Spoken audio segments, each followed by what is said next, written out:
G'day, champions. How the flippin' heck are ya? Ooh, this is the hot mic.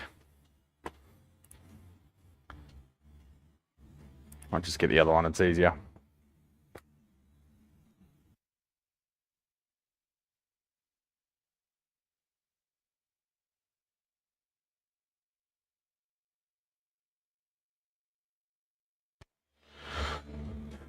It's 11:11. Oh, that's even hotter.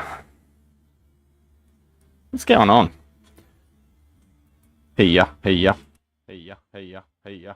That's better. So I assume that everyone watched the boys this morning on Head First live stream. If not, go back and watch it.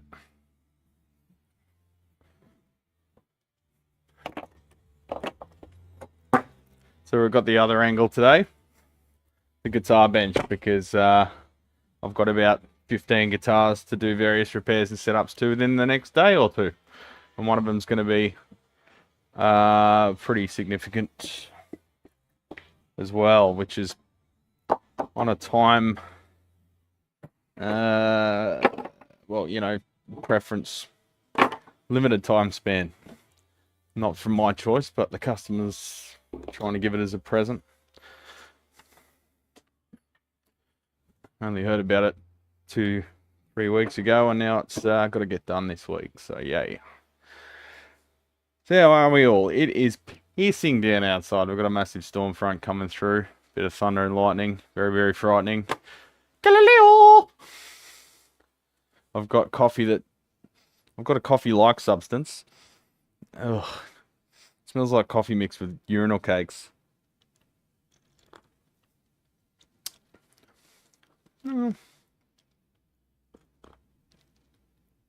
was going to walk up the shop and get espresso, but then it started pissing down rain. So here I am drinking plunger coffee. Man, that coffee tastes like dirt. Well, that's because it was ground yesterday.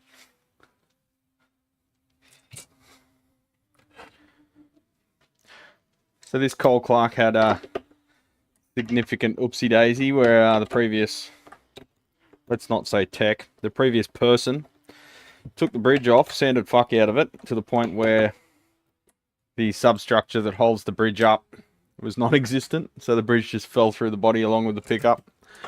So that whole area was broken. You've probably seen some photos I put up of that.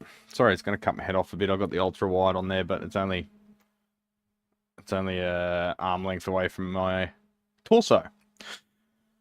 So I had to fill in this whole area with a piece of timber that was sort of scarf jointed, I guess you could say. It was like trapezoidally shaped and inlaid in there and then flushed off to recreate that area in the top that had been destroyed by the previous person. The previous bridge was useless because it was too thin. They were trying to get the action down. So I actually reached out to Cole Clark and they were kind enough to send me a new bridge. It saves me machining one. I mean, you can make anything, you know. You can make a bloody Venus de Milo out of wood if I wanted, but it's all about the time and the budget. So for about $100 to the customer, we got a new bridge from Cole Clark. So everything lines up, all the plug locating holes are all bang on, and we don't have to fuck around routing this detailed section here for the pickup and the 6 pole pieces that go up through that hole. You said hole. So I've just trial fitted the saddle in there, and she fits. I had to sand that slot a little bit to give it enough leeway. Now, when they give you the bridges, they give it to you without the holes being drilled through. They're just like guide holes, and you've got to basically glue it on the bridge and then drill through the whole lot in one go, which is what they do in the factory. So I've started with a 4mm drill. Now we'll get the tapered reamer. So this is specifically designed for this purpose. I think I got this one from StewMac. It might have been before I had a StewMac account though, because I've had it forever. Stainless steel, that's why it's not rusty. And it's, I believe it's a 3 degree 3-degree taper to suit the bridge pins. 3 degree? 1.8, something like that. I don't know. Whatever it is, it's it's to suit bridge pins.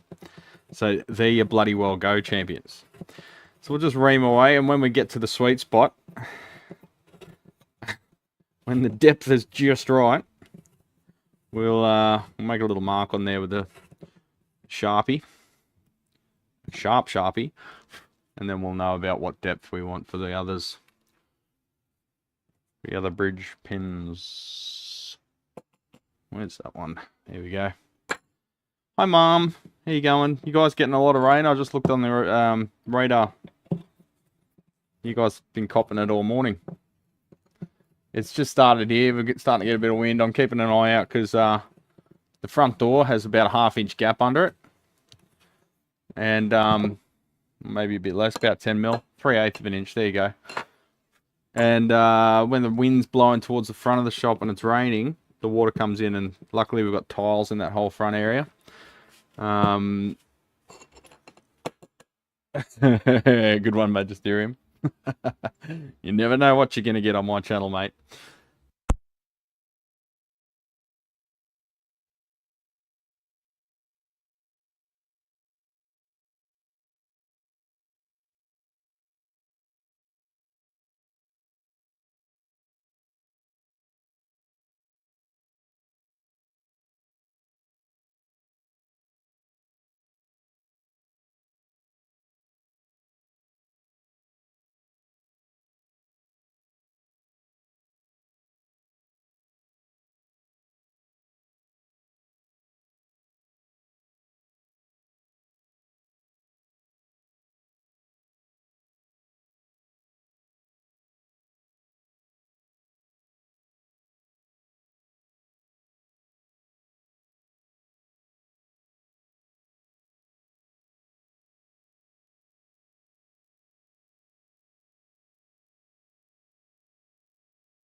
Let's try that again, shall we? Sorry, I dutifully charged my wireless transmitters, but not my receiver. Forgive me. Holy shit. Okay, it's getting very windy out there. Like, very windy. Huh. They said severe storms. I didn't think this severe. We always miss the storms here. They always seem to go north or south of us. But, of course, I love watching storms and chasing them and doing videos and photography of them. But the only time we ever get good storms is when I'm stuck at work. I should just close the shop, but it's too late now. Fucking hell. Let's get droid cam happening. I'll take you out and have a look. It's quite overcast. Man, it was just overcast here, relatively light. And then it just fucking turned into night. Like, my my shop is lit up like a Christmas tree at the moment. because everything outside's just black. It looks like it's like 8 PM out there. And that's heading your way, 6. I don't think it's supposed to get as intense once we get out there, but... Droid cam, there you are, champion. Let's have a look. Go landscape. Yep. Boom! Look at this shit. Here's my little streaming setup. Oh, you got audio? Got audio still? Yep, sweet. Let's go have a look at the storm. We've got Tool playing up here, so I'll probably get a copyright strike, but we've got the noise suppression, so... Oh, yeah. It's bloody dark as.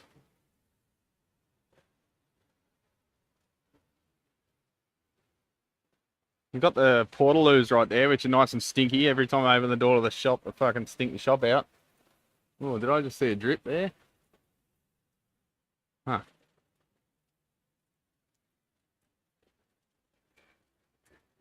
So there you have it. Not too bad. It looked like there was a big gust of wind before, but I don't think it's too hectic. Put some little fairy lights up behind the guitars just to light up this corner a bit. Looked a bit dingy. So what have we got today? We've got, this just came in. A crab. A crab Satan from Ukraine. Check it out. Never heard of him, so obviously something wrong there. They put the foot switch in there and shipped it from Ukraine. I'm surprised stuff's still coming from Ukraine, but yeah, I don't know. Got a PV Mark 6 bass. We've got a Engel tube power amp. We've got a Mesa similar class Basis M2000 Segovia with a bridge that's been glued on. I've got to finish that off. Jim Root down there with, so I've got to wire it up and give it a setup. We've got that telly that was smashed up. That's glued up, ready to set up. What else have I got? That's the Badger, the Sir Badger 30. That's a JCM, JCM 800 2203. There's a JCM 2000 modded by Jace from Head First. That's, he wants further mods. Orange just in for a service. Cub, something or other. Service. Mesa Thump 15A. I've got a spare Thump 12A. However, I think the DSP boards would have a different program on them for the different size speaker. But the DSP board on this one's playing up, so I'll try and suss that out. Got Diesel VH4, which is a fucking joke of an amplifier. I was doing a video on it, but I wanted to do a bit more research, and I've talked to the lads since, and apparently this is how they all are. They're just like, they use the board as like a rough guide. What's going on? It's cut out. Droid cam? Hello?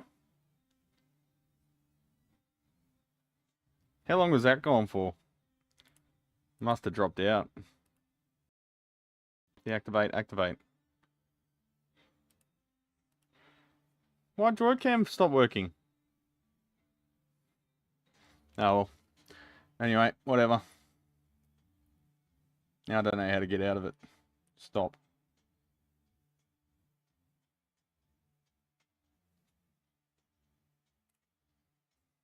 That didn't really work. Long enough. Stupid bloody thing. Alright, who's here? Magisterium, G'day 6, how you going? Pete Ross, Mark, Spurgeon. It's pronounced Spurgeon, isn't it? Like sturgeon. Scotty, g'day mate. Pissing with rain here too. Yep, tuned in on Jason's stream this morning. Has this issues with the bridges just started. I've been smashing maintenance for years on the road with no issue. It doesn't happen to every single one, Scotty. I don't know that there's a particular rhyme or reason to it, but it is an issue. It's like when you have a recall for like your fucking airbag blowing up in your face. It doesn't mean it happens to every single car, but it's enough to be a concern. Yeah, sure, surely. But yeah, that stream was really good this morning with the boys over at Head First.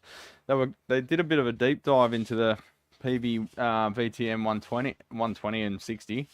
I want to get my hands on one of those amps and have a play. I've had a few for like repair and servicing, but I'd love to have one to hack into and modify and shit. Oh, it ain't no espresso. Yeah, lots of very valuable info over there as Dave was going through the circuit. Pull the circuit up in front of you and go over it while he's looking at it, and you'll learn quite a bit. On your phone instead of working your fire there.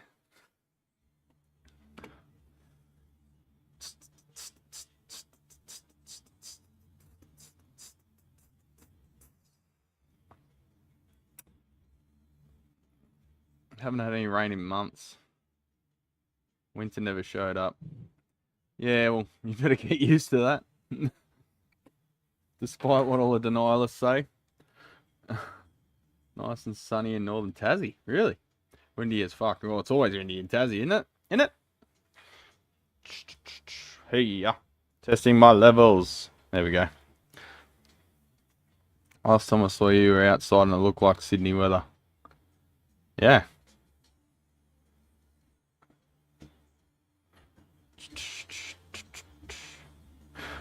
Scotty, I think it also is affected by the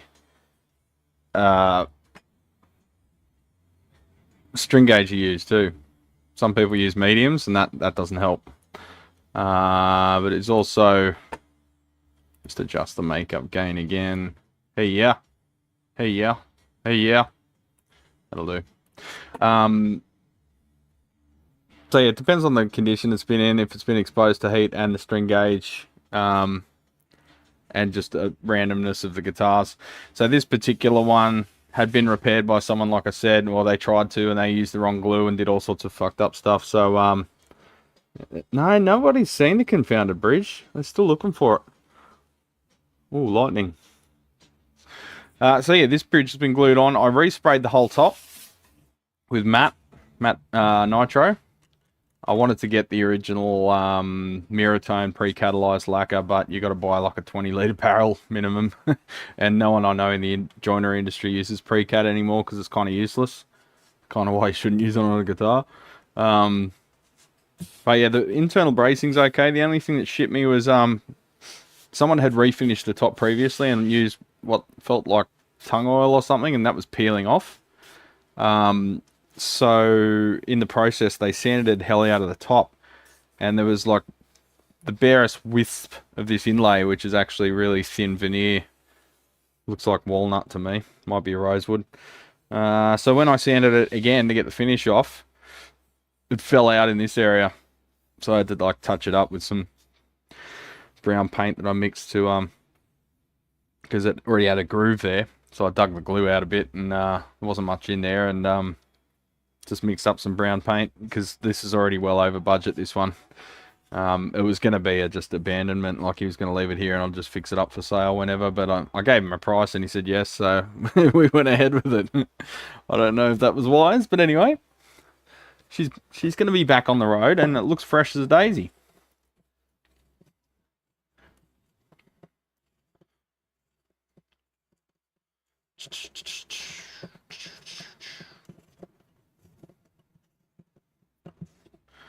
Yeah, everyone's streaming at the moment. I had Lyle stream yesterday, head first this morning. Well, this afternoon if you're a Seppo.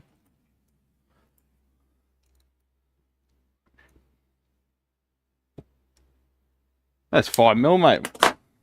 Still got to go. What am I drilling it out for 4mm for? Let's go the whole hog. I'd like to do it on the drill press, but not exactly precision. I'll just use the ichrometer to line it up.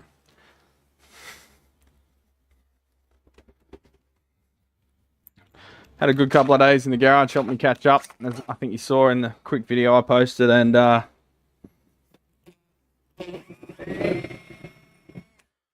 couple of photos I've been putting up on Blue Sky and Facebook and Instagram.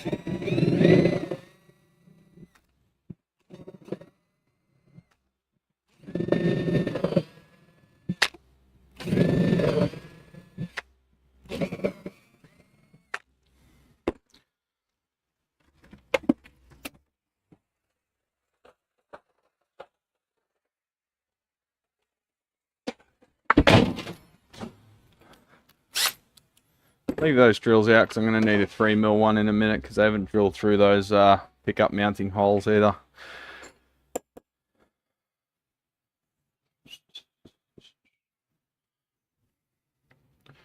Tweezies, there they are. Yeah, I've just transferred. I just grabbed everything, chucked it over here on the guitar bench because I'm going to be doing guitar repair and setups and stuff for the foreseeable future.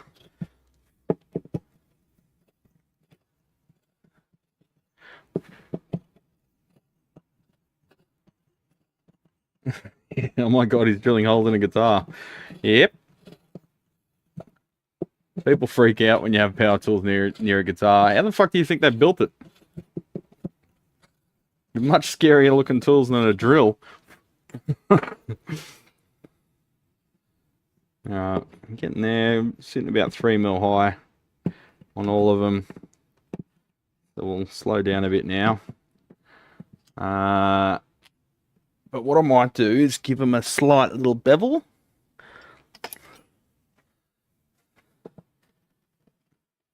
And we'll touch up that lacquer with just a little bit of either thin cyanoacrylate or a little bit of nitro.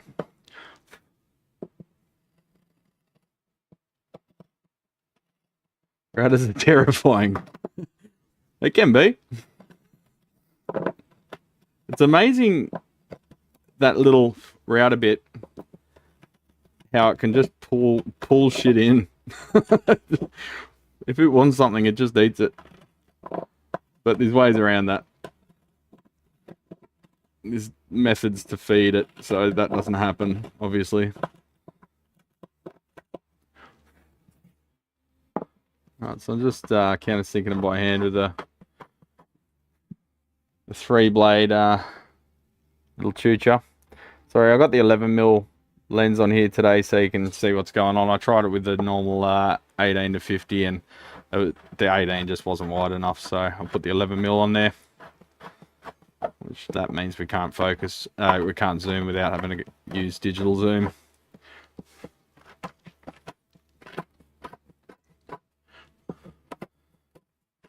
Starting to look like a fucking brand new bought one, champions. I'm wearing RJ's t-shirt here. Go check out his company. He's kind enough to send me a t-shirt way back in the day. He's when he's not off making amps for bloody the Paddle Pop line. What's his name? Nickelback. Chad Kroger. He's lurking in the forums and stuff a little bit. Another knowledgeable dude. An absolute Canadian legend. Love Canadians.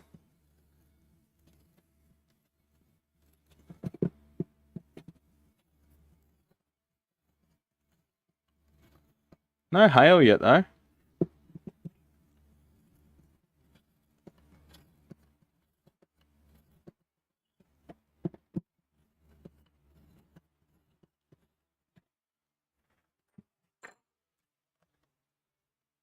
Sweet as pro. Alright, they're sitting snug about 1mm above, which is exactly what we want. Zackley's. Do you guys remember what Zackley's is? Any Pantera fans?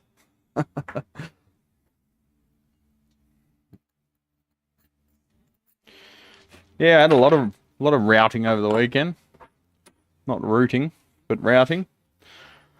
Unfortunately, routing a telly out for a humbucker once, and something happened and the bastard leapt out of my hand. By some miracle, it landed in the back of my hand without shredding it and didn't damage the guitar. What?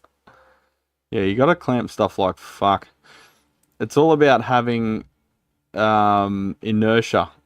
So you want your workpiece clamped as hard as possible to the workbench. Make sure your workbench doesn't move too, because all it takes is something to move, like you bump the bench. That router bit grabs a little bit more material than it should, and it just takes off.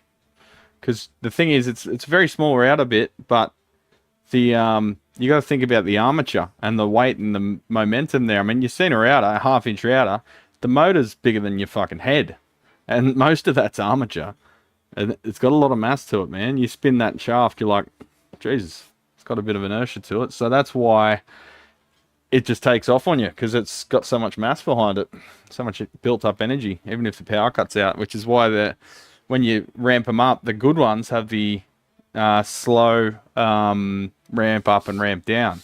So they've got like inertial start and stop or something. They all call it different. It's basically a soft start, soft finish. So the old school ones were just a dumb switch and a motor. You click them on and the whole thing goes. So if you're in a template, you had to like hold it really hard, or you had to start it above the workpiece and then carefully let it down on it, which is difficult for things like deep routes, like pickups, single coil pickups in particular, because there's a lot of opportunity there for you to bump into the side and then it'll take off on you again. Which is why the router bases have a square, a straight edge on it, so you can rock it up on that edge and it sits flat. If it was round all the way, like it'd be hard to like have a parallel surface to the workbench to sort of pivot it on to lower it into a workpiece. So they've all got it like a flat bit, so it's not a fully round bed. It'll have a round bed, but then there'll be a flat section, so you can pivot it on that flat section. Not so much for trimmers and stuff. Some of them do, but most of them are round all the way around because they're so small. Ooh, that lightning was close. Imagine if we got a power cut. Oh, fuck, you hear that? That was just over the back. I could hear it through the walls. I'll get rid of the noise restriction. Hang on. The noise... you know what I'm saying. Noise suppression. But I might turn tool down for that, because otherwise we'll get a copyright strike on them from the old tool boys.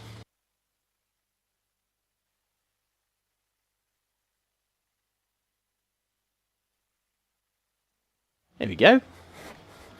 Just listening to Fear Inoculum today. I liked the album when it came out, but I haven't really got to know it yet. And then the same goes with the some of the Mastodon stuff. I'm trying to listen to it repeatedly, because that's how you learn things. Alright, so all the pins are ready to go. Next thing we'll have to do is drill holes for the screws to mount the pickup. Here is part of the pickup. It's not the actual pickup.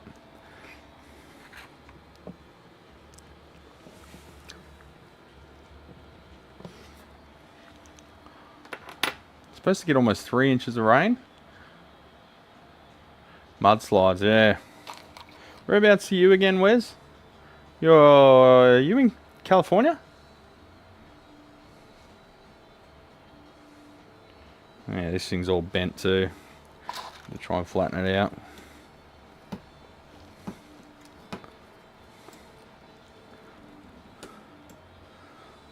Had her out to grab a Les Paul top and it ripped a nice swoosh out of the top.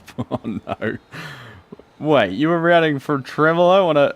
Oh, you kind of get what you deserve there. Tremolo on a Les Paul. Come on, man. Come on, man. San Gabriel foothills.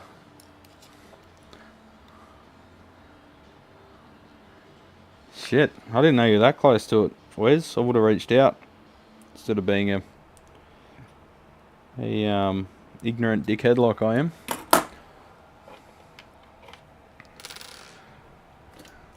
Let's drill the guitar again, eh? Does that look straight to you?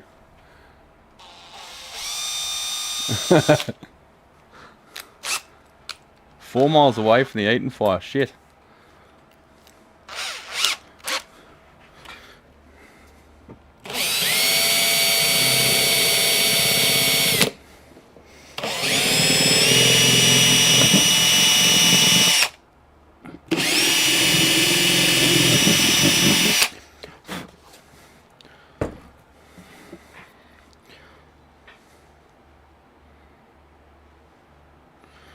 Alrighty then. Alrighty then. You go up there. You go in there.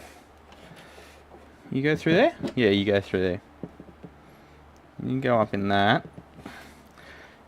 You go in here. You're gonna fit. The route was a bit furry for the saddle, so I had to get the chisel in there and clean it up a bit. think I may have lost some of that conductive glue on the pole pieces. One of the pole pieces was mobile. The conductive like paint they put on it's for shielding, so we'll just see if there's any increase in noise in that or if it's negligible.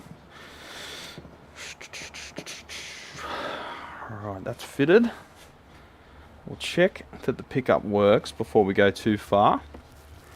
What do we need? 2.5 mil. Alan! Where's my Allen key driver? Hex driver, hex driver, hex driver. What? Did I put it somewhere stupid? I had it like 5 minutes ago. Oh, there it is. Yep, I did put it somewhere stupid.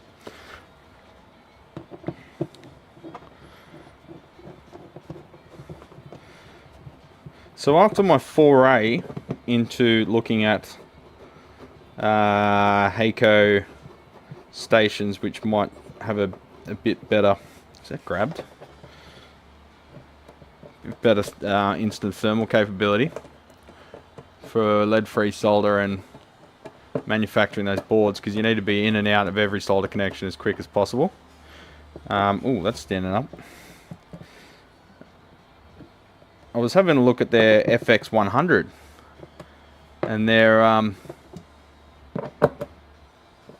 induction-based soldering stations, RF. I'm thinking, shit, maybe one of them's the way to go, because the temperature control's like instant.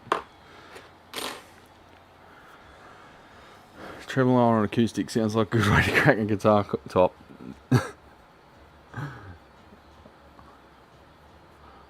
I saw it somewhere, I can't remember where it was.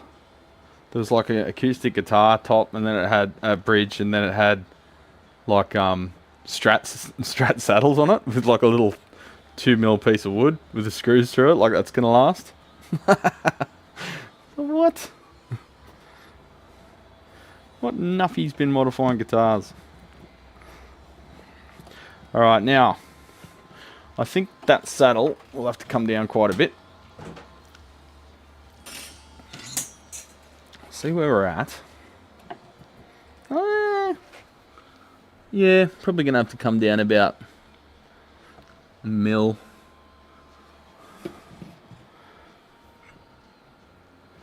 But we'll see what the neck does as well. At the moment the neck's pretty dead straight, so we might have to take it down a bit more once we've got a little bit of relief in the neck. We'll see what the top does as well. It will move a little, hopefully not heaps. I'm gonna have to find out what strings I'm installing on this thing.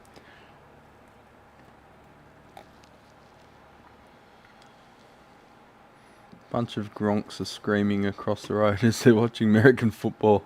Fuck American football. Fuck all football. Fucking prol feed. Boring shit.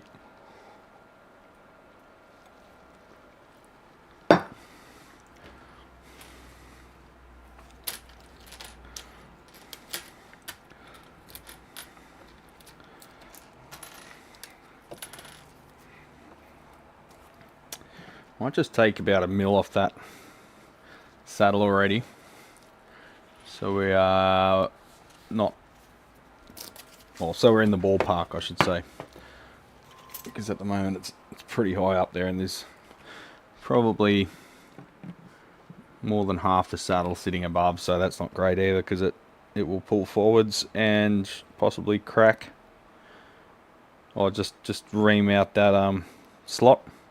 You don't want to ream out the slot, do you?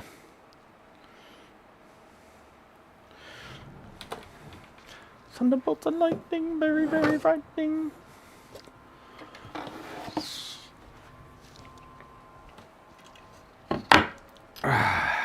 Tell you what.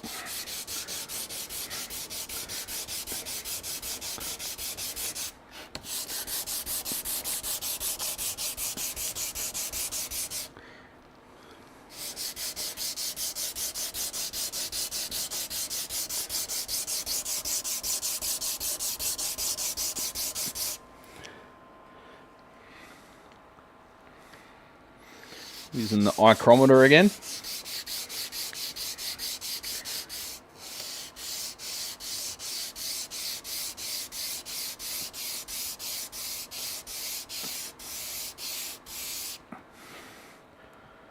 Just assessing it for squareness, just eyeing it up.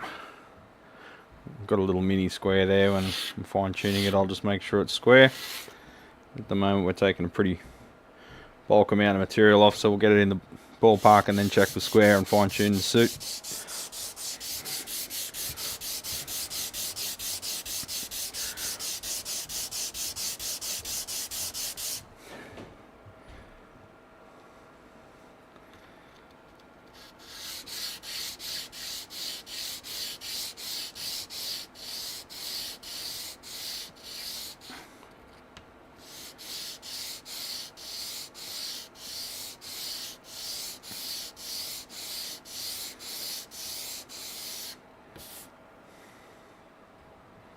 Looking good, looking good.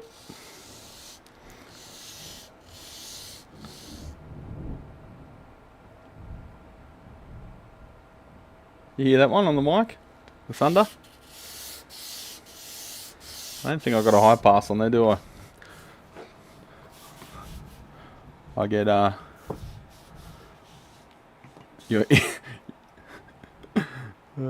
I annoyed people? I was flipping sausages, just heard fuck American football. Yeah, fuck American football. Shit, it's dumb. And yous are all fucking pansies, wearing all that armour and shit. Fucking pansies.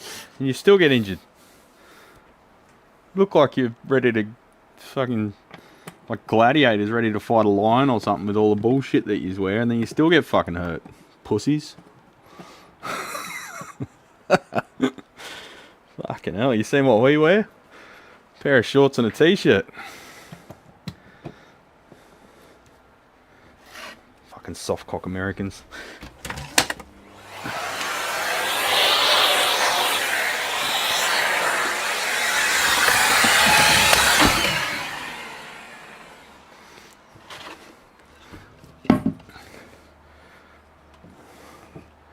Acoustics are funny. I played a Yamaha one a while back and the thing sounded way better than I thought. Well, yeah, Yamahas make some incredible acoustics, Sean. I don't know who told you otherwise, but even their cheapies are fantastic.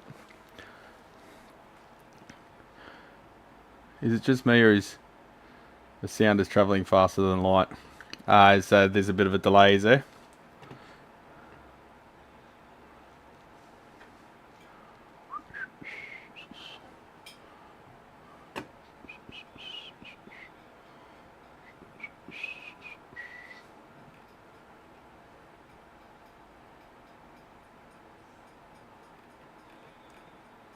I think I'll just ban anyone that talks about football.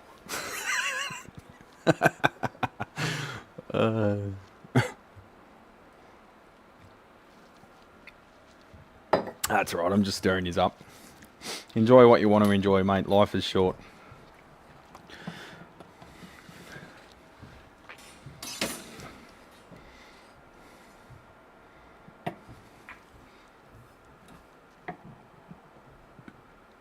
Come down. Oh, it's looking pretty equal. So the bridge is asymmetrical. It's not the same height both sides. It's got like a hump towards the base side. Not sure if that was intentional. Just hit 7 hills, pissing down, stuck in my shed. Not a bad place to be, Peter Hinton. Hope your shed has a good roof.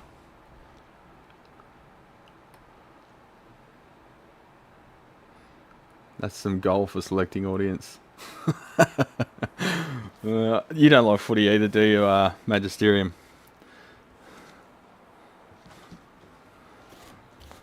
My audience is really good. I like them. The biggest thing is I can't believe the percentage of people I get to watch live streams. I watch some channels that have got 10 times the size of my subscribers, and they get half the amount of viewers. Is it because I've got so much gravitas? I don't think so. Or is it because I swear a lot and you find it funny? I got a Yamaha Japan made one, incredible FG9R Dreddy used for low. Oh Jesus, that's up there. Yummy hummingbird copy. I've got a 12-string Yami back here.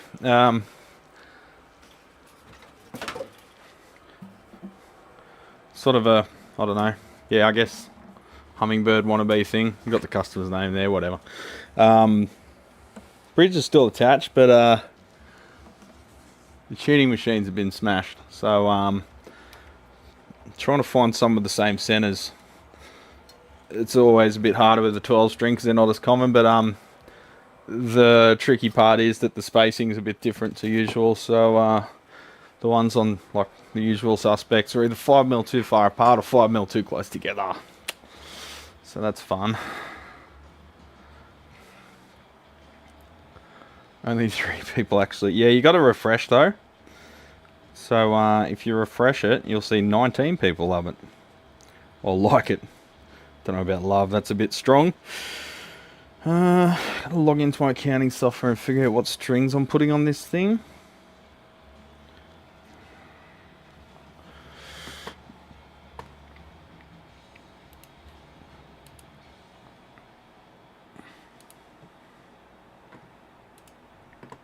I think it's just lights.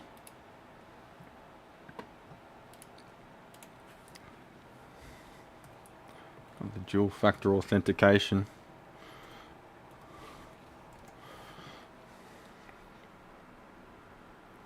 People, every account you have should have dual factor authentication. If you have an account with some kind of social media or something important, where if it gets hacked it's a big deal. Anything where you've got payment details saved, make sure you got two-factor authentication at very least. Otherwise you're playing with fire. Alright, what's this guy's name? He's been waiting a long time for this one, since last year, so I've got to get it done. September, when he approved the quote. Oh, that's when it was issued. When did he accept it?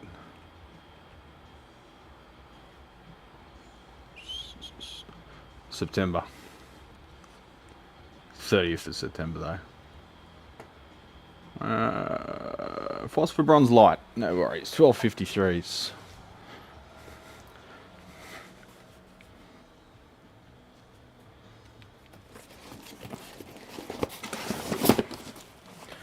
Been a lot going on, legends.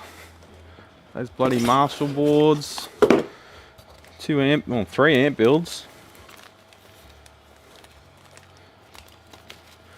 About fucking 1,000 repairs. Last week just got through amp after amp after amp. Was doing about 2 or 3 a day. Significant repairs as well as just servicing. So that sort of helped me catch up a bit. But it's just a never-ending battle, mate. I've shut off the repairs coming in, but you get the occasional person that stomps their foot a bit at the front door and no, I need you to, there's no one else in, oh well, who else is going to look at it?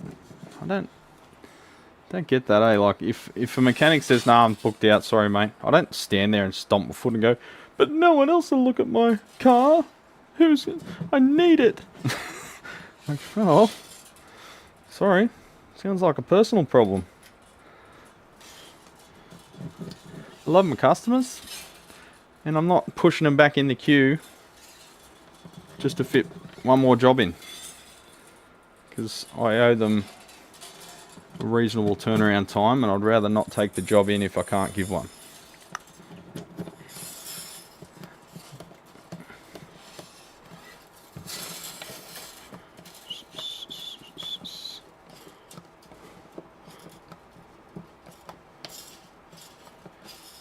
Yeah, Authenticator app is what I was referring to there, 6. Yeah, sorry, I forgot the phone thing. Yeah, use an Authenticator app, which has, you know, codes in it.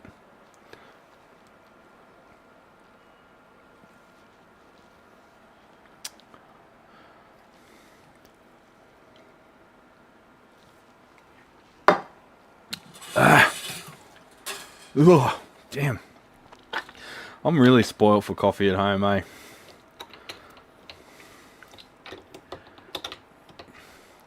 Is it finished draining yet? No.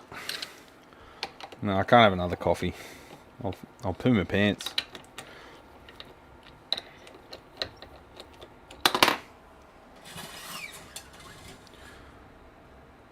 Oh, what am I doing? I haven't even oiled the fretboard yet.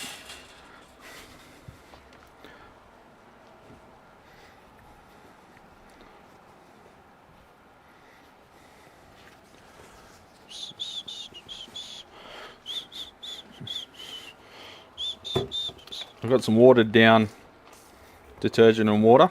It's about 30% detergent. And that just helps get the finger grime off. I'm very sparing with it.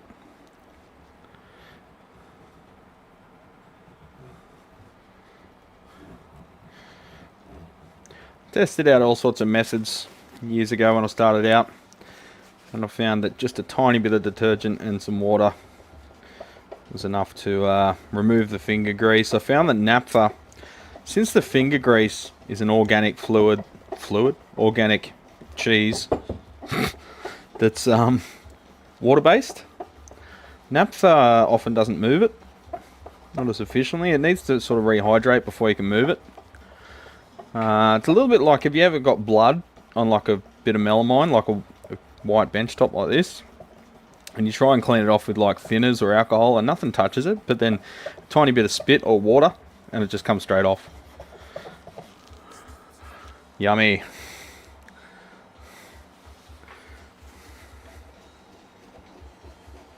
Danny Carey, what a drummer.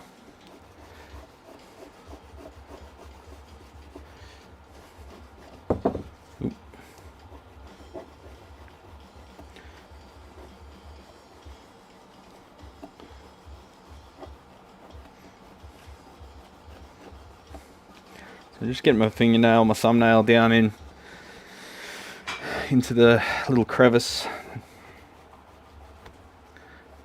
under the fret, just to try and remove as much cheese and shmoo as we can. And in the process, the cotton rag is actually drying the fretboard too. We don't want the moisture sitting there for longer than it has to.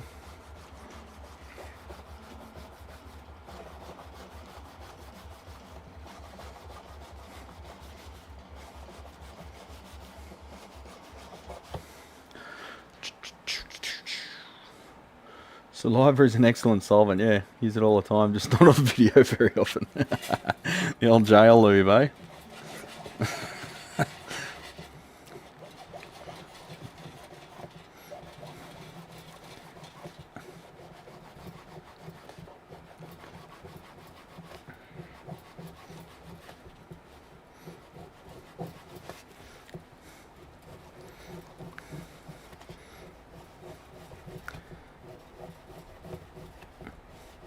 Supposed to get severe storms tomorrow too. It's like summer turned up late again.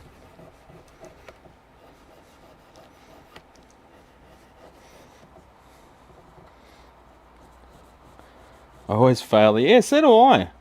It's such bullshit. You give the correct answer and it tells you you're wrong. But do you know what they're for though, Lyle? So they use that for things like Google Maps, Street View, to determine what things are. It's actually using your information to derive information that it needs. I don't know if you knew that or not. It's not just a random image. It's using it to. It's probably using it to train AI these days too, actually. So by giving a correct answer quickly, it probably wants more info out of you. But yeah, if you answer too quickly, I've found it assumes that it may be a robot. So if you answer slowly, just pretend, you know, you've had a few bong hits. Just take your time to, you know, what's the word I'm looking for? Mull over. Mediate? No. Ruminate. Take some time to ruminate on each image before you press the button, and it'll probably work first go. You're thinking too quickly, mate. You're performing like a robot.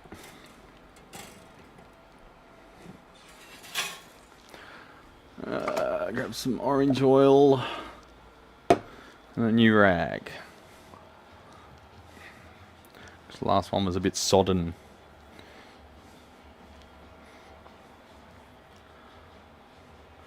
People should clean the guitar completely when changing strings, which brings another problem, which is convincing them to change the strings. Especially bass players. What? I've got to change my strings every year? Fucking... You'd think they cost $1 million. They're $50 a set, mate. We got this plonky sounding bass that... I mean, the tone can work, but not if you're in like a rock or metal band. Little plonky, clonk, clonk, clonk sort of bass sound. Sound like you got nylons on there.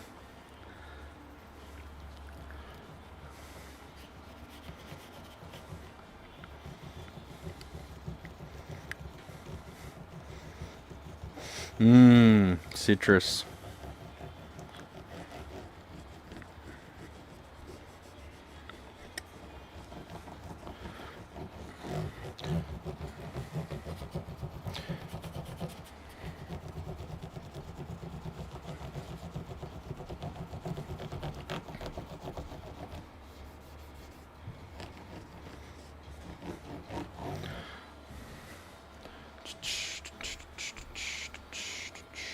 It's not the cost. What is it then?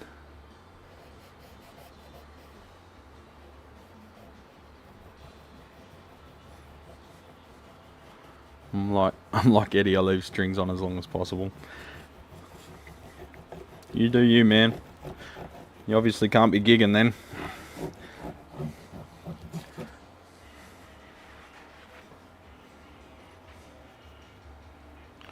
All the gigging musos I have here change their strings at least every 2 to 3 gigs.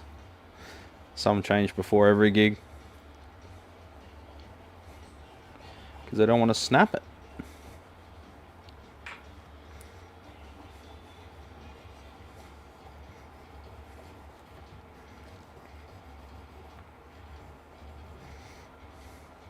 For hacks like me, I just change them, I don't know. On the work guitar, probably snap 1 or 2 and then replace 1 or 2. But then what happens is the new one's tone is very different to the old ones.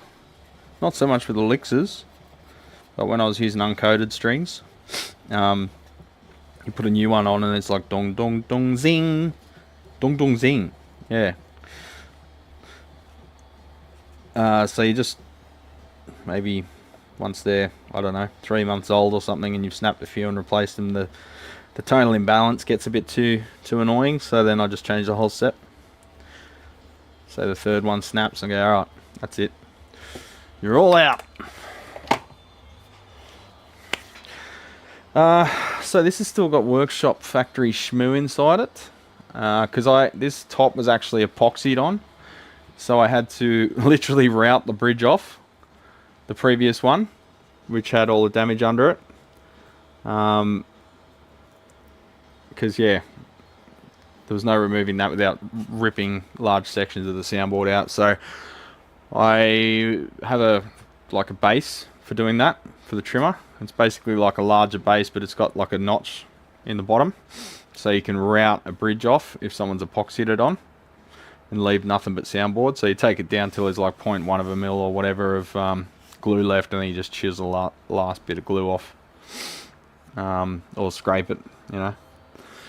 So that's what I had to do with this one. So all the whole bridge that it came in with got turned to dust, sawdust.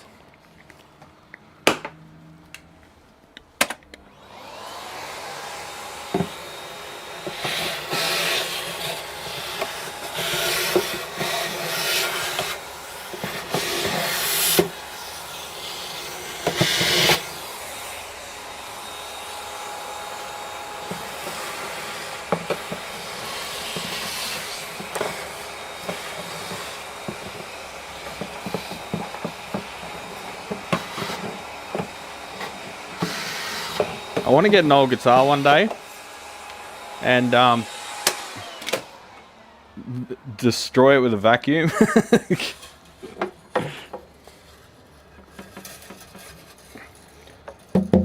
Basically make it airtight and then put a vacuum on it and watch it go and crush in on itself. That'd be pretty fun.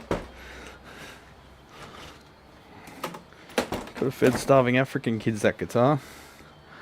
What did I miss? Not a lot, Alex. You're a pretty switched on dude. G'day Terry, how you going, legend? I encourage everyone to try DR's Dragon Skin strings. They're incredibly long lasting and sound great. Are they coated, Alex? Are they just their version of a coated string? Scotty changes his strings every gig, mate. Yep, you don't want to have Dave-O putting shit on you for breaking a string during a set. You'll never let you live that one down.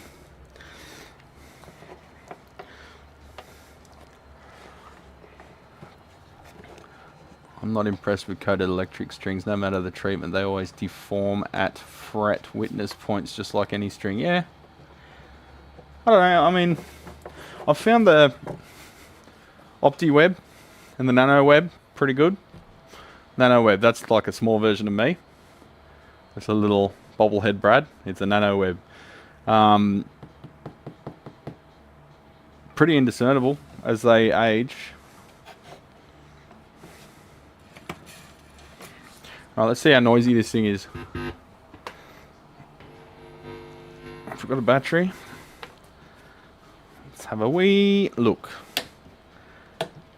Their annoying battery clip. Oh, just got a customer Legends. Always at a delivery. G'day. Not bad, how are you? It's alright, about an hour ago. Started raining. Thank you very much.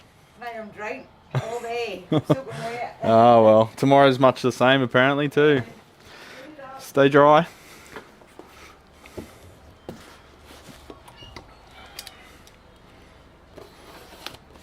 I love those two ladies. They're my couriers for Ozpost.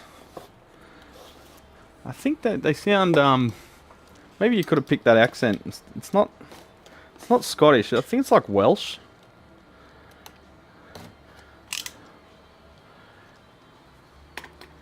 And they walk in, one of them, I think there might be either, I don't know, I think there might be a couple. They walk in, normally when it's not pissing rain on her. It's like, g'day, how you going? How are you? How are you? Legends. Alright, we've got one of the best upgrades you can do to a Telecaster with brass saddles. Goto in-tune saddles. I've got a couple of these because the Epiphone ones are dog shit and these are way better. So I always stock 2 or 3 of them because almost every Epiphone that comes in, they're either rusted to shit or so deformed and notched that they're just not worth pursuing.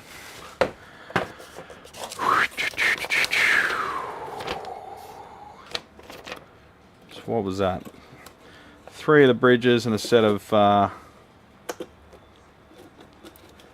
brass saddles for $150 including shipping. And they've sent it to me express post because he must have forgot to post it last week. Oh, that's good. That means a few more jobs I can complete. Nothing worse than waiting for parts.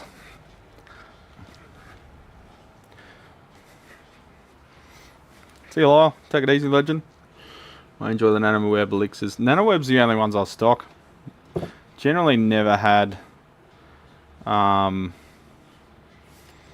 anyone request any particular ones. I've never had anyone go, no, I must have these. Except for maybe the polywebs. If like folk players or whatever want a more mellow sound. 8.8 volts, but let's see how she do with a 100k resistor. So I had this the other week. Someone brought in a guitar and said it was failing, but the battery was still good because it still tested okay. And it said 9.5 volts, but if I put a 1 meg resistor on it, it went down to about 2 volts. So I'll put 100k on this one, and she's sitting at 8.77. So she's still got some juice. I think from memory these have a boost circuit in them similar to the maintenance as well, so they keep running. And its expiry date is 2025 though, and it is a Durasmell, so I think I'll change that out and put a Toshiba in there, because they'll forget to change that, and the Duracells are particularly bad at leaking. Is that 25? 2026. It'll probably be alright, but for $5 we'll put a new one in there. Toshiba. When's this one due?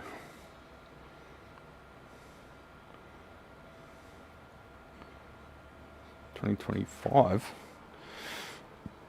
What the fuck? Is Wes selling me out of date batteries? Wouldn't put it past those fuckers. Maybe that's an old test one I had lying around. 2028.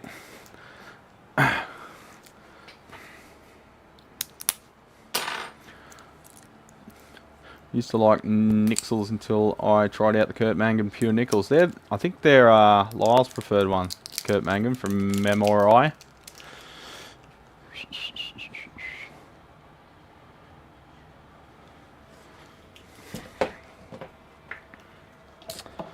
New battery. See if we've got some signal.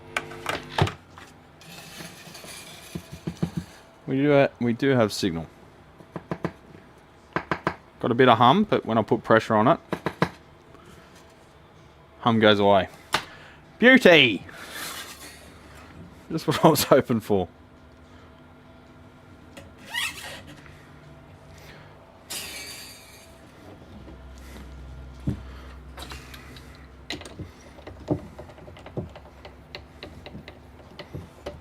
Teleblaster.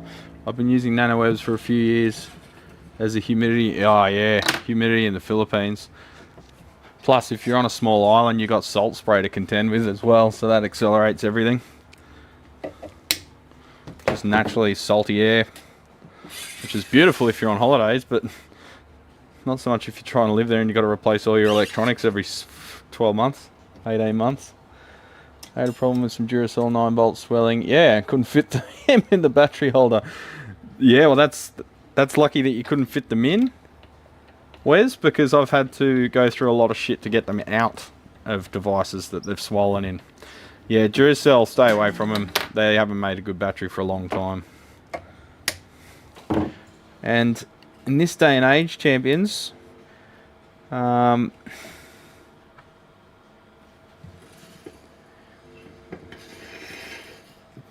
companies aren't interested in making something good. They just want your money. So they'll figure out a way to get your money without making things good. So the best way to avoid that is don't give them your fucking money. The share price will still go up anyway, because that's the world we live in. Company's worth isn't attached to actual worth anymore. It's all speculative horse shit, but let's not go down that road today. I'll get upset. Richard, how you going, legend? Where do you think I learned how to solder my strings? Oh yeah, the soldering the wines, yeah. I had one of the 9-volt posts break off. Thought I had a bad cable and amp.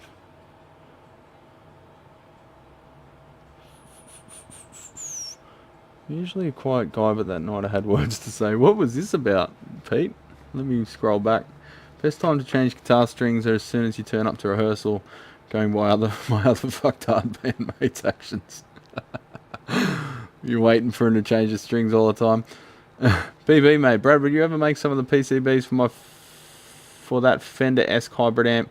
Yeah, I've got 4 of them sitting there, but I don't know, man. It was sort of a special request, but I suppose I could make some more, but at the moment the funds are a bit tight, so I'm not really interested in buying another 8 transformers and 4 chassis and building the cabinets and covering them with expensive tweed and stuff. At the moment I've got to keep the repairs under control, man. I don't have time to build shit. We'll get there. I need to get my amps in the hands of some famous players so the reputation's there so I can keep building them. But what's going to happen then? Is everyone just going to be happy, like not getting their shit repaired anymore because I can't do it because I don't have time? I'm too busy building shit. What's going to happen then? It's bad enough how it is. People getting upset that lead time's like a month or two.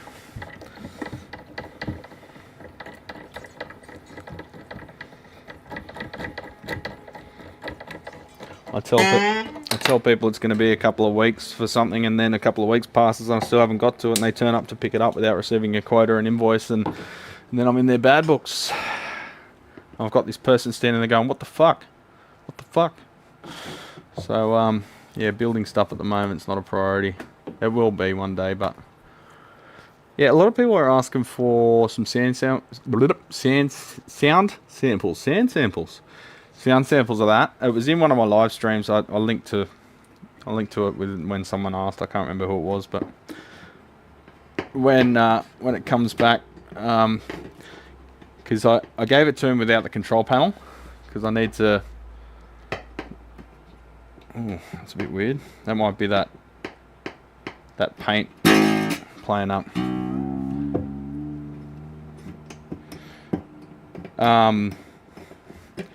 So yeah, I've got to get the front panel made. I just gave him a temporary label one at the moment. When he does that, I'll do some proper sound samples, but I need a better player. I'm not a good enough player to show off my amps.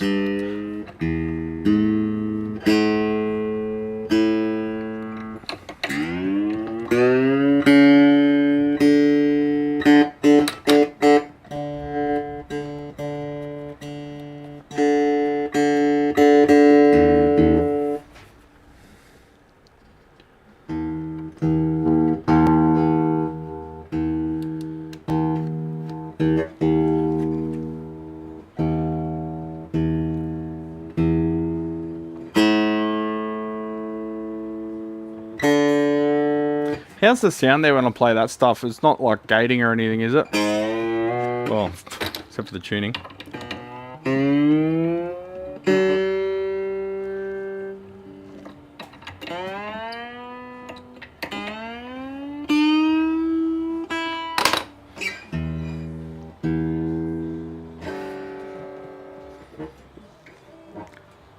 Managing workflow is tricky. I get a 2-inch machine in and everything else stops, yeah. Sounds good, excellent.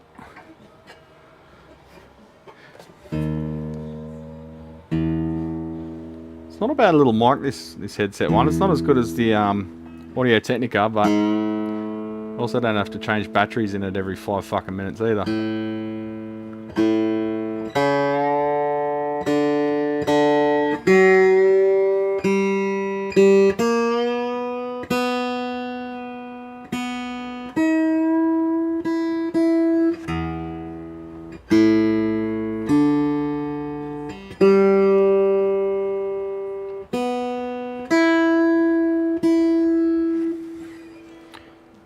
Looks a bit high on the treble side there.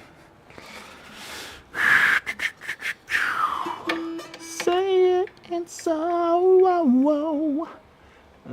to about 1.8 mil. About 1.8 mil. So we could probably come down about 0.5 mil on the treble side. And leave the bass side about where she is at the moment. Let's just double check that relief actually, sorry, before I get ahead of myself. Yeah, we're sitting about a bit less than 0.5 mil. Just get the capo on there and know that for sure. I'm using my ichrometer again. You do this shit enough times, you start to get a vibe for exactly how big a clearance looks. Goody guitars, $2. Thanks, mate. That's about $50 over here at the moment. Thank you, sir. It's about about 0.3 of a mil. Let's just check that taking it down won't choke it out too much. Sounds a bit thin.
Slots are a little bit low there on some of the strings.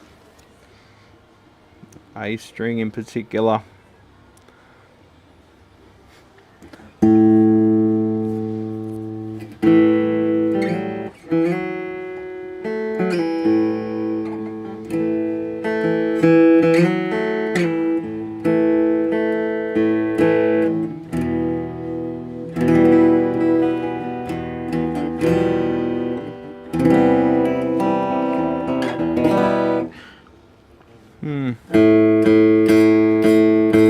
Might see how it goes, because I can't remember the customer's playing style. That's probably fine if he's a fingerstyle player, but if he's digging right in, we might want to lift that A string a little bit, but at the moment it's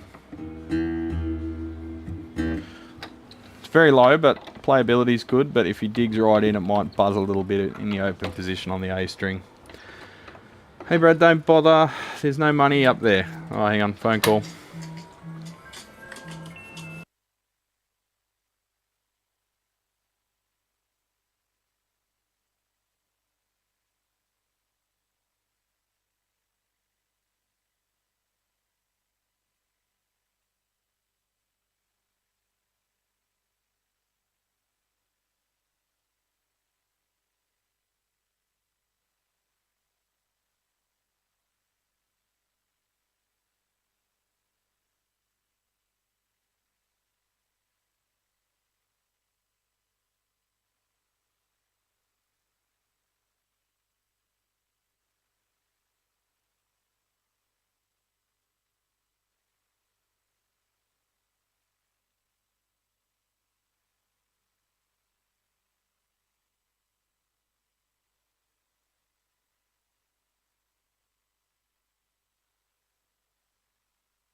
Alrighty then, I've just messed everything up with a phone call. Live. There we go. Another, I just noticed the distortion of the lens there. Look at my head when I go like that. Look like one of the cone heads.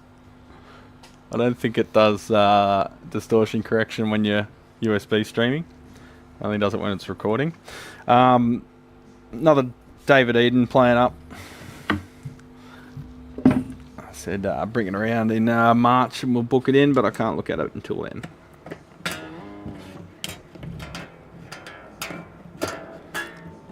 If he was in a rush, I would have referred him to 6. But he said he was happy to wait and wanted to bring it here. So, whatever. I've been trying to send him to 6. But being a bit further in the city, a lot of hillbillies don't want to go in there unless they absolutely have to. Now, did I miss anything?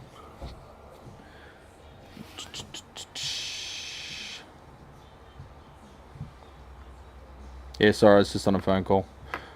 Just finished a scratch build on a Strat, and interestingly, nut cutting was the hardest part for me. Yeah, it is. It's tricky, man.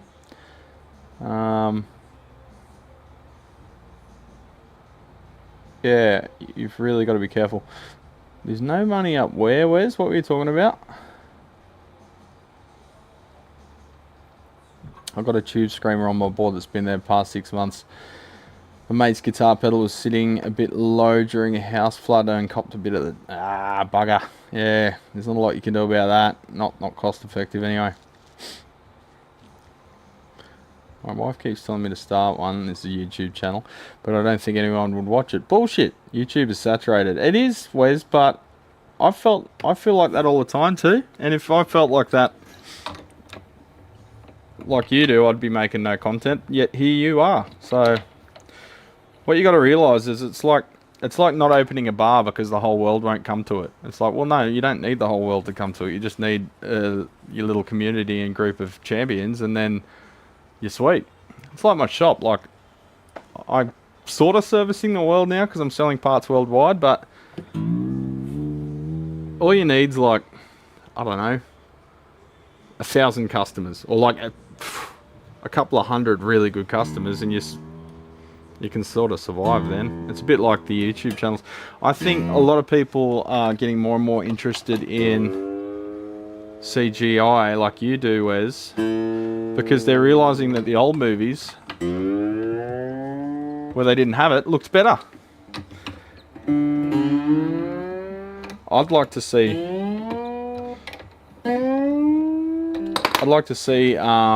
the politics behind it, because I know that a lot of it's outsourced and a lot of it's a bit sketchy what they're doing. That, like, there's no union for the VFX guys, or there didn't used to be anyway. Because Lewis Rossman talks about this. I think it was Lewis Rossman. His dad does it or something. Or no, who was it? Their dad did it. Some other YouTuber's dad was a VFX guy. Who is that?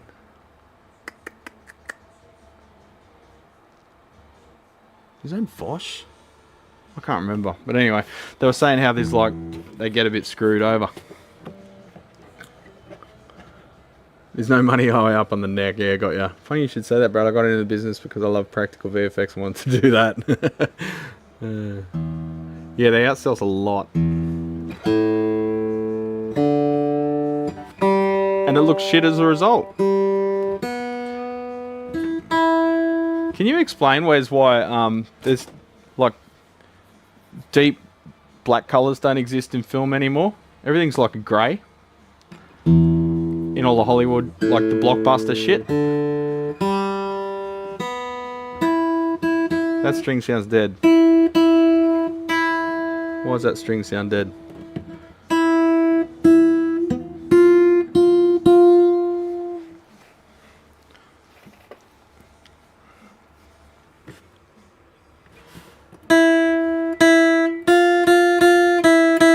I think it's that nut slot. You got laid off, Wes? When did you get laid off? I thought you were still working in it.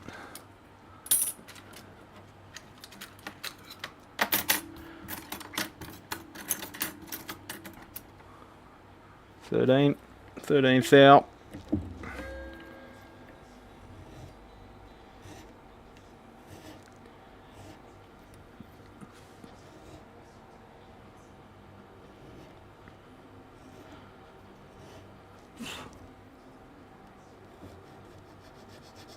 Oh.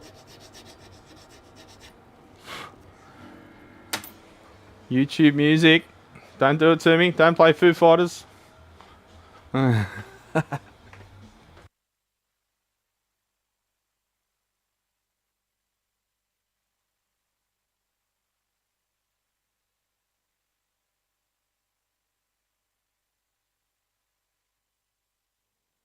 Mastodon, that's more like it. Foo Fighters is just, it just saturates the radio waves over here, man. There's like some of the radio stations, it's all they fucking play is Foo Fighters.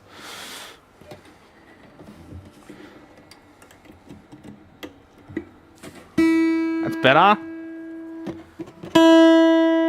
It's actually got a bit of sustain now.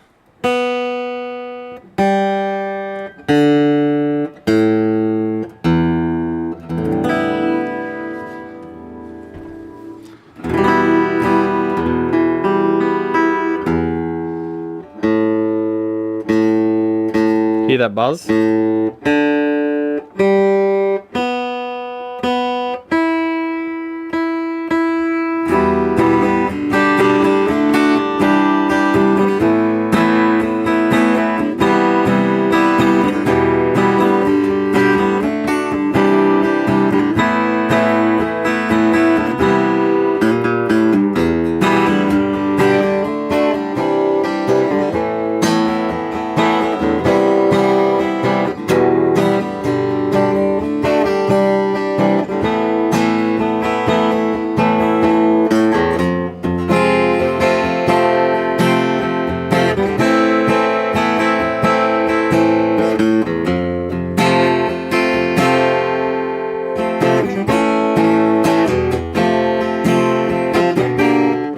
Shit, I'm out of practice.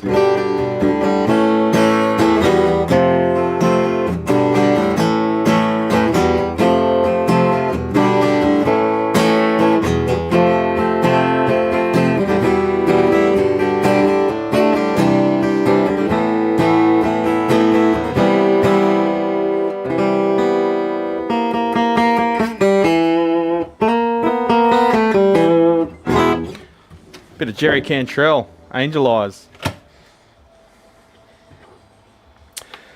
Alright, put that aside, and if the customer wants any tweaks done, I might just leave it as it is for now. If the customer wants any tweaks done, and we can do that while he waits, because that was a lot of work to make that thing playable again, and I need to keep flowing. Speaking of flowing, go for a squeege.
Didn't hear me pee that time, did you? Get rid of the guitar droppings. It's amazing the amount of shit that guitars drop just by being on the bench.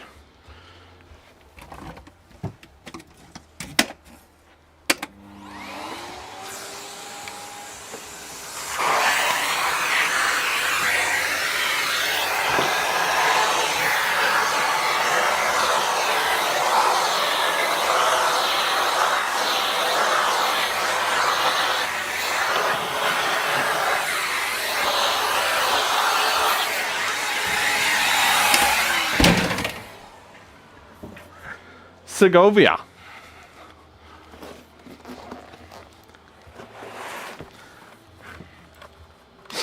So this one was one of the few store repair jobs.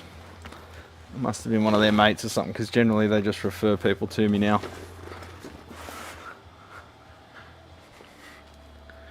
Ugh, that's a pretty gross fretboard.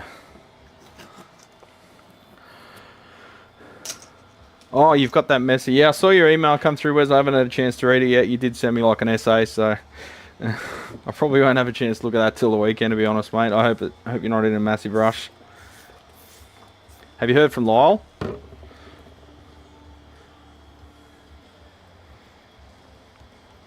Look at you, thinking you're getting VIP access. Oh man, I've had a bunch of people in the last, I don't know, probably since the start of the year, just demanding I help them. They're like, talk me through how to repair this. Like, no, hi, how you going or anything. Just like, tell me how to do this. Oh, fuck off. Tell me how to fuck your mother. What's her favourite chocolates, you know? What's her favourite wine?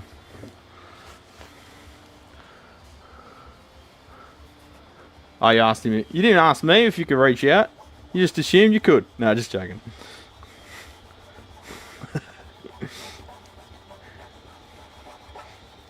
Hey Wes, can you get one of my live streams and like do VFX to it? Or one of my videos? I already did the VFX with the twins of me. Did you guys see that? When there was two of me? I thought I was real smart doing that. Low tech.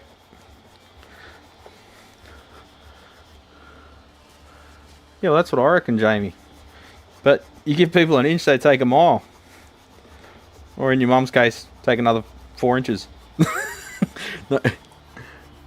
Brad, why you've said 20? Well, Jim, maybe it's because you got Cox in your name and it just assumed it was porno bots.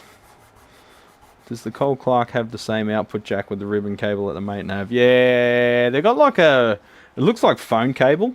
I think the later Matins have the same thing. It's like a RJ45. Which is a strange choice, but anyway. What have I got here? Jim Cox, gifted memberships. Thank you, sir. You bloody legend. You always gifting memberships, Jimmy. You mind if I call you Jimmy?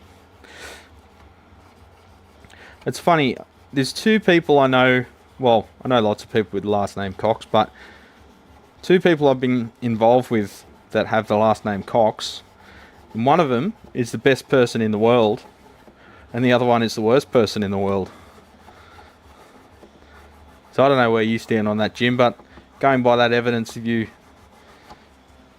sharing those memberships, I think you're one of the good ones.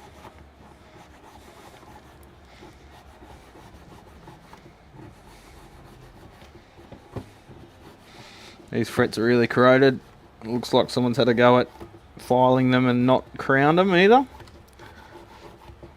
It could have been from the factory, but this one's a bit of a sentimental job, I think.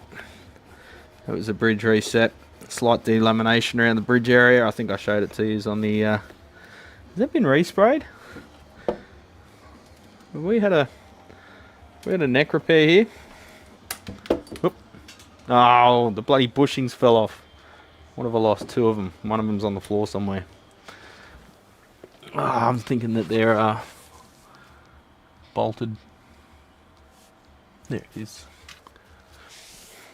It's a problem with dark carpet. It makes the shop look less dirty, but you drop something, you can't fucking find it.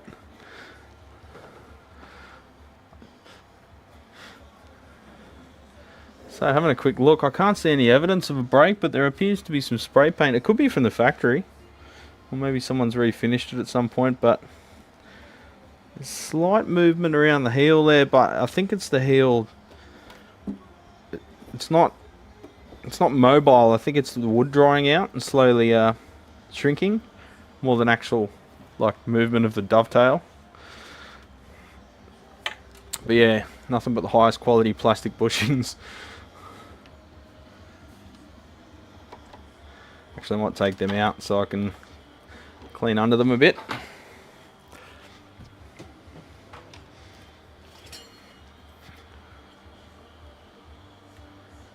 Some are really tight and some are just falling out. Yeah, I won't tempt fate there because I'll probably crack them or something, being that they're just made out of plastic. just put them back in. Anyone want some drum samples of my Pearl reference kit? 70s supersonic snare, let me know. Wow. Someone put a rubber band throughout the tuning machine post to prevent that. Yeah, that is a good idea. That would require foresight and intelligence though. Don't really have that much to spare in either of those. Fret ends are a bit proud. Where's my tape? There we go. Go feed the mutts, Mark.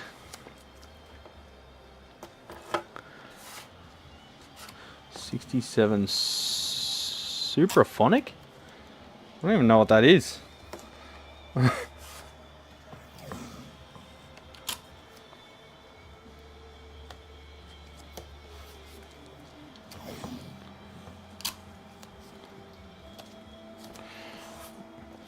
Alright, so I'll just smooth off those fret ends a bit so they're not spiky. Bit of fret, what do they call it? Fret sprout.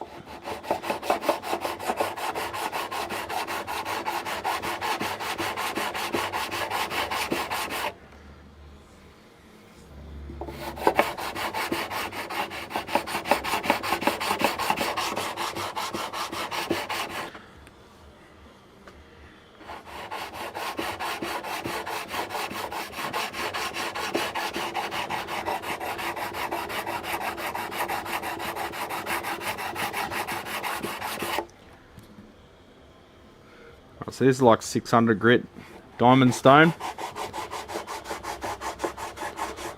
Ludwig snare drum.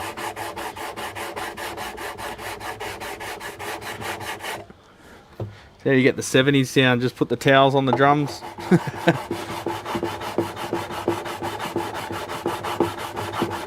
It's funny, the 70s, they like, it's like they rebelled against it's like they were rebelling against like the wall of sound, like the Phil Spector thing, by just having no reverb at all on anything. And then in the 80s they like overcompensated for that, and everything had shit tons of reverb on it.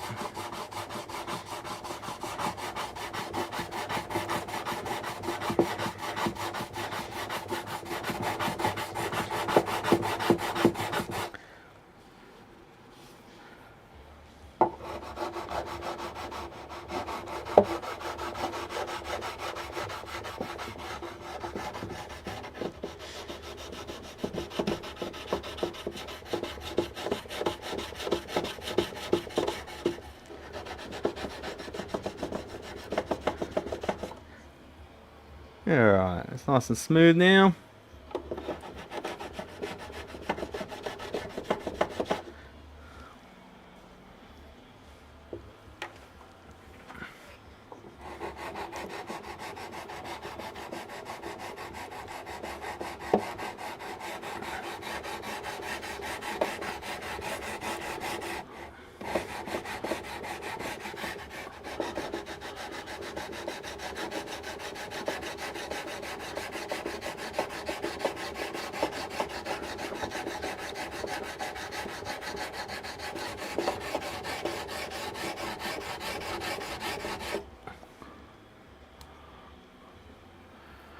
Oh, right, that'll do. A little bit on that one still. Not making it a bloody silk purse. You just don't want it to dig into anyone's hands.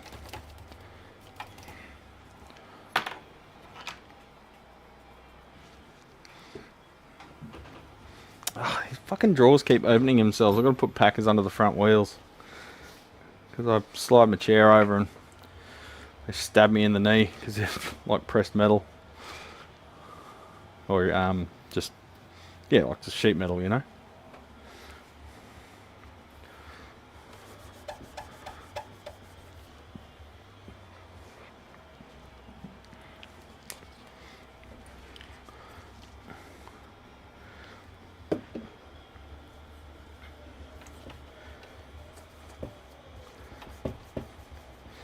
Segovia.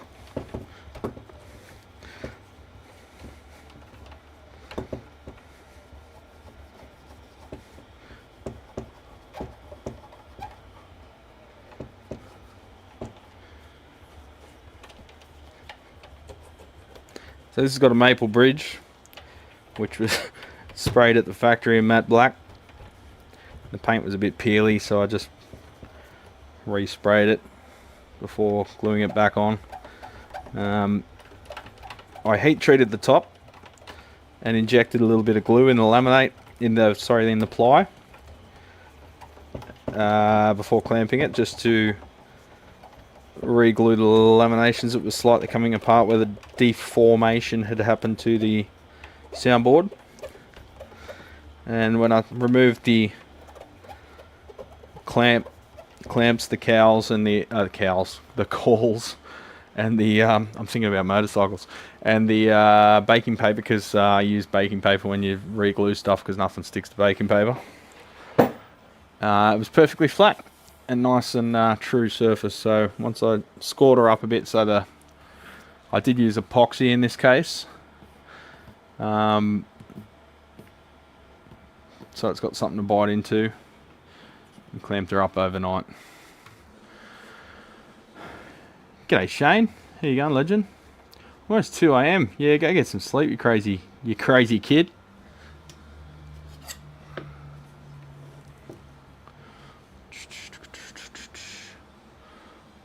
The original gated verb wasn't even a reverb. Digital reverb units came out in the 70s. Phil was good if you didn't visit his house. Yes. True.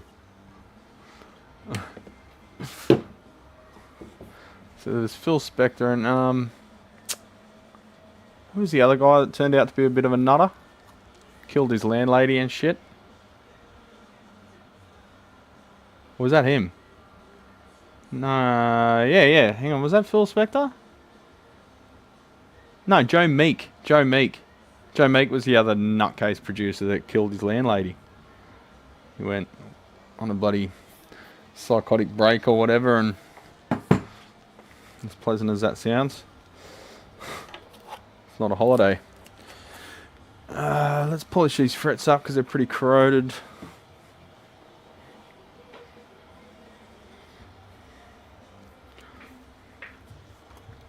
Just got one of these Josco polish compound sticks so I don't get the liquid polish everywhere.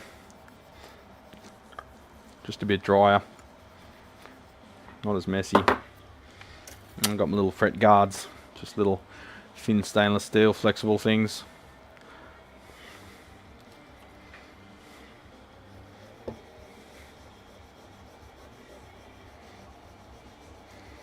See if it gets the corrosion off. Tarnishing.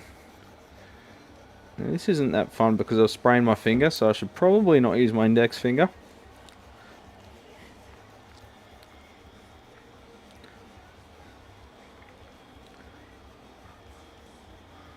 Oh, the gated sound on the bloody... Ugh. I hate Phil Collins' drum sound, man. I know he's a drummer and that, but I can't stand that 80s just cheese. I don't know. It's so cringe. That's why I like the 90s was mad when all grunge and stuff just made everything raw again.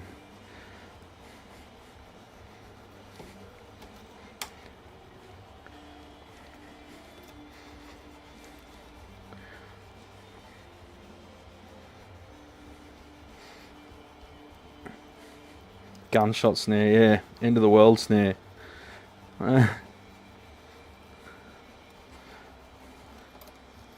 Peter Gabriel. I did have an urge to listen to Sledgehammer the other week. I think it was the, he used like a 12-string bass or something on it. That ding ding ding ding ding ding ding ding. I think it was like an 8 or a 12-string bass, and it gave it this weird, otherworldly sort of sound, similar to the one they used on what was the song, Black of Wolf of Man or something. No. I forget the song, but something off the Black Album.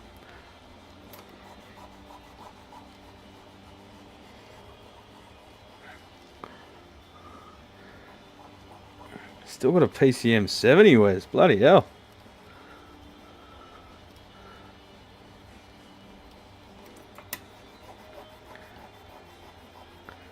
I was a huge Peter Gabriel fan as a teen, and then I got into music. Ah, well. What can you do?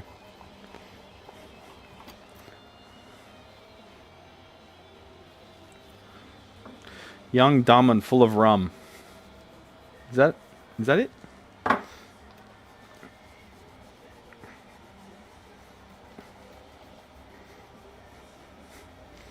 Closest I come to liquid buffing compounds is red paste in a tub. I prefer a stick of red Jeweler's Rouge over the paste. Some ballastol will soften up stick polish. What the fuck is ballastol? It's just like naphtha or what? I think naphtha dissolves it.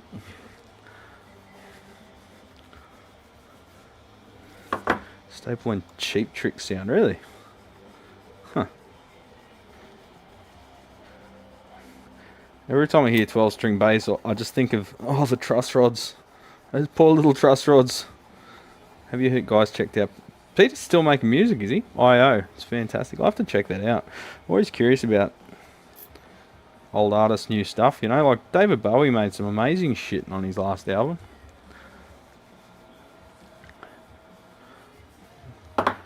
And you can tell it's not for money, because, like, he was on his way out, like, last legs. So he actually felt compelled to do it. Have two Lexicon 480Ls in. Neither will see the light of day. They were 50-gram box. I've used a 480L once in my life. And a couple of Eventides. It was an expensive rig.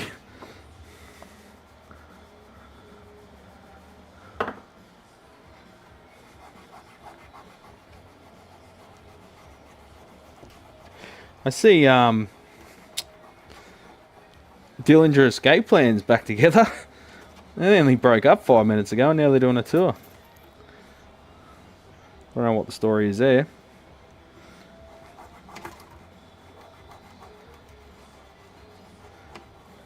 I'm trying to hit that one up if I can. I haven't seen them live yet. Or did I? Well, if I did see him live, I must have been too drunk to remember it, so I better go see him again. Sober this time.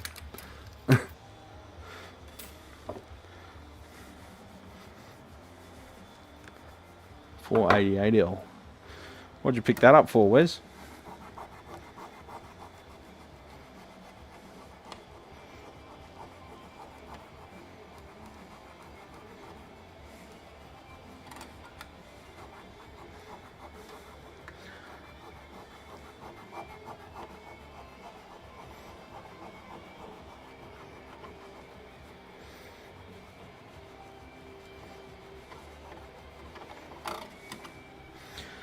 That'll do. Bit of shellite on there. Oh shit, I've got to buy more of that. Running low on shellite. Sorry, 448. Oh, it's alright, mate. I'll forgive you. In time. In time, these wounds will heal, Wes.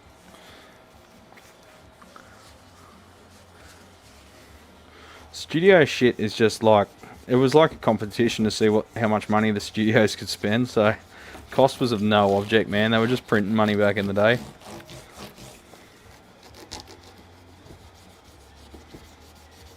Just using a bit of shellite to get any polish compound off. LCD sound system broke up and got back together fast too. I think it was a publicity thing. I love LCD sound system. They're so good. I'm losing my edge.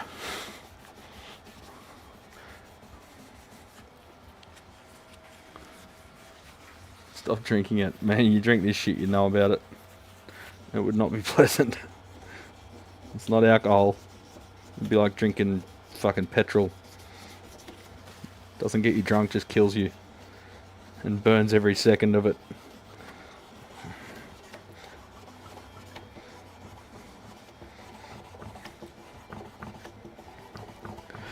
I accidentally drank paint thinners once. I think I told you guys I was working at my brother's shop and the safety rules were very lax. And the boys went on site early and I had the whole workshop to myself. There was only like 3 employees there. And I was the only one because the other 2 boys were on site. So, you know, working away and it was fucking hot. It was like 40 something degrees Celsius, and stop and have lunch. I'm eating my salad and tuna roll, salad and salmon roll, which I seem to eat every day back then. And reading a magazine. And out of the corner of my eye, I pick up my Mount Franklin bottle and took a big swig. Being so hot, took a big mouthful and swallowed it straight away, and then it burned, and I realised that was the thinners, paint thinners that the guys had as they were loading up the car. They like to clean out the white melamine cabinets with a bit of paint thinners, get finger marks off it and shit.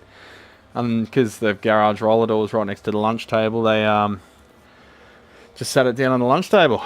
So I spat this shit out, what was left of it. Some of it went down into my guts. But yeah, my throat was instantly on fire. And when I spat it out, it was like one of those card tables that had like vinyl covering on it and like foam underneath it, and plywood underneath, and fold up legs. And the thinners that I spat out melted the vinyl and melted the table. So I didn't know what to do. So I went up. My brother was still in the office, which was like up the path. There was a different factory unit between us and the office, different company. And I said, "Can you look up the poisons hotline? Am I supposed to induce vomiting, not induce vomiting? Am I supposed to go to the hospital? What are we supposed to do?" Oh shit! So he's digging around looking for the poisons data sheet, which should have been in the filing cabinet. So I went back and sort of was trying to drink water, and I vomited a few times involuntarily. It wasn't pleasant, and it burned on the way back up as well.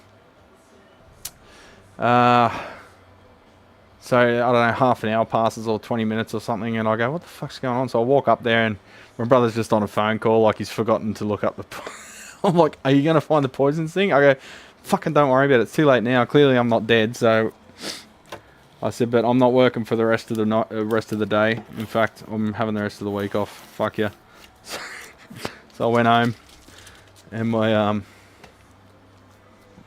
housemate at the time smoking a cigarette out the front. He goes, "What are you home for?" Because he was a night shift.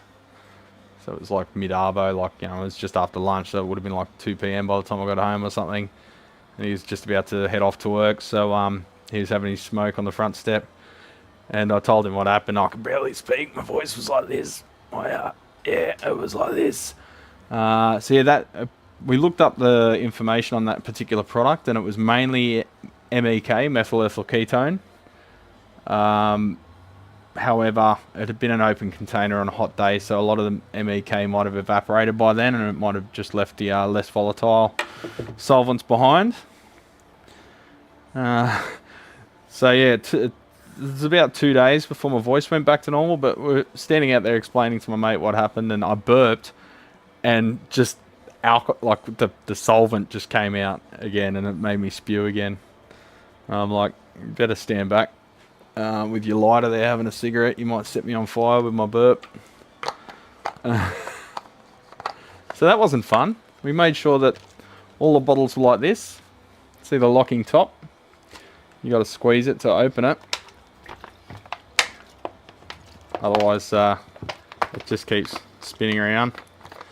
And they all had the big skull and crossbones poison and the information data sheet on there from that point forward, which is what was actually required by OH&S law. But yeah, like I say, small places tend to be pretty lax on stuff, particularly when it's family run. So it sounds good to work for a small family business, but sometimes it's better to work for a big company because all this stuff's sorted out. But you know, live and learn. You only live once. How many of you have drunk methyl ethyl ketone?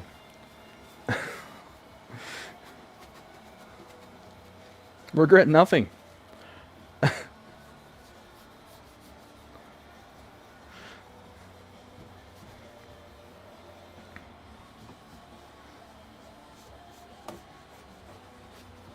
I think I did end up going back to work the next day. I was fine. I just couldn't speak properly. Had the what's his name?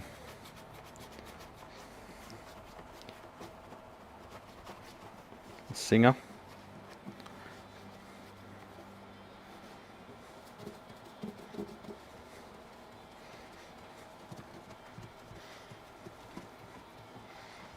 Had alcohol poisoning in college once. Just once. Where's?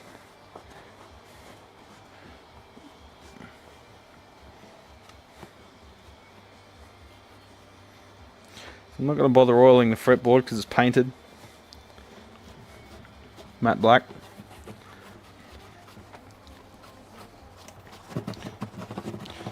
Just giving the body a once over.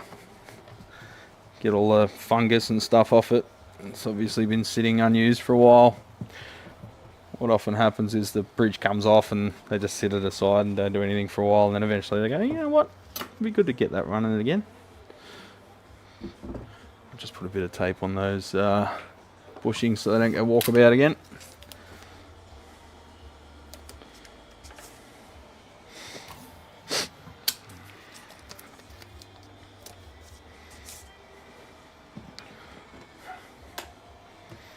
No pickup on this one.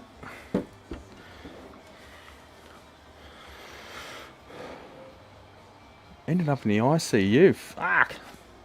Yeah, I've never got that drunk. Pardon me. Kamikaze? What the fuck's a kamikaze shot? Is that a cocktail or is it a method of drinking? It's kind of in the name, Wes. Yeah.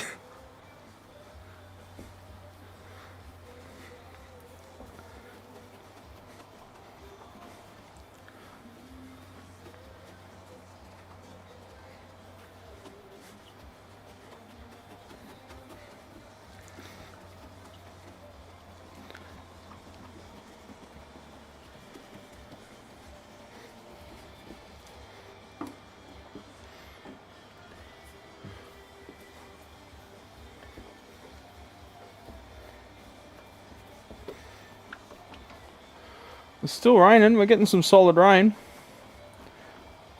Storm front's gone through and we're just left with residual rain now, so that's good. Good for the garden. Means I'm going to have to mow the lawn every 5 minutes though. It's a mixed booze shot with fruit punch that tasted like candy. That's why I like my alcohol having a punch. That's why I like the overproof whiskies and stuff, because they fucking... There is no doubt in your mind that you're drinking alcohol. Every time someone gets into trouble, it's because whatever they're drinking is designed to hide the alcohol, which is a bit not great. Like, it's a little bit like a legal fucking date rape drug, you know? It's a bit sus, like having these super fruity drinks. Like, it's for people that like being drunk but don't like alcohol. Never understood that. I like alcohol but I don't like being drunk. I'm the other way around. If I could drink all the whiskey in the world and it would like taste and have exactly the same sensation, but you stop feeling any more drunk than you do when you have like 2 or 3 of them, you just get that little buzz, that'd be perfect for me. Never understood people that like getting sloppy drunk. It's just gross, and you're a pain in the ass, and you sound like a fucking idiot, and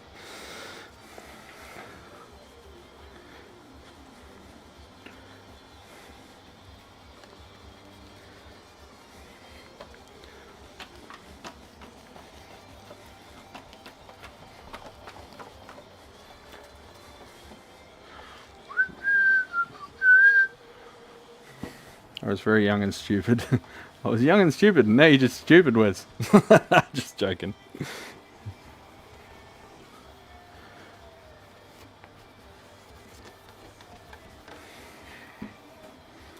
Alright. Let's get some strings in this bad boy. Oh, I've got to clear this, clear out the glue in the peg holes first. Thank goodness there wasn't cell phone cameras back then. Yeah, that's probably a big reason why you've probably heard this generation and even the one before it. Drinking's nowhere near as prevalent as it used to be. That's probably a big reason, man. Because it's photo evidence of fucking every single thing that you do now. Oh, that's a 3mm.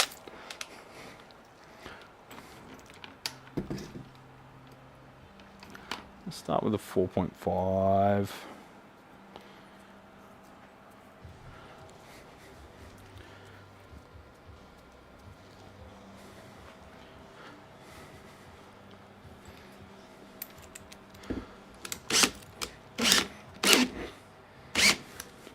Some of us don't know when to stop when we got the tape. Well, that means you shouldn't have started in the first place.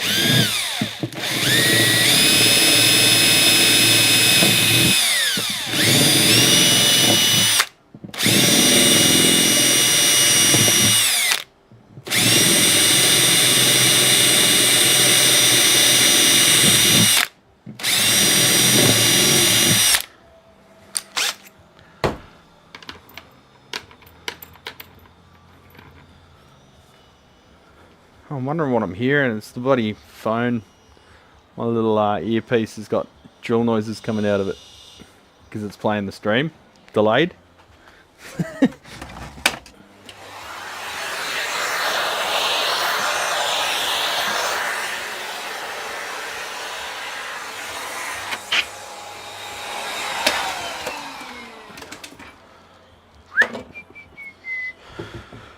I'm like your opposite, Brett. I love being drunk, so I just gag down shots of something called lightning. 75%? Fucking hell. And wait. You wouldn't have to wait too long. Don't get me wrong, I love the buzz. When it's a Friday arvo or Saturday afternoon, say you go into the city, you go to a whiskey bar or something, you craft beer, have a nice fucking hearty 8% double IPA, and when it starts to hit, you feel all warm and fuzzy and happy and comfortable. But then everything goes downhill after 2 or 3 more drinks, and you're just like, you got to figure out how to get home, and everything's a pain in the ass.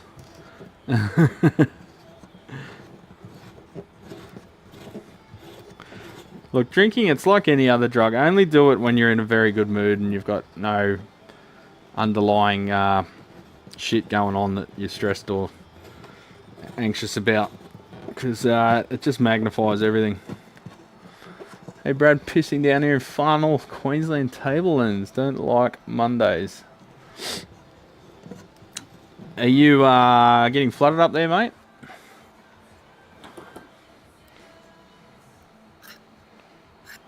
I hear the floods are pretty bad. Although I think that was around Yamba and stuff. I think Brizzy and Townsville was copping it. Townsville's a bit, yeah, because it's like flat. Opened up the Silverface quad reverb. Someone's been inside before. Not terrible, but some parts not great. That's par for the course, buddy. How you going, TKs? What's happening to the legend?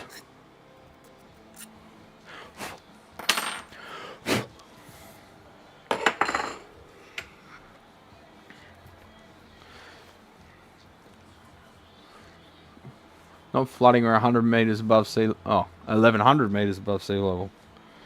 That's quite up there.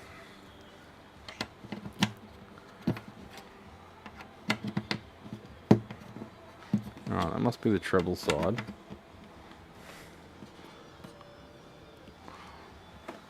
Where's this neck sitting?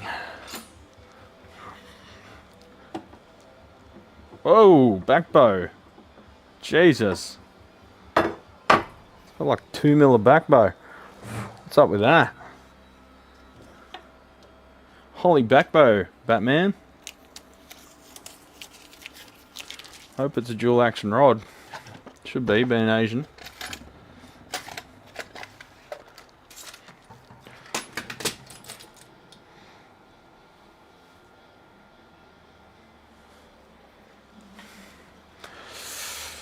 It's the cool of the barrel. I'll email you some pics for a laugh. Alright. Working on a trio of shit fender amps. Something new. New stuff? TK?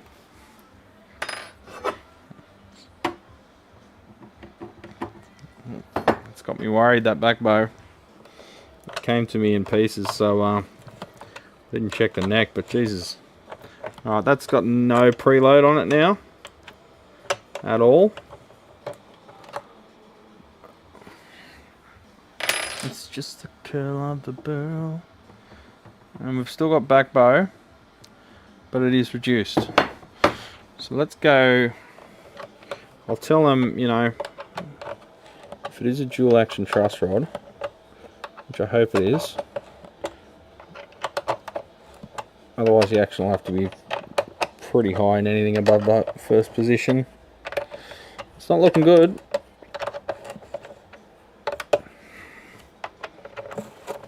Nope, the nut's just coming out. She is not a dual action rod.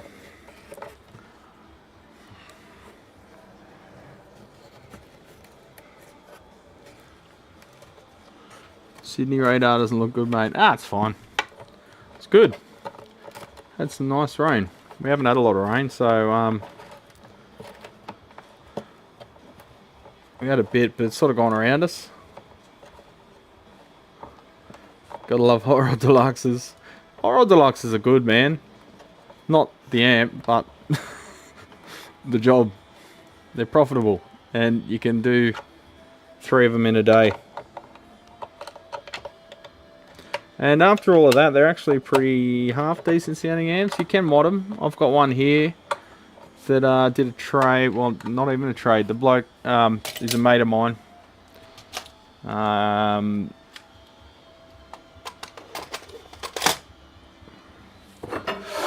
Well, mate of my cousin's. I met him at my cousin's funeral and we had beers. But yeah, he brought it in for check over. He didn't want to spend much money on it. He just wanted to flog it, sell it. That means sell it. Sell it cheap, get rid of it. But then I had a look. It needed all the usual stuff. Plus, it was had some pretty bad stuff, strip screws and whatnot, and yeah, a lot of heat damage. Wasn't in good shape, and the output valves were cooked. So yeah, it was going to cost a bit. So I said, look, I can just do it in my spare time. If you're going to flog it anyway, I'll just give you $300 for it as is. And he's like, yeah, deal. So we did that, and then I restored it and went a bit above and beyond. The speaker was still okay. And I'm just going to have that as a higher amp. It looks good from the outside. Well, and the inside now, but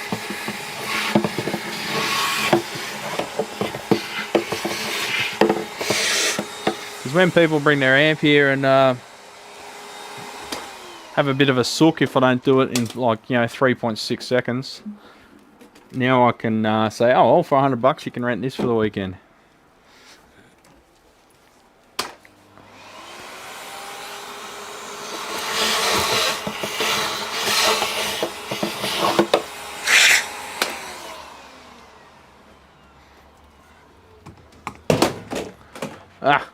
Someone wanted me to design a new board for that Hot Rod Deluxe. Someone already does it, Alex. They turn them into a, I want to say, overdrive special dumble, something like that. There's a guy, I think he's in Italy, he's in Europe somewhere, that does them. So he'd be kind of reinventing the wheel there, buddy. Six was going to design a new output, well, a new valve board for them. Because there's a bloke doing them that he started World War III with. on a Facebook group, I think. So he wanted to do a better one to stick it to him, but I don't know if that's happening or what.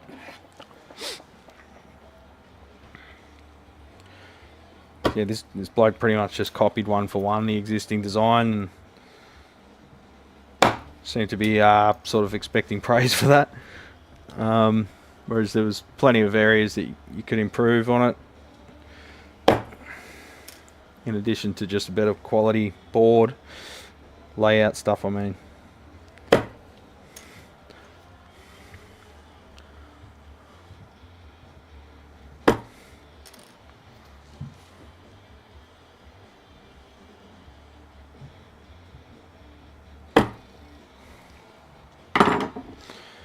Alright, what strings did I quote on this one? Probably just lights again, I imagine.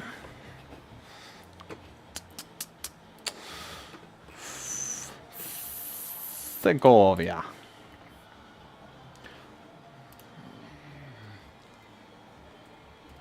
I cranked the aircon up today just because the humidity was hectic. It wasn't that hot, but just like 80% humidity. Phosphor bronze light, that's the ones. I'm just going to go job after job after job today, champions, and Shell's it. Got a netball thing tonight, so I'll do all the paperwork tonight and everyone will wake up to a nice little invoice.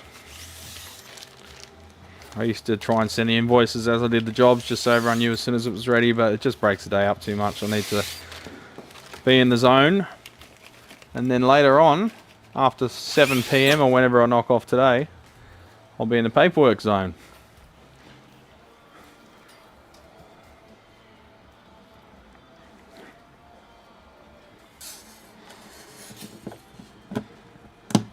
How are you at inlays? Ever repaired some? Yeah. Yeah, time consuming and expensive as a result, but I've done custom inlays, people's names and shit. But yeah, very time consuming, so most people balk at the price, so I balk at doing their job.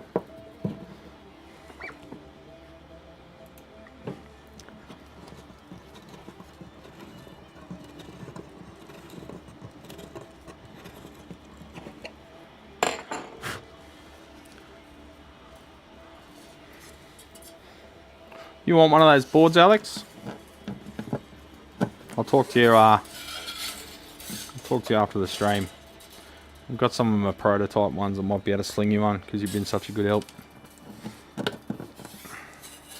They're still fine that just one of the screws doesn't align.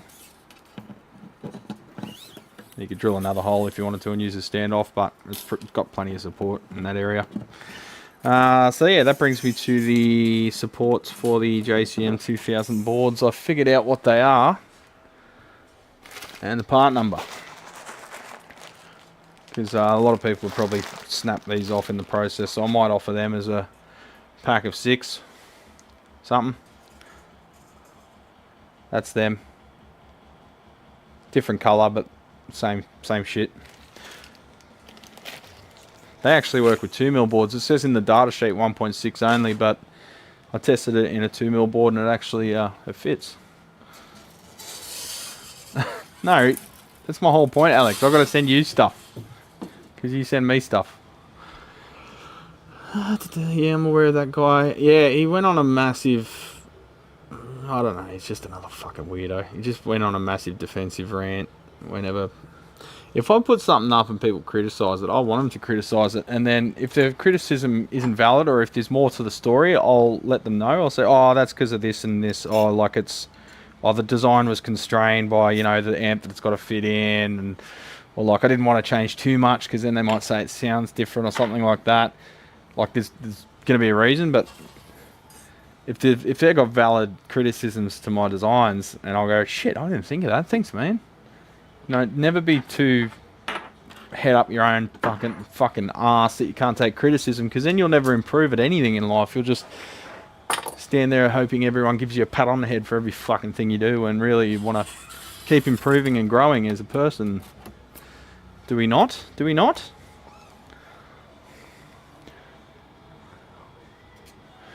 When you replace gauge, when you replace the strings, do you give the customer what they had, or do you do something like tens? No, I don't have a standard, Jamie. I'll ask them.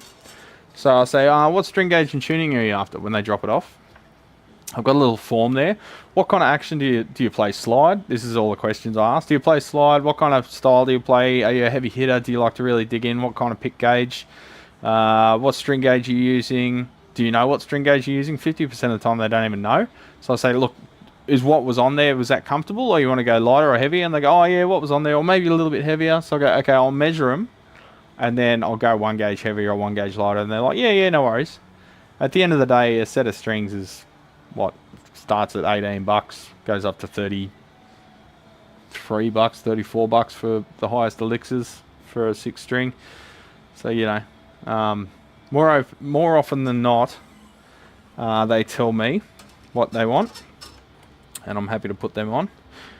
I do rotor sound, Elixir, Ernie Ball, D'Addario, and some other brands like Termastic for the more crazy shit. But in store I stock all the time Mark Bass, Ernie Ball, Elixir, and some D'Addarios. I don't stock every string from every brand because I'd have to have, like, my whole fucking wall would be strings. You seen how many different lines of strings like just Ernie Ball has? Like the whole fucking wall, the whole shop would be strings. Most people don't even know or care. So I just say, look, do you like a brighter sound? Do you like a darker sound? Do you play like fingerstyle? Do you play rock? What's your amp too? You know, like just as much information as I can get, and then try and come up with an informed decision on what they might like. Alright, there is tons of brake angle there, and the action's too high, and the neck's still backbowed slightly. So I think I'll be taking that saddle down. So I'll put the 2 outer strings on. Yeah, I'll try and get, when it comes to like a lot of things, I don't know how people can do a guitar setup without talking to the customer. Like a lot of these shops, you put your guitar in for a setup, your guitar disappears for a couple of days, and then you get a phone call that it's set up. How do they know how you like it, you know? Do they sit you down and play it? No.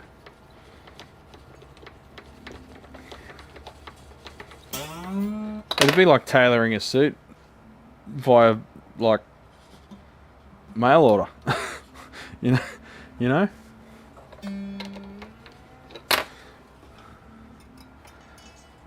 Alright, that's really high.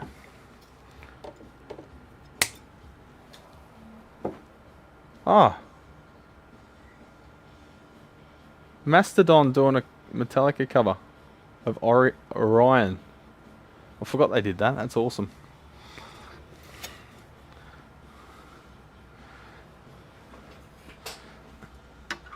Alright, well, no, it's not as high as I was thinking. It's 2.25, but we're at like 3.25 on the bass side. So it could come down, say 1/2 mil on the treble side, and say 1.5 mil on the bass side. Oh, rain's picking up again.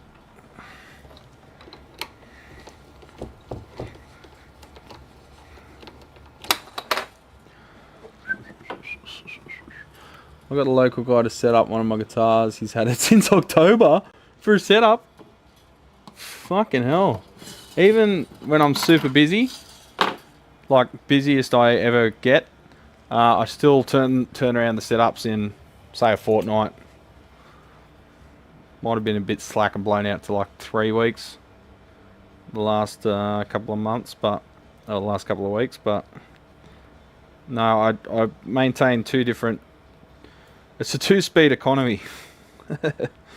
Setups and major repair work.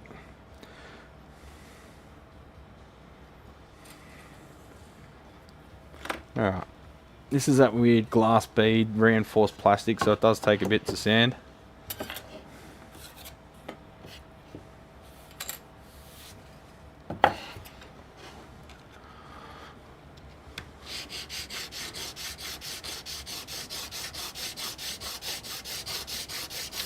It's a bit crunchy when you sand it. That's the glass beads coming out. I think it's glass. Could just be something real hard, like silica or something. Well, I hope it's not fucking silica.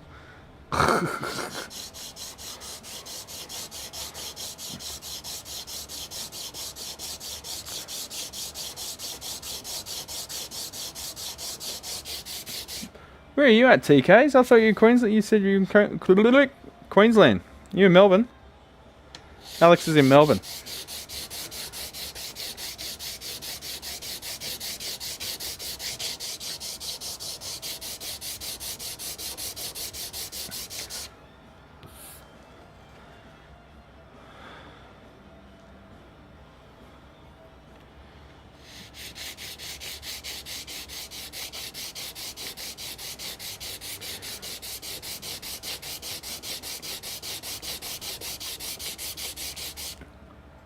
Thornbury, right.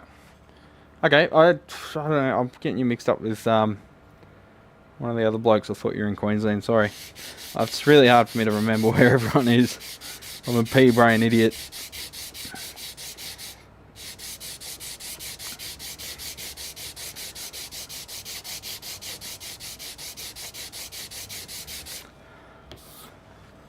Not pea-brain like R. Kelly pea-brain. I mean P-E-A brain.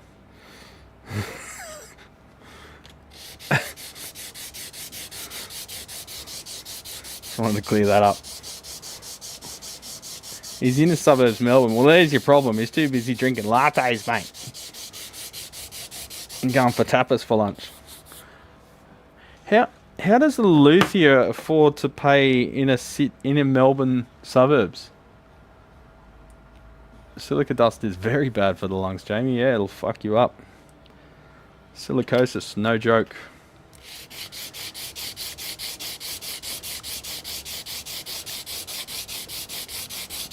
I don't think it's silica. I think it's just glass beads. Small. It's like glass. It's like sand mixed in with it. You know.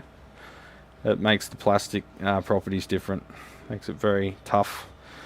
And it actually makes it conduct heat. Like a lot of drills and stuff these days will use heat conducting plastic.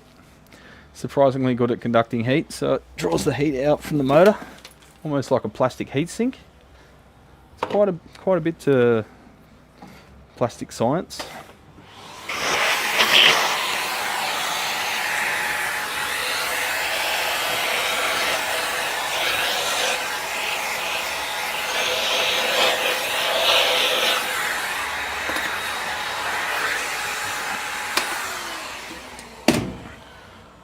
Get in my belly.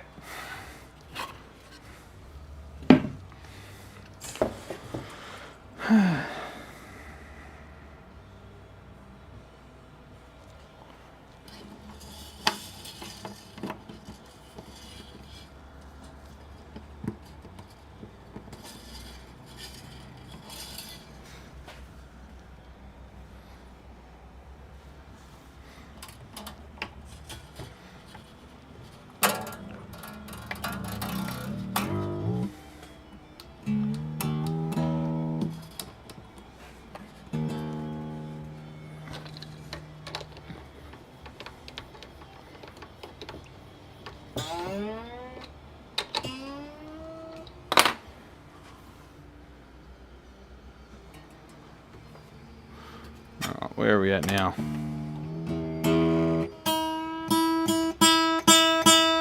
Buzzing on the first fret, yay.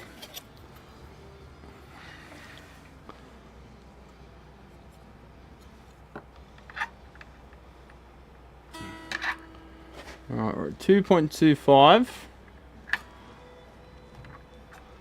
to 1.75. Bang on! We've got that sitar sound. So let's build up that nut slot. Actually, let's get all the strings on first. There is some cracks in that nut, so I suspect it's going to fail. Which sucks because I haven't included the price of a new nut. Although that nut doesn't look original either. This is all the stuff that people expect you to do as freebies. Well, it was easy to remove at least. Looks like a bone stock plastic piece of shit, so let me just clean up that slot. And see if I've got another plastic one to go in its place. I'm not giving them a bone one for free. I'm not giving them a plastic one for free, but won't have to charge too much for a plastic one. Where's my little bit of maple?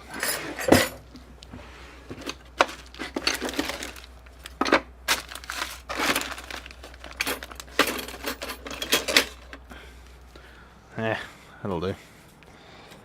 Just wanted a bit of wood to put under the strings like that. Since I've already attached to them, I want it out of the path of the file.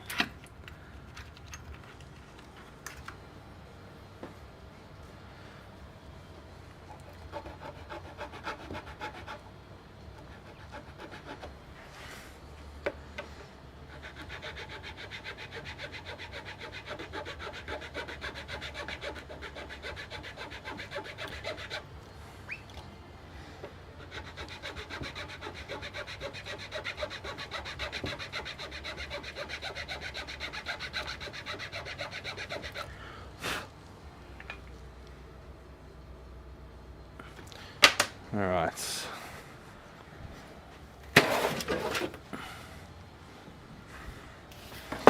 Running out of room again.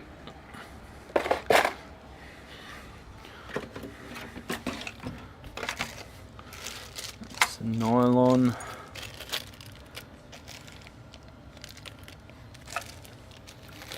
That's a 12 string. That's bone, that's bone, that's bone. God damn it, don't tell me I haven't got any plastic ones. Let's see if one of these fits. I generally don't do plastic nuts because they kind of suck. That's way too big.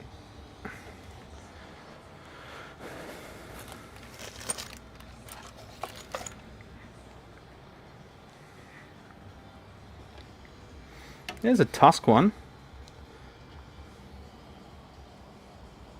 Second hand. The width is right. Bottom of it's not flat though. That'll do. I get a free tusk upgrade. How about that?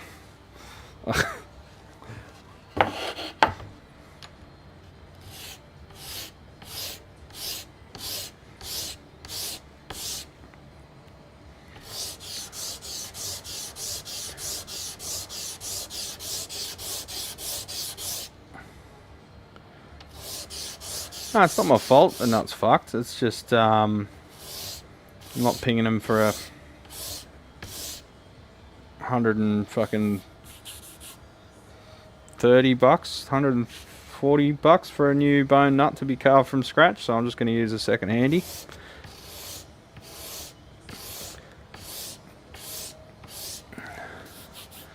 Because I cut them out of the bone blanks and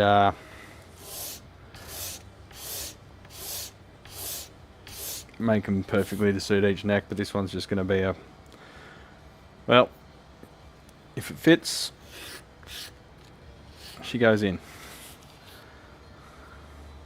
Oh, you fucker.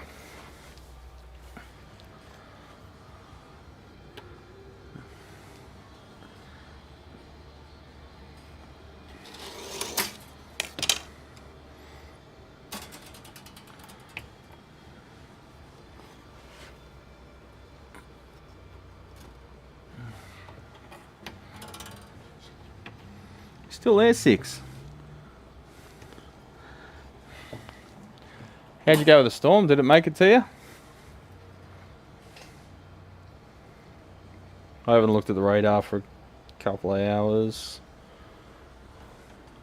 Still a bit of thunder here. I love a storm. I was going to do a storm chase yesterday, actually, champions. I almost pressed the button on scheduled live stream, and I was going to take his for a storm chase. Or more like a storm leisurely pursuit. But then it all just wheezed out. It looked real like it was going to be real hectic, and then just it just sort of faded to nothing. So it would have been a bit embarrassing.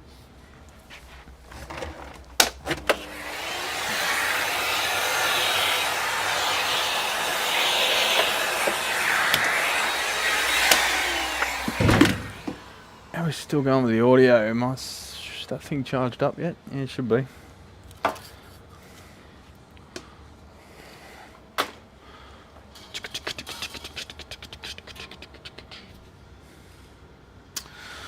Sweet as bro. Let's get a bit of glue on that bad boy. A few little dabs. As AVE says, a little dab will do you. Big gobble screw ya.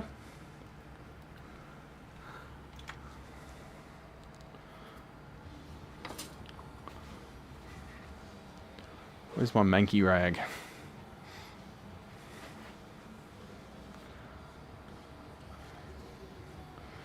So is the bloody Super Bowl happening or what?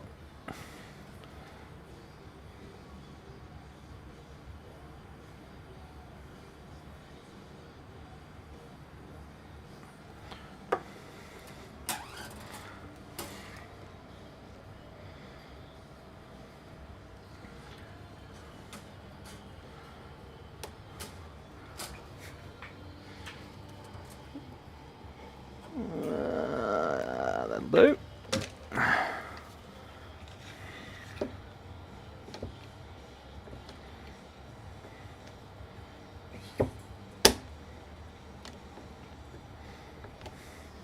My eyes are very good. What, like attractive or?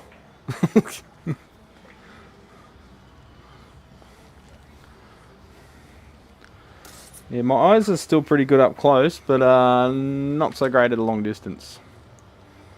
Which suits me fine. Scotty, you still there, mate? Philly is smashing it. Okay. So Philly's the town where they climb all the light poles afterwards, or am I thinking of something else? I think I might be thinking of their hockey games.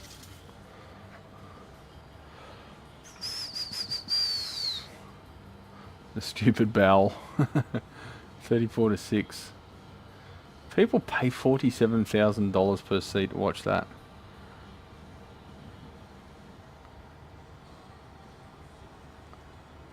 Yeah, it's mainly feel, Jamie. You put it in, you can feel there's no movement. It slots in, and you move it. You subconsciously move it back and forwards, and there's no movement at all. You're like, oh, okay, that fits, and then you look closely, and you can see everything's not nice and tight.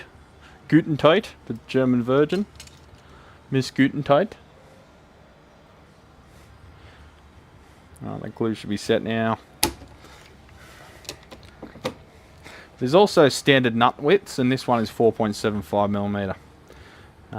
So yeah, you find that the bone ones are slightly oversized because you do need to finish sand them. They still have the linear marks on them. But the tusk ones tend to be a bit closer. There's a bit of dags, like the mold. Dags, you like dags? The mold has a bit of a sort of flash around it, like where the mold released. So you have to sand that off or it doesn't sit right. Hey Brad, my Strat had 2 wires for earthing. One was screwed onto the pickup cavity and the other to the tremolo claw. Why were the 2 needed? Well, when they put the sealer coat on your Strat, they then paint the cavity with a conductive paint. I've got some down here. This is the StewMac version. It's like a graphite paint. Oh, focus. Fuck, it's like being back at the Penny Boy. I think I'll get rid of you. Then they put a little bit of tape, like one of those little round circle stickers, over a spot, and then they paint the rest of the paint. And then once the rest of the paint, the top coat's dried, they remove that sticker, and it's got a little exposed area of that paint.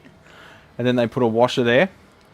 And now they connect that to the ground circuit, and the entire electronics and pickup cavity is now shielded. Some guitars you'll find that they have that in every pickup cavity if there's a drill going through from cavity to cavity, because obviously it's hard to paint on the inside of that hole. But if there's a route going all the way up like there is on a Strat, they just paint that route as well, and then the whole thing's all connected. And then your bridge, because it's separate, it's not connected to anything that's touching that. So they ground the tremolo springs in the back, and that's a convenient place. You can still remove your trem if you want. You can still remove your strings. In the case of a telly or something, they often use the copper plate on the bottom of the pickup. I don't like that because it's a bit unreliable. I prefer to have a wire that's sandwiched between the body. I fan out a wire like that and then squash it between the finish and the bottom of the bridge. And then don't worry about the pickup one. It'll just ground through the springs to the bridge. And with a Les Paul or something like that, you'll find something that doesn't have a trem, anything with a Tune-o-matic, they'll actually, before they install the bridge posts or tailpiece posts, they'll drill a little hole and pass a wire through and just push the strands of the wire down. So when you put the bushing in, the bushing now is sandwiched between the wood, the wire sandwiched between the bushing and the wood, and that's how you get the ground connection for all the strings. And it is critical that you've got to ground the strings unless you've got an active pickup, in which case it's less critical.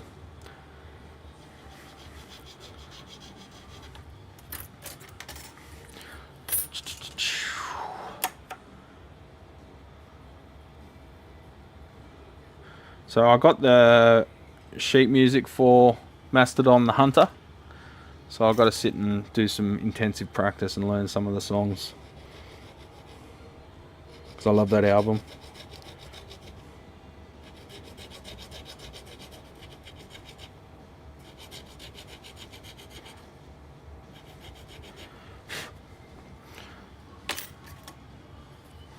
Where's my 13?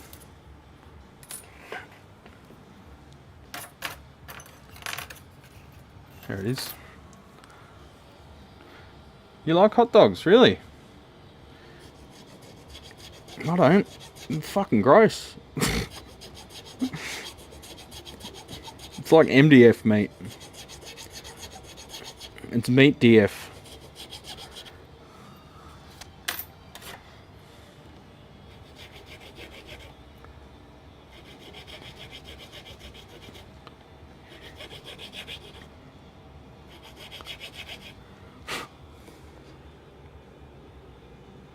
Yeah, looking good, mate. Yeah, no.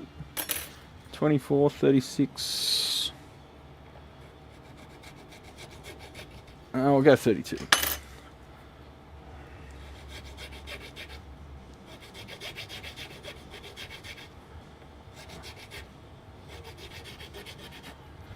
$32, $42, $40, and just wiggle it back and forth.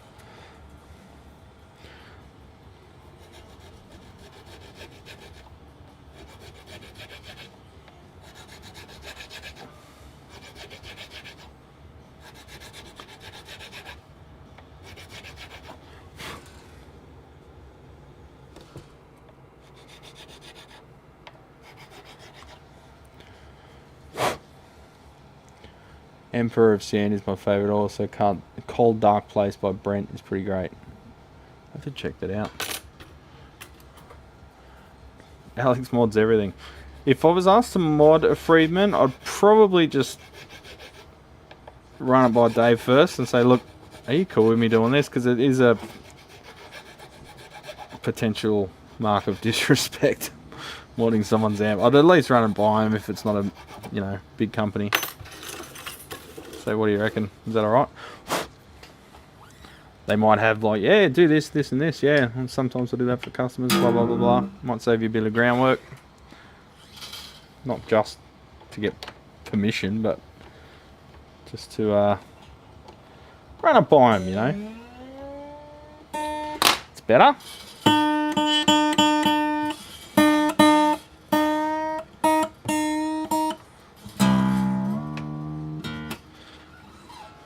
Let's get the pencil marks off the front face of the nut. Where's my eraser?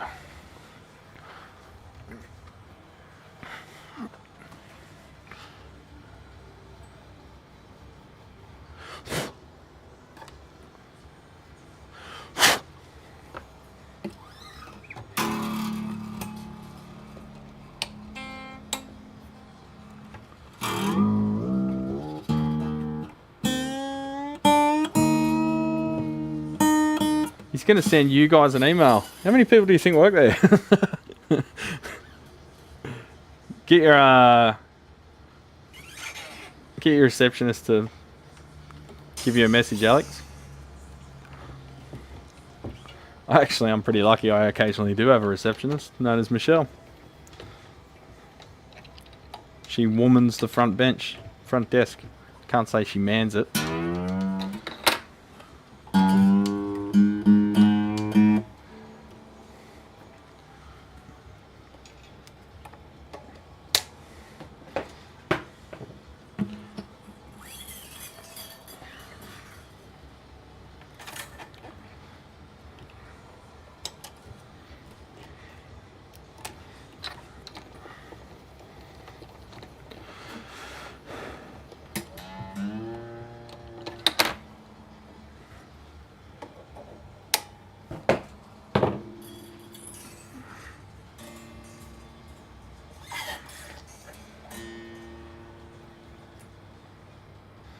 My wife reads the emails but never replies, yeah. Same with my wife. I keep no secrets from her. I wish she'd reply to some though. Sometimes I don't want to.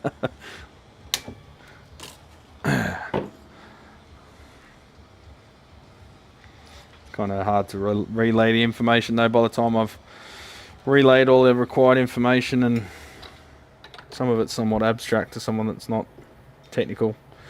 I may as well just type it myself, eh?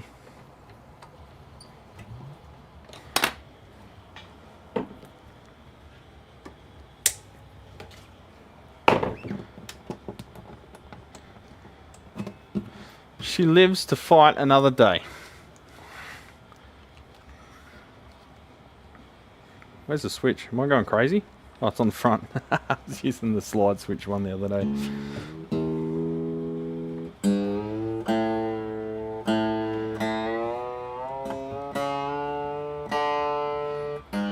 Let's see what that neck's doing. Now it's got some string tension on it. Oh, nice, nice, nice. Yeah, about 0.1 of a mil.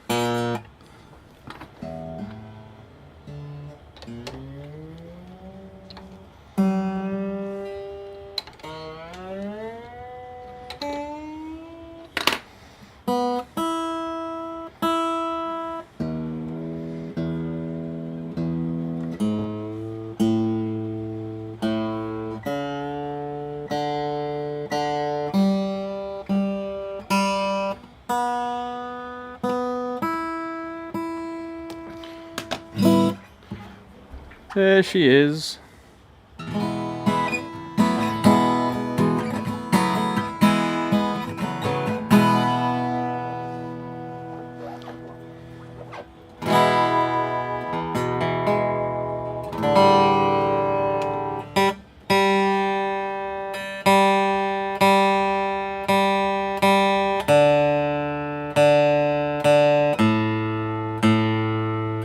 Let's give him another stretch, eh? G'day Christopher Butler, how you going, legend? Tuning always sounds like Louisiana. Oh, when you're tuning it up.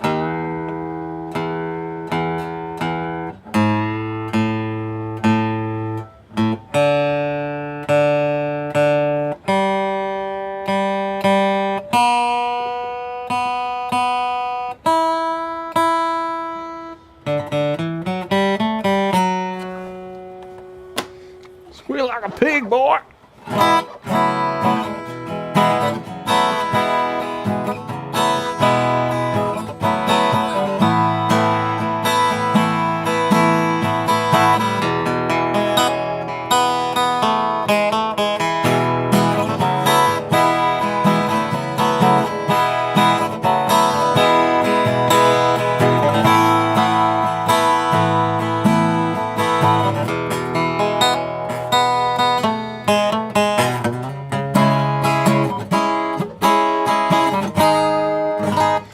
Enough fucking about. On to the next one. That's why I never get better at guitar, because I play for 3 seconds and then the guitar gets put back in its case and sent back to its owner.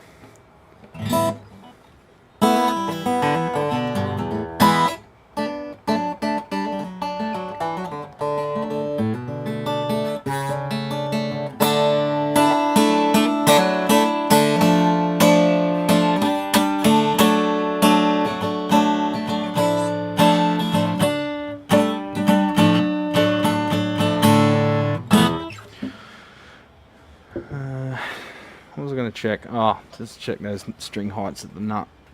Feels a little bit stiff on some of those center strings. Yeah, out of 2. Let's come down a little bit more. The E and A is good. D could come down a tiny bit. Don't want to push it too hard, but that's when you fuck up.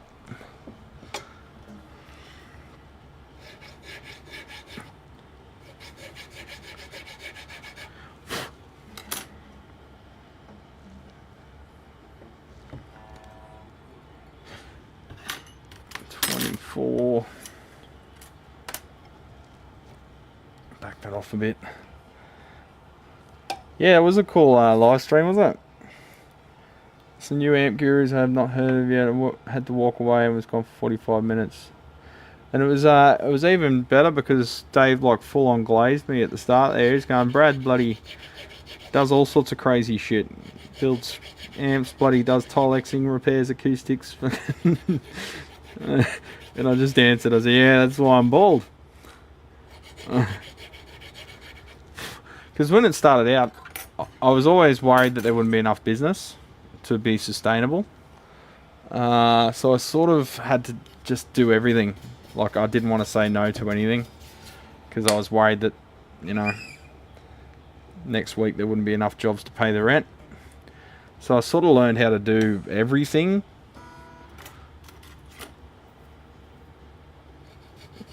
So I always thought the work might dry up from one stream or another, like the amps might dry up, or you know, the fret work might dry up. So, and in the end, it kind of has happened a bit, because jobs seem to come in waves. Like, I'll get a bunch of fret jobs, and then I get a bunch of just amp restorations, and then I'll get a bunch of like broken headstocks. Things come in sort of waves, and there's no real rhyme or reason to it. But I guess when you have data sets, you end up with clusters. It's just random, nature of random shit. Surely there's some environmental factors at play, like bridge resets in summer and stuff. But for those times where I've got no fretwork, if all I did was fretwork, I'd kind of be up shit creek. So then I'll just pivot to something else for a while, and then a couple of weeks later I'll get like 3-4 fret jobs. And you can be more efficient when you're doing the same type of job in clusters as well, because you're in the zone, you got all the tools out, you got your workshop sort of semi set up for it. So that's part of the reason I've sort of taken a bit of everything.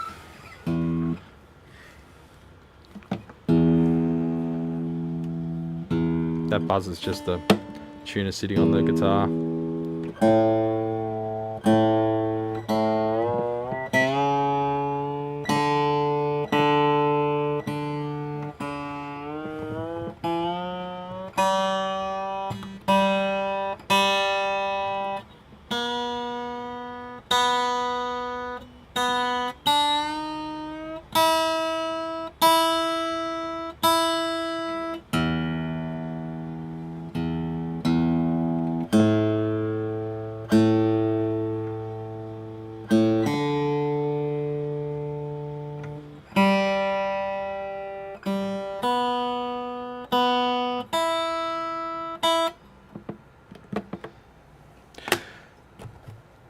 Scotty, didn't I tell you not to buy the Waza one?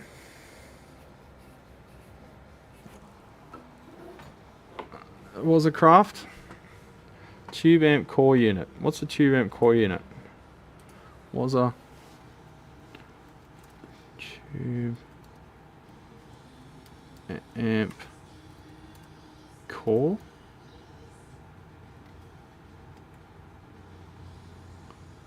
Tube amp expander core reactive load boxes. Yeah, I think they're the ones that can blow your fucking amps up, Scotty. Because the impedance curves look nothing like a speaker. I'd be careful with them, dude. You could blow up transformers and shit.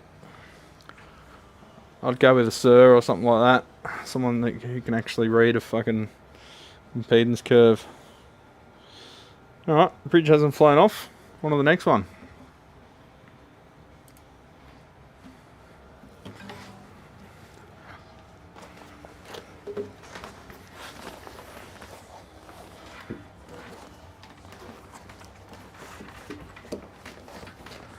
I'll get in there. Got one of those annoying vinyl bags where the fluff shit gets stuck on the tuning pegs.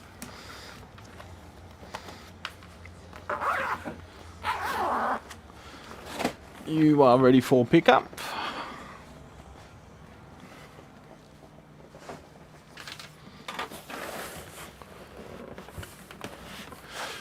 It's only natural that you should feel the same way too. Jesus, what's that one? Vesta. Phew. Gee, I don't know if I can help this one. It's so good already. The strings are just black.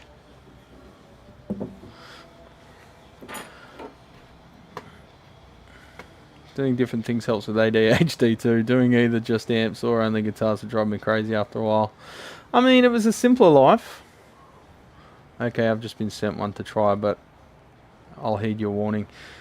I don't know if they've changed anything, Scotty, but look. Let me ask the Hive Mind to get back to you. They might have made revisions. I don't know. I like to give manufacturers the benefit of the doubt, but when the life of your valve amp and expensive parts like the output transformers are at stake, I'd like to err on the side of caution.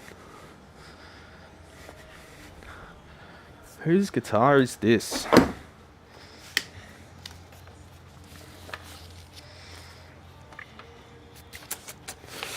I've got to finish fixing up my Gibson SG too. Yes, I own a Gibson. Can you believe it?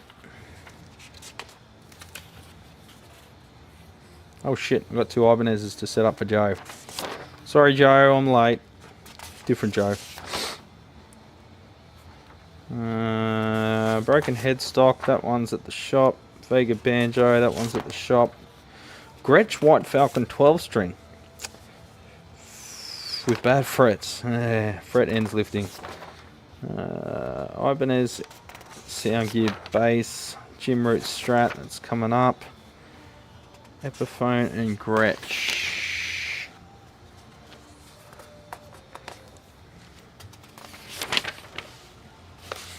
You know what, I got a feeling I was going to write down whose guitar this was because they came back in with it and I never got around to it. Now I don't know whose it is.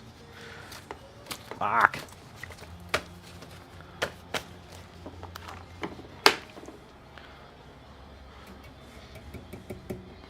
Well, it needs a new nut.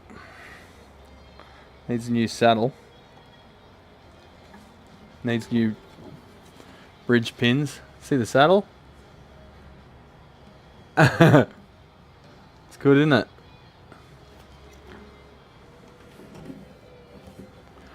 Got a missing end pin.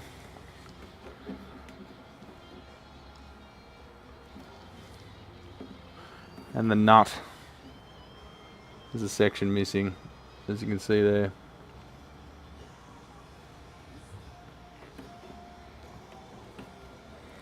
Action's really low though. The bridge is still holding on.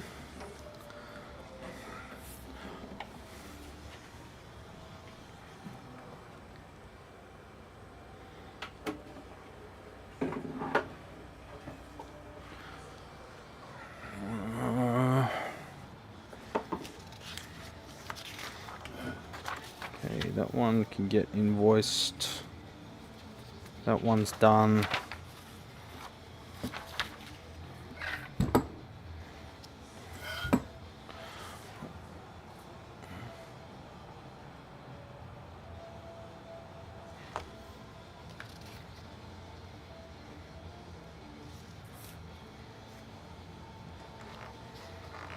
Broken nut.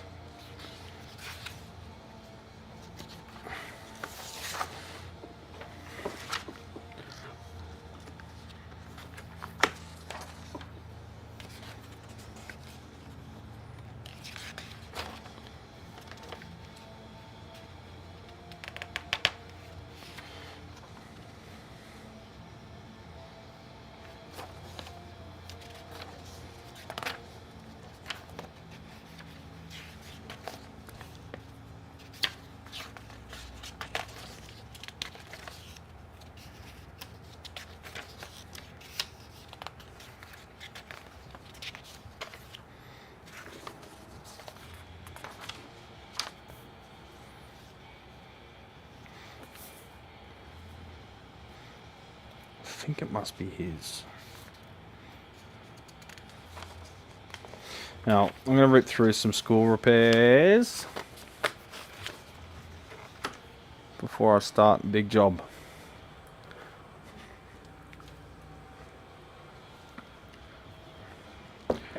All the strings are rusty as hell.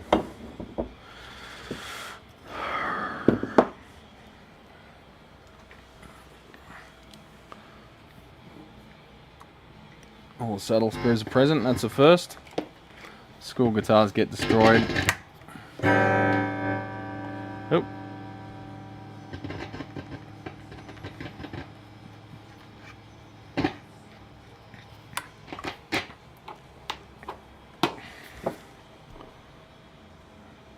It's a really rusty jack. Alright, dig in.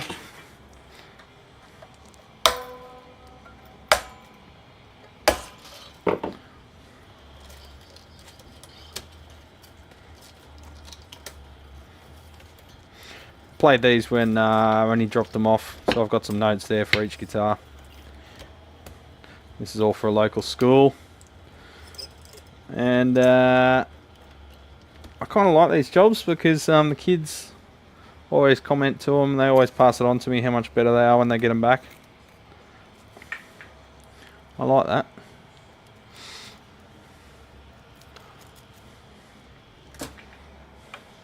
I like that, me.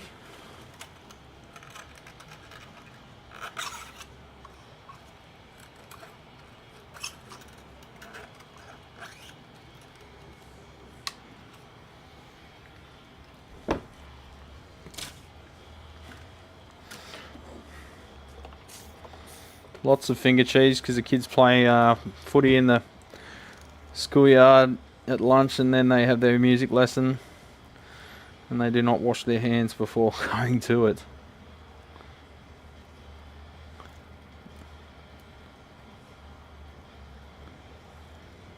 Gross.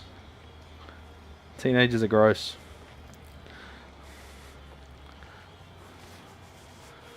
Why, Brad, you old softy?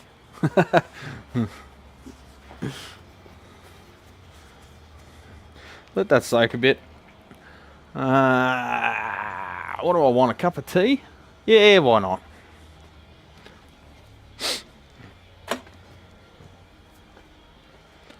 Coffee was a bit rancid before. I don't think I'll have another one of them.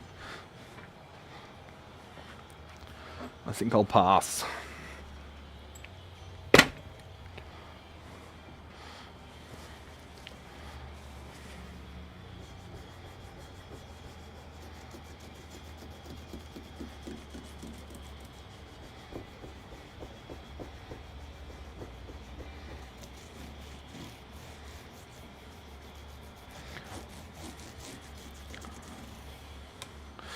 Yummy. Look at that.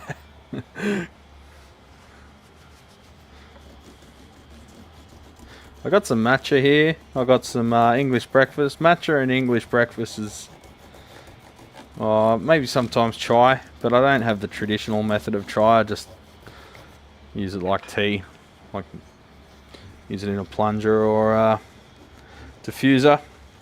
I don't do the whole boil it in milk thing. I don't have all the time in the world to do that, so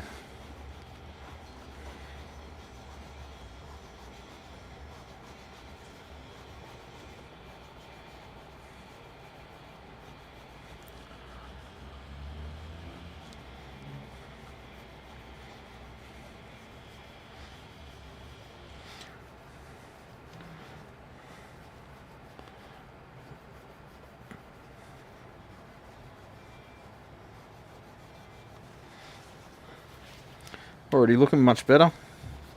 Once you just get all the dirt and shit off, the frets are a little bit corroded, but just cleaning them has helped.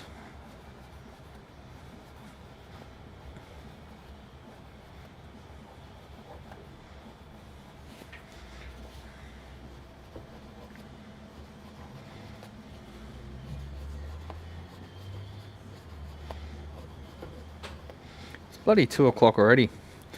Time flies when you do setups.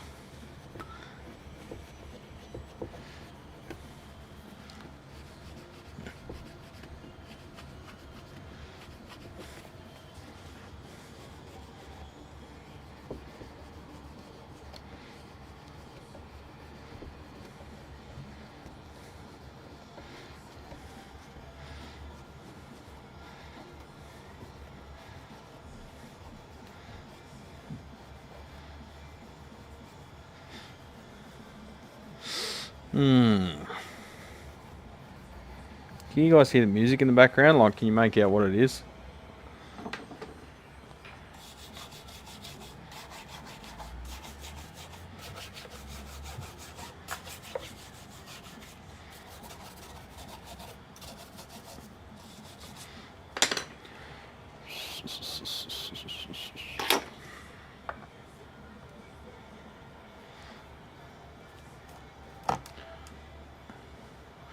Yeah, most important instrument I've worked on all day is a high school instrument, true. Because if you are fighting your instrument to try and play the thing, you early on you think it's you that's shit when it could be the instrument that sucks. Anyone that says, you know, a tradesman never blames his tools, why do you think tradesmen have the best fucking tools going around, you know? If a tradesman had nothing but shit tools, he'd be well within his rights to blame the tools.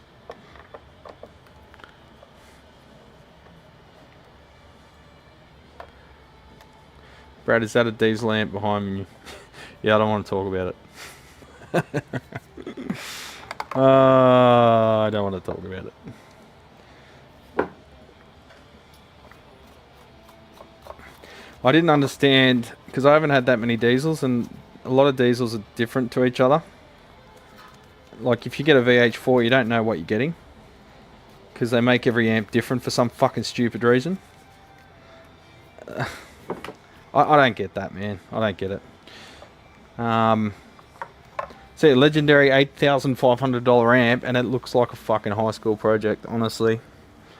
They've got a circuit board, and they've flown all the components above the circuit board. They've used like 20% of the circuit board holes. And everyone's like, yeah, that's how they are. I'm like, am I in fucking bizarro world? If you have a PC, why did you design the fucking PCB for then? Like, and they're like, oh, that's what makes them sound. That's what makes them sound like that, you know? You can't, there's no other way to do it. I'm like, yes, there is another way to do it. It's called fucking designing something. Not just relying on superstition and, oh, I did it that way, so now I always have to do it this way. If it sounds different, find out why it sounds different and then implement it in a professional design. Anyway, don't get me started on that shit. It's just going to get me more hatred, so... $8,500 and it's tack solders everywhere and shit twisted and some components, little mountains made out of components all tack soldered together point to point. Just ridiculous. I certainly would never buy one, even for a tenth of that price.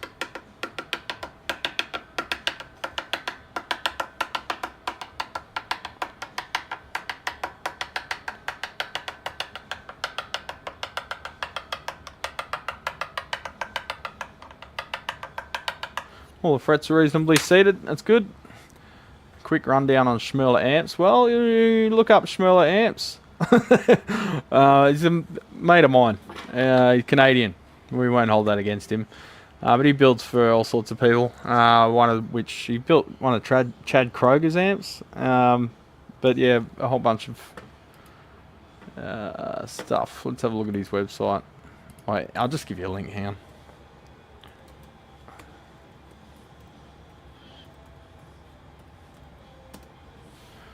Schmerler amps. Schmerler.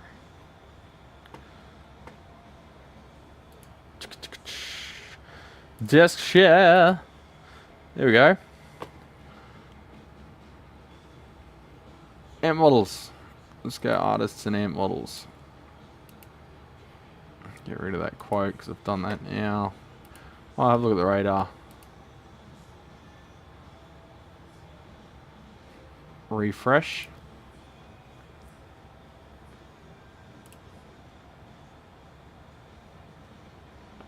Play. Come on.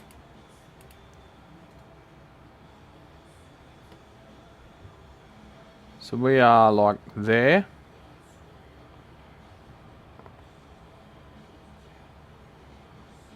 It's all calmed down a bit now, eh? Probably won't get much more for the rest of the day. It's busted its nut.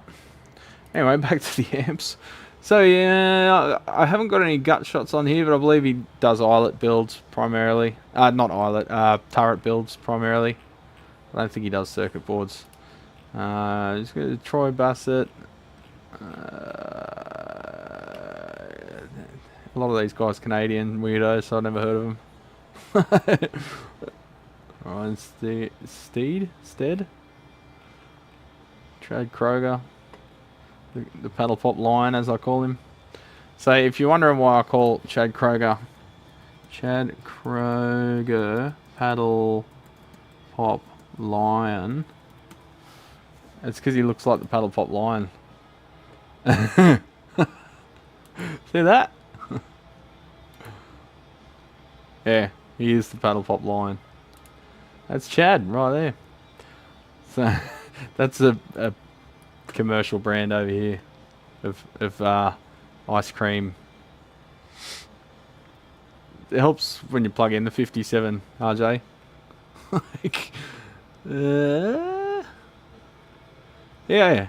So he builds amps and he's a cool guy. And he uses the ET65. So he clearly knows what he's doing. Great speaker. Veteran 30. Yeah, check out his page. I'll just take you back to the home page.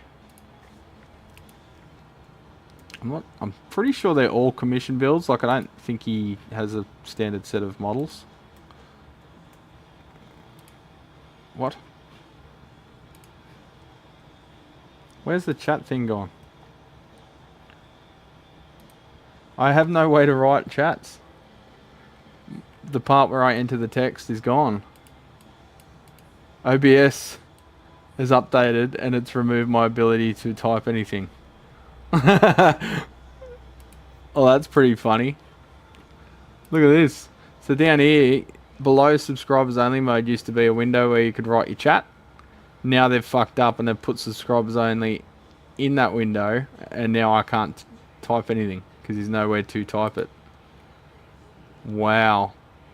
They find new ways to fuck up every day. Anyway, I got a voice so I can just speak. Anyway, just Google it if you want to look at it.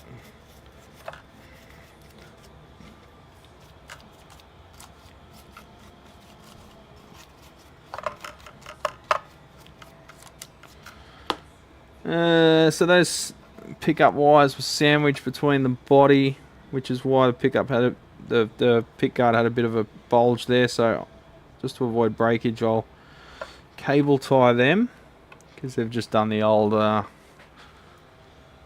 cheap, fast to avoid breaking those leads in the future. OBS, old bullshit, yeah.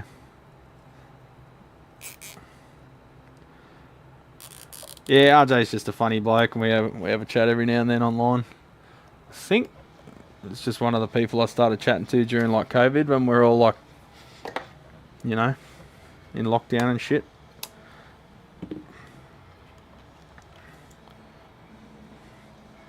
Oh, man, look at all the wire, they just bunch it up.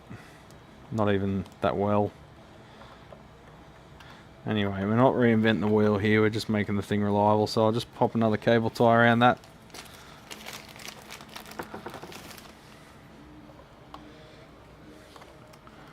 I mean, we make fun of Nickelback, but they do have a pretty kick-ass guitar tone. I'll give them that.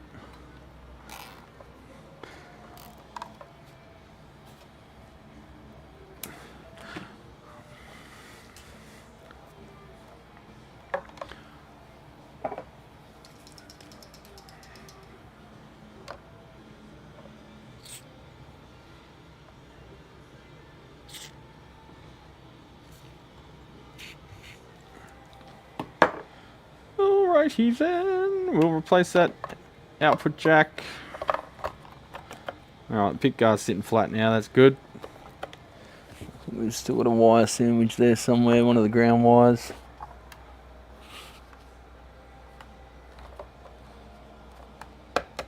There we go. The pot's a bit of a cycle. Oh, that one's loose. It's one thing you always want to check before you screw all the screws back.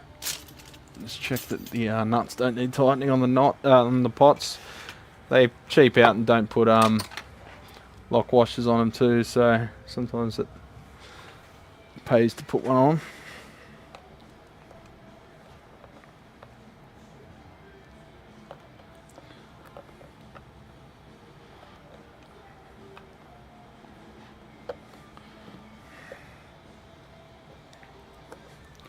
$10mm socket.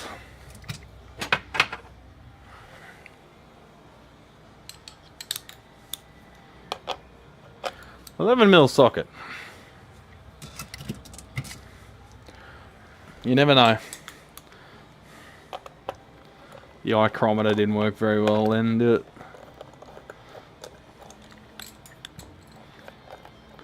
Still got the pick guard protective plastic on there. Hate that stuff. Yeah, no lock washer or anything to speak of, so we'll pop some little 8mm lock washers on there. Bite into the pick guard.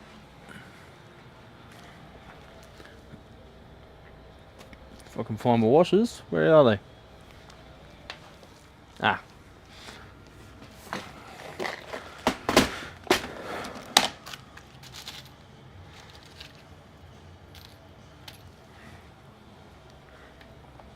That'll do.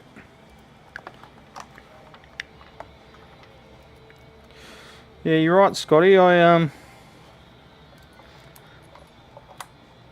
see a lot of people that sort of don't give a lot of care to cheap guitars, but to me, I think of it a little bit as when you're driving, right, and you see a fucking Bentley or a Mercedes, and they're trying to push in. Most people will be like, oh, I better let them in there, Mercedes. It's like Bentley. I'm like, no. They can afford to fucking wait. I've got just a little bit of contempt for rich people. So if they're that loaded, they don't have to get to their job ASAP. They'll be fine. They'll be fine. They can wait.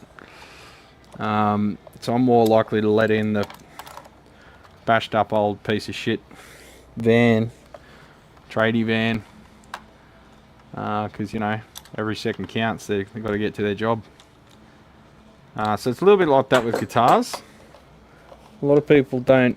Oh, it's not worth even giving it a setup, you know, because it's only a $200-300 guitar. It's like you're going to be half the price of the guitar by the time you set it up.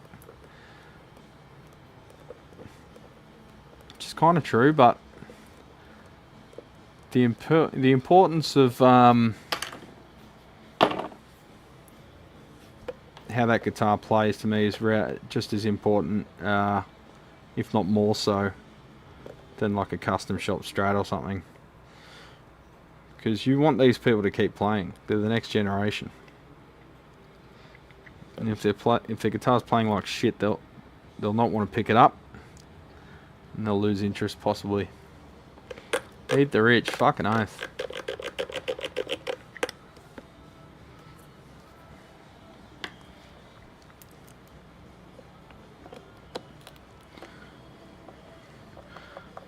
I don't know about eating the rich. All the cocaine probably makes them taste weird.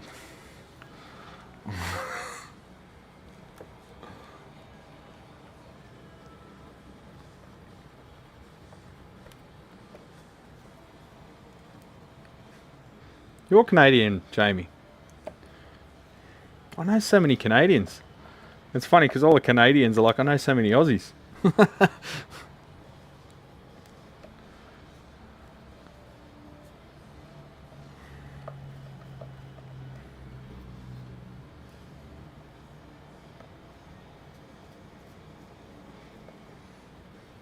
We do have a disproportionately large amount of like amp guys, given our population. Like if you go off per capita, we should have like 2 amp guys in the whole country, but because our population's like less than California.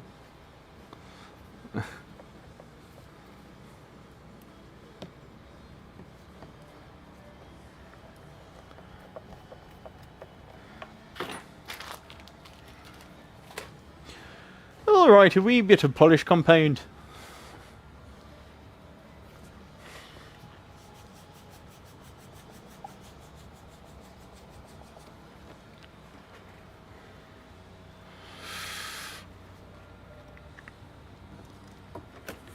Just use a little bit of that detergent first, get the schmoo off.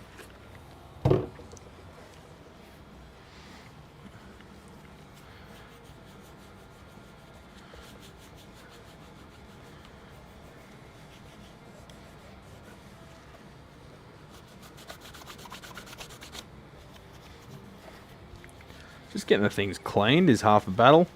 No one wants to pick up a manky old guitar when you know other people have been playing it. If it's your manky old guitar, fair enough, but when it's a communal guitar and it's gross, you just subconsciously want to not touch it at all. Especially the neck. This one's not too bad, but you see the necks and often they're just so grimy and covered with schmoo. Made in China, you don't say. Pretty good nick for a high school guitar, I gotta say. Our guitars we had at high school were fucking terrible. Pretty much the students had to maintain them because the school just didn't put any money into them at all. That was part of the reason I started figuring out how to fix stuff, because the schools were so fucking useless. Joe, how you going, legend? What's going on?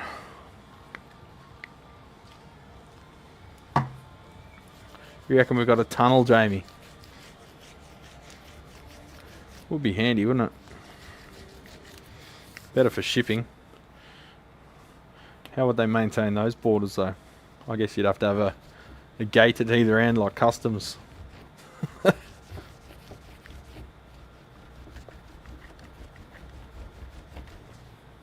Through the lava.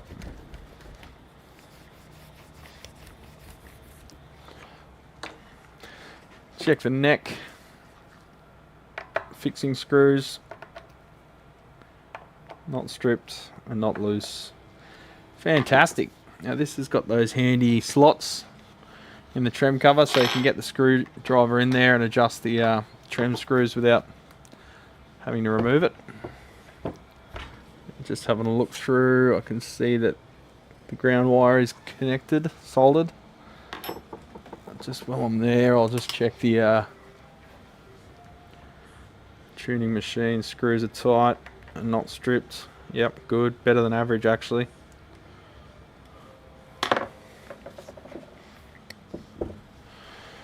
Alright, 10mm socket. We've got the 11mm there. I'll go grab a 10mm.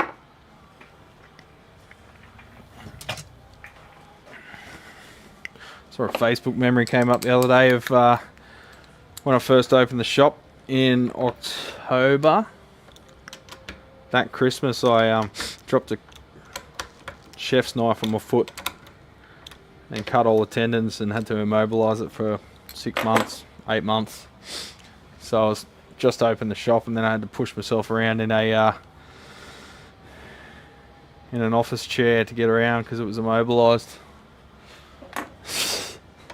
That was a fun 6 months. So I think it took me like 18 months before, oh no, it was like, I think it was about 12 months before I could run without feeling like I was going to break something.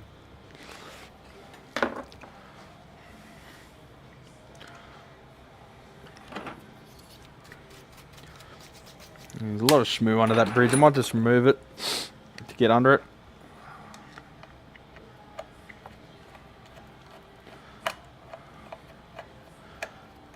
Do they say stores in Aussie, or are you... What? Do they say stores in Aussie, or are you translating for the upovers? Shop.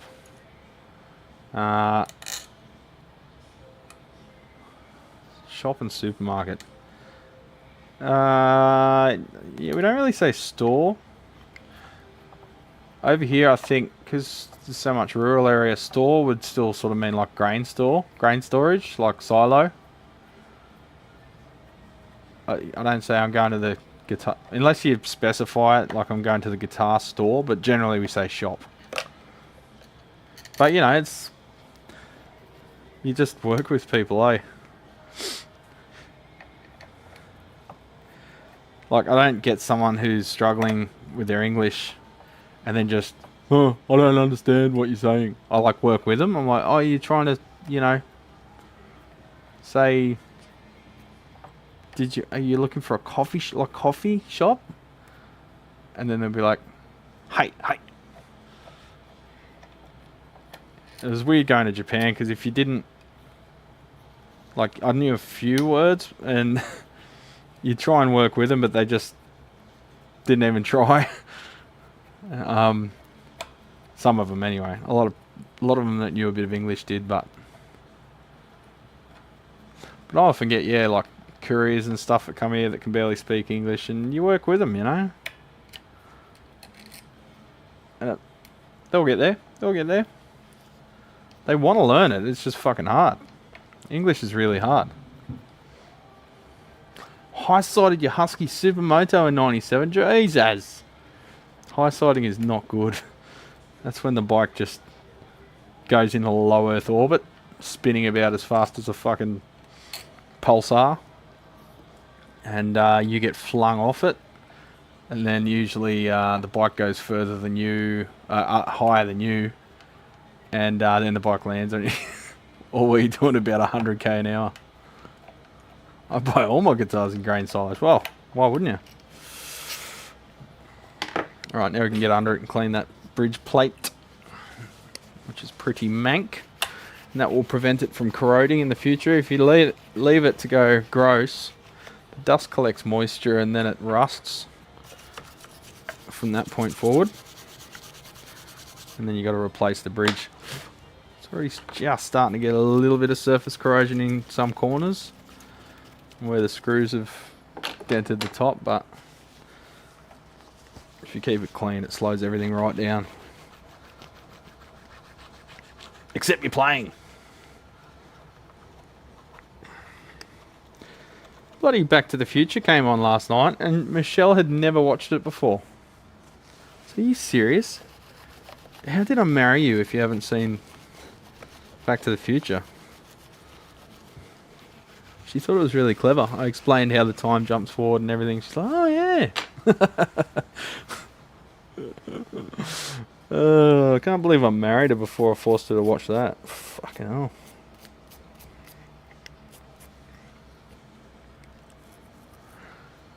Metric it is.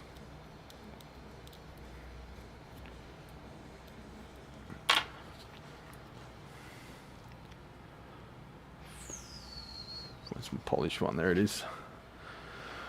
She was waiting to watch it with me. You sound like her.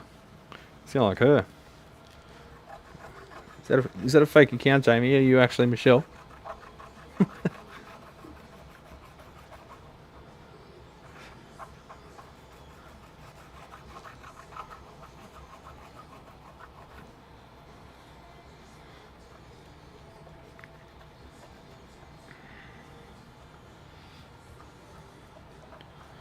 Yeah, I heard about...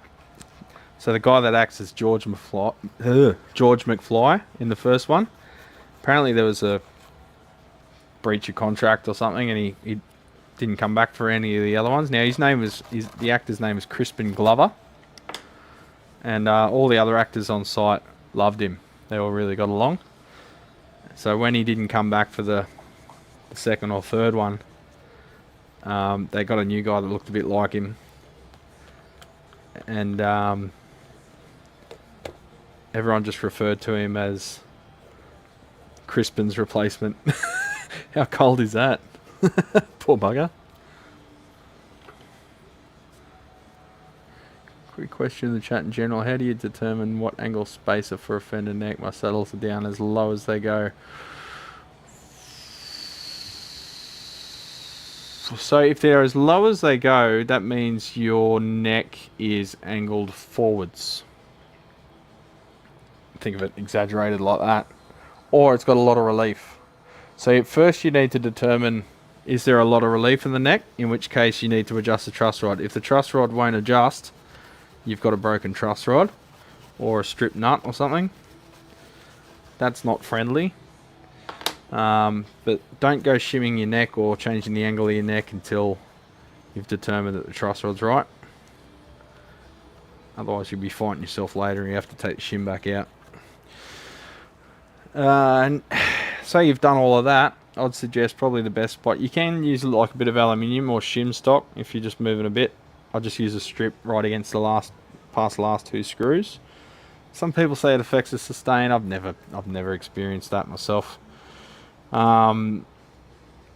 If you're really concerned about that, you can get angled tapered maple spacers from StewMac, and then you got to trim them to suit your cavity, and that way you've got the full surface area there. But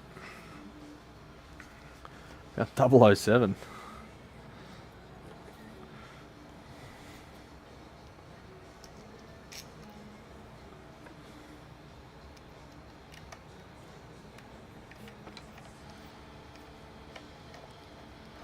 I bet you didn't think we'd be talking about Crispin Glover, did you, Jamie? You never know what you're going to get on Brad's Guitar Garage live streams. Talk about everything here, baby. I think I can turn that aircon down a bit now. It's just gone 2:30 and I think it's cooled down a bit outside. Sunny when I turned up. I'll just turn the fan down.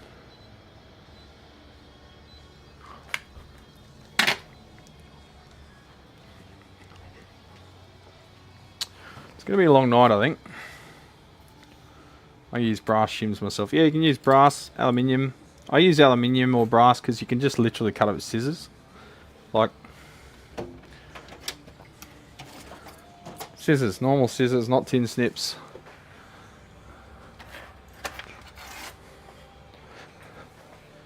.5mm aluminium. Not even hard.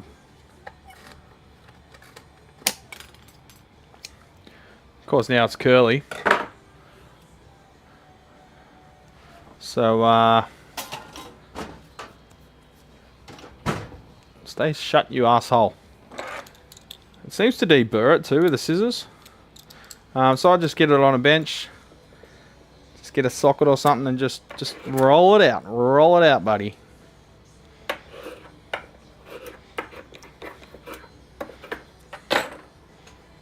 Need to massage it a little bit to get it dead straight, but so now that's decent 1/2 mil shim stock. Just cut it to length. Focus. Fucking Panasonic, may as well be. Where was I? Yeah, saddles.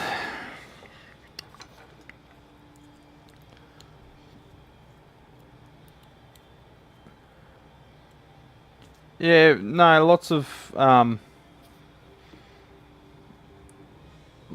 brands get a free pass. Any brand that has any popular brand gets a free pass because it becomes like a religion because online people are fuckwits.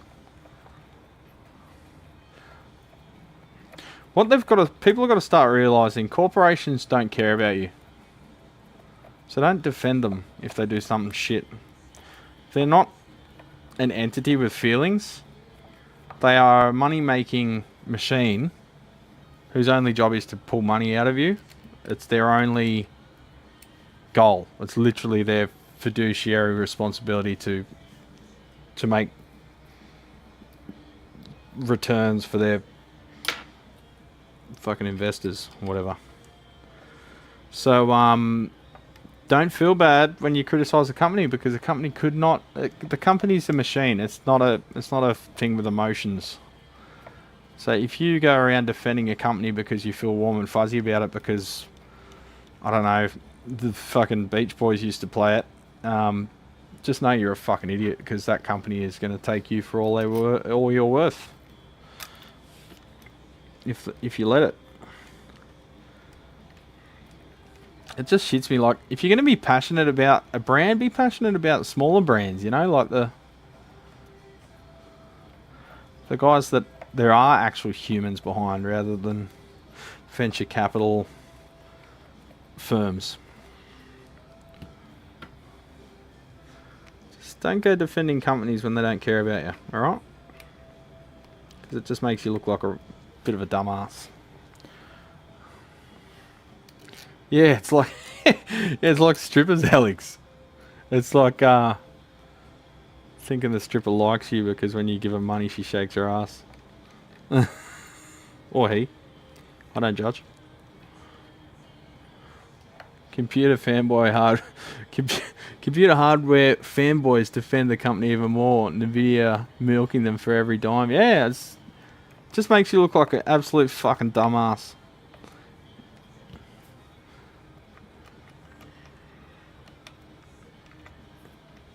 And we're all laughing behind your back. Just know that. My biggest gripe at the moment is just all the review channels, man. I'm so sick of it. It's like, are people ever going to wake up and realise these fuckers just get paid for everything that they say? Paid to say the things that they say and, like, run it by the companies for approval before releasing the fucking videos? Like, oh, this is the best thing they've ever released. Oh, it's fucking not. Don't piss on my back and tell me it's raining, you fucking pricks. I can't watch the review shit. It just annoys me. Fucking shills.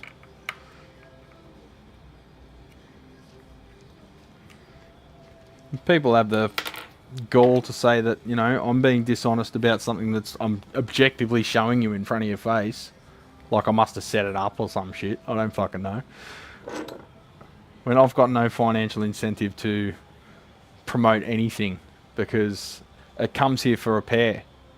So it can be the best amp in the world, it can be the shittest amp in the world. It hasn't come here for review. It just happens to be here, and now I can give my time to review it from a completely, you know, objective point of view. But people don't like completely objective point of views because they often come to conclusions that they don't like because of their brand religion.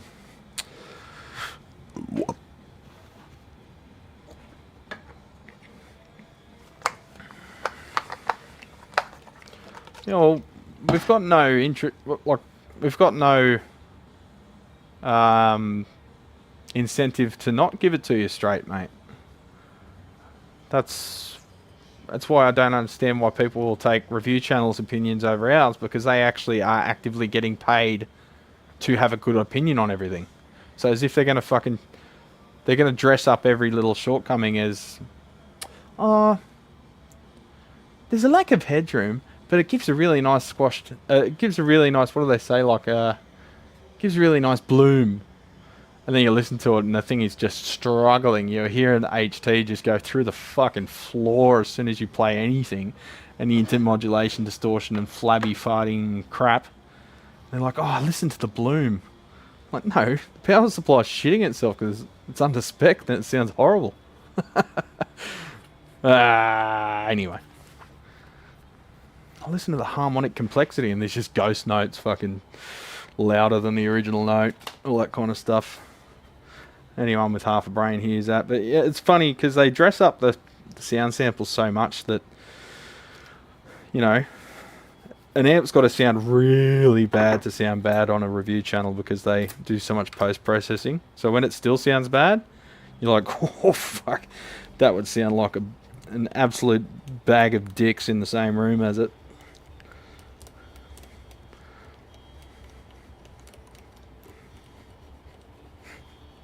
Oh, I love this song.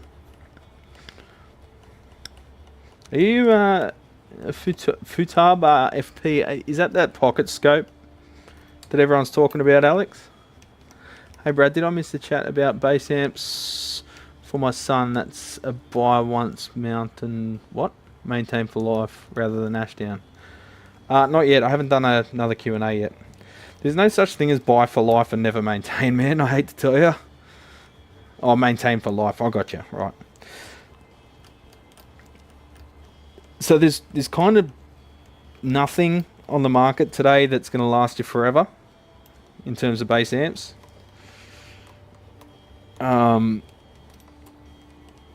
There's stuff that'll last you like 15 years plus, but nothing's going to last like a GK, like just get abused on the road. So find an old GK 400RB and then factor in putting some work into it. Very simple amps, not very efficient. They sound good. Almost no safety features though.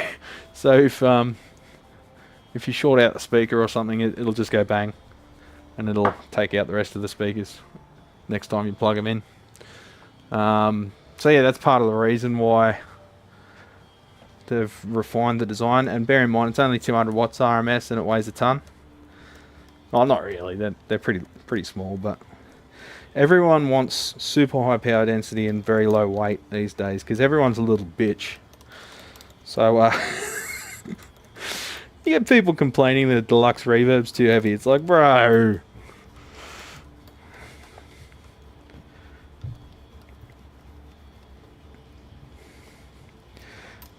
So everyone, basically what I'm saying is everyone should go to the gym.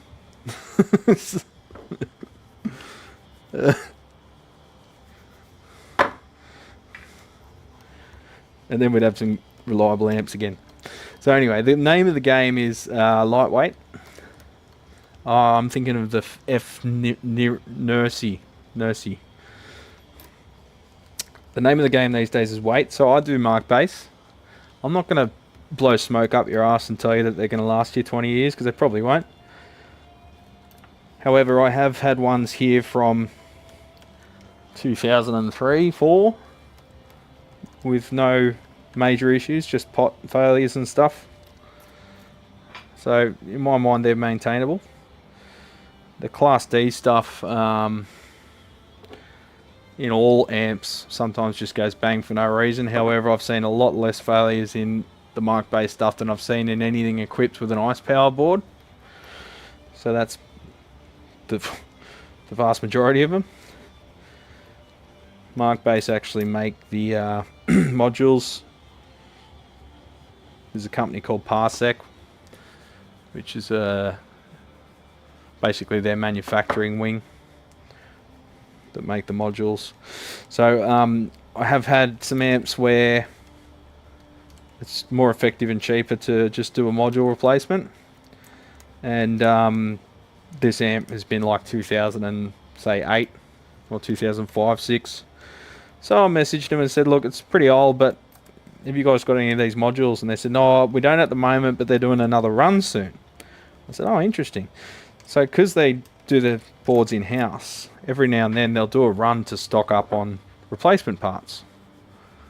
So look, I think in this day and age, that's about as good as you can hope for. Someone that uses the modern stuff, but stocks the parts. Now with ice power, they just seem to go bang for no reason. It's like usually the rectifiers, but then they take out a bunch of stuff, and the boards are like four or 6 layer boards, very densely packed.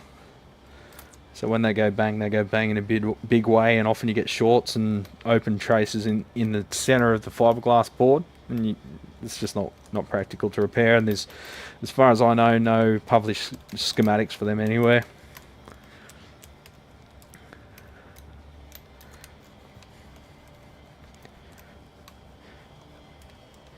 Yeah, if you can find yourself a cheap GK 400RB, I'm talking the old ones, not the new model. I don't think they do a 400RB anymore, but just old school, inefficient, but reliable and sound good. Just don't get one with a bad transformer, because that could be a showstopper.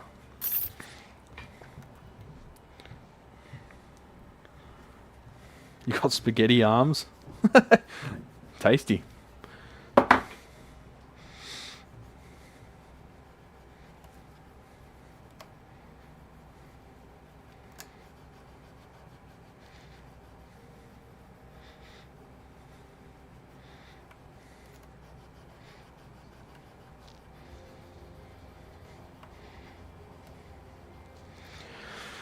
Alrighty, let's get some oil on this fretboard. Let's get some strings on this guitar. Oh, let's get a bit of that shmoo off the body first. Where's my first polish cloth? I've got a buff cloth and a polish cloth. So I'll put the compound on the buff, sorry, the polish one.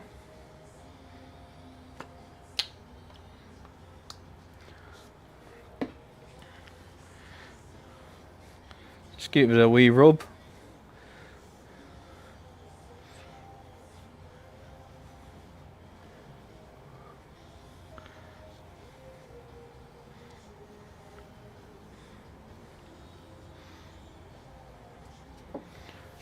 Sort of let it dry a bit. And this side often gets polished by the clothes of the wearer, and you don't have your grubby fingers all over it, so it tends to be a bit cleaner on the back.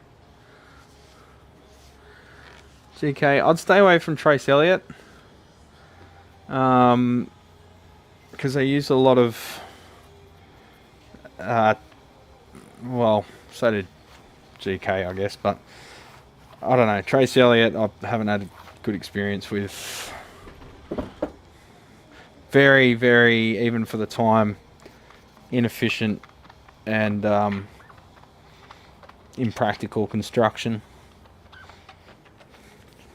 Very large cabinets and chassis with small modules floating around inside. No need to have it that big other than trying to look impressive. And the stupid fluorescent black lights just add mass, and they're just silly.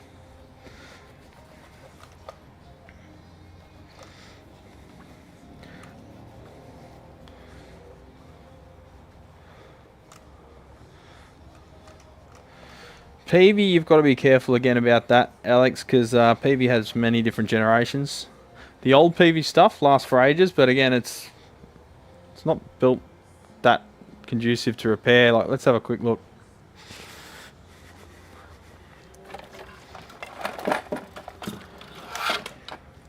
So here's a Mark 6 bass preamp end, right? So you got this little thing at the front, and then there's like a 1 foot gap, and then you got your power amp at the back. So massive cabinet that could have been much smaller. They've also got the stupid spider pots. I don't know if you can see down there. Obsolete pots that you can't replace. Unless you hardwire stuff, but just the construction's silly. A lot of the knobs use like 4.75mm shafts instead of 6.35 or 6mm, so replacing them is almost impossible. Replacing the knob or the pot and keeping the look original. You'd have to fully dismantle that whole thing. And then the power supply and power amp. Again, it's got this sort of box construction, which means you can't access anything while it's operating. And the heatsink itself is just 2 bits of alley channel, which isn't a lot of surface area. So what you find is the thing can enter thermal cutout if you push it anywhere near its rated power for a decent amount of time. And they're just massive and silly. GK, same, you know, probably not the same power amp, but not much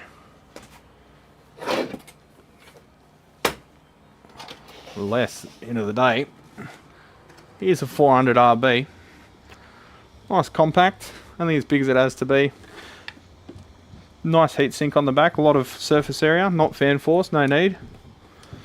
And just nice and compact. You can put that in a shallow rack, look at it. It's less than a finger span in depth. You can put that in a shallow rack with a compressor, and that's your rig.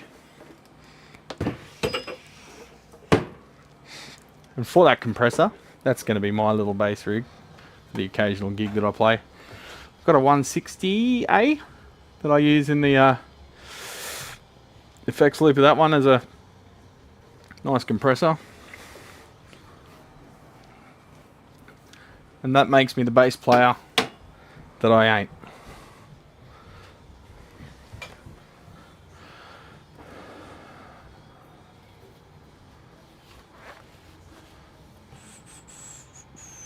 How's the Aussie dollar dropping affecting prices over there? I don't know, I haven't looked. It's affecting it a bit. Right now we're on the fence to see if we're going to get slapped with a tariff on aluminium and steel exports to the States.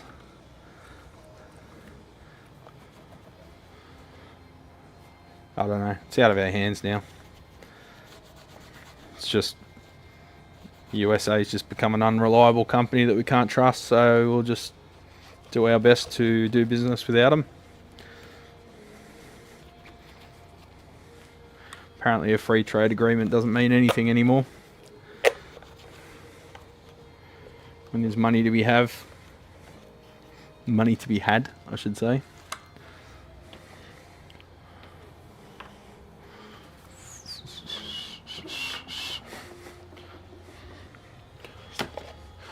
I don't really use anything American anyway, to be honest. Probably Switchcraft and CRL are the only two things I use. Maybe the strings.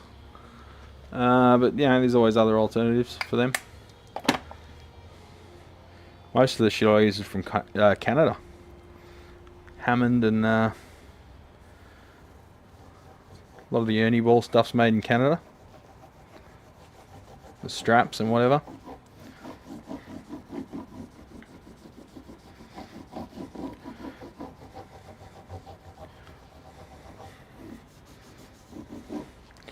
Oh, look at that. So much better.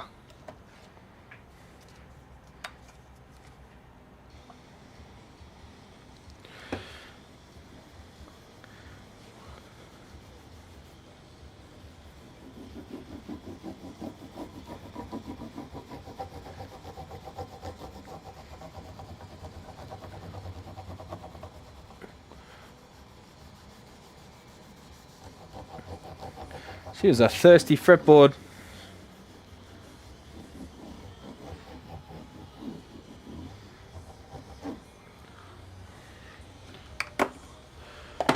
Look at that, bro.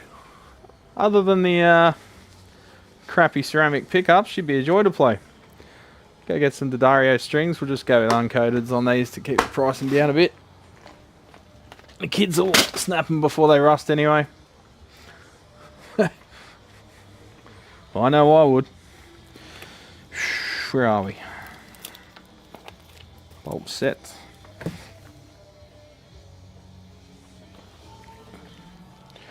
Yeah, things from StewMac are going to get annoying. But I haven't ordered a lot from StewMac recently anyway because their prices are so ridiculous.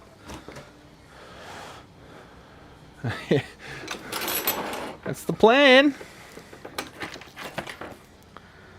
Black, purple, green,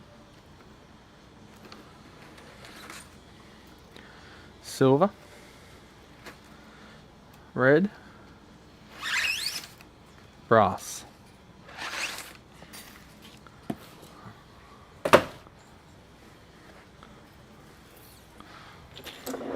What else was I doing? Oh, the jack. That's a bit annoying because I've got my soldering iron at home. I forgot to bring it back. And that one's really rusty. We're not going to be able to save that. We'll have to replace it. I'll just have a clearer spot over there and I'll just, yeah, you can look at the back of my bald head while I solder in a jack. She's got the jack.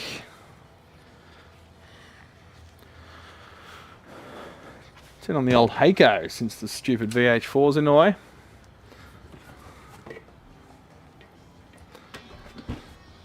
You may be able to tell, champions, that I haven't really warmed to diesel amplifiers.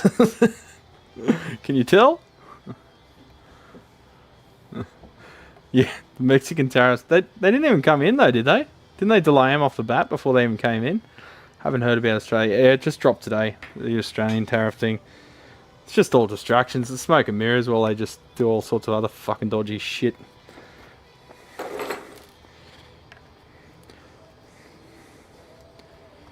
Don't fall for the fucking smoke show, legends. That's all I'm going to say.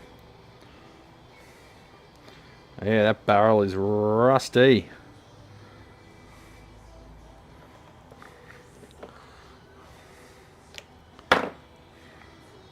They never use lock washers on the jacks either in the Asian guitars. Dunlop lemon oil is not actually lemon oil, it's just lemon scented mineral oil. Yeah. Just go to... Yeah, you can do that. I use actual orange oil. Gilly Stevenson. That's the stuff I use. Because it cleans and nourishes, and if you get thirsty, you can have a sip. It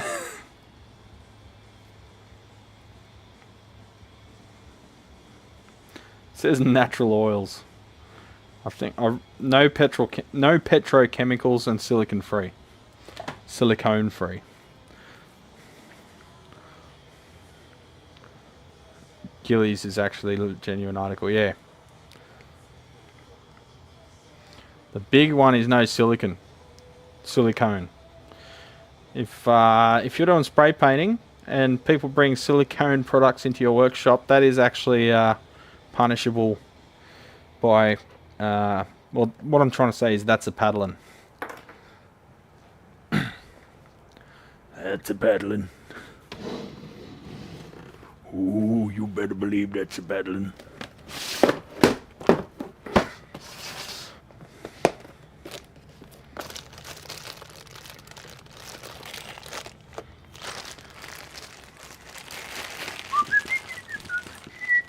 So I accidentally ordered a box instead of 100 3/8 lock washers once. I thought, fuck it, I'm never going to use them. Now they're almost all gone. I need another box. There was 1,000 of them.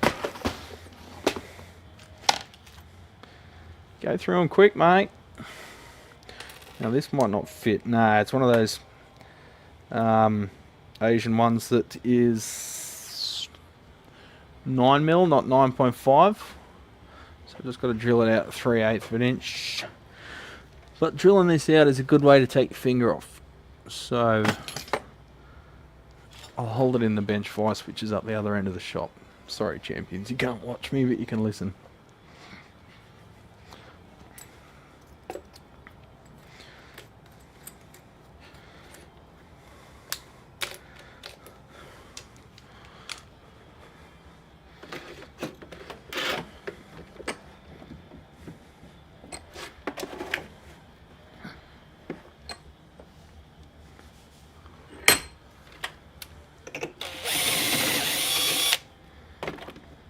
Wasn't all that bad.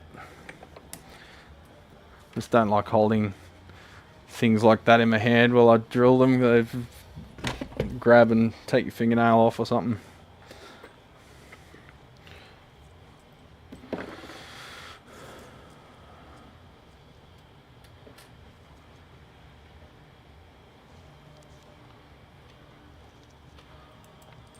What's your black plumber's crack? What about it? That's what you guys come here for, isn't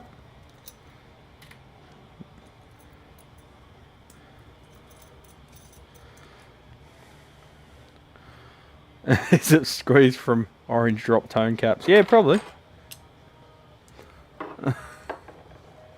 Extra virgin.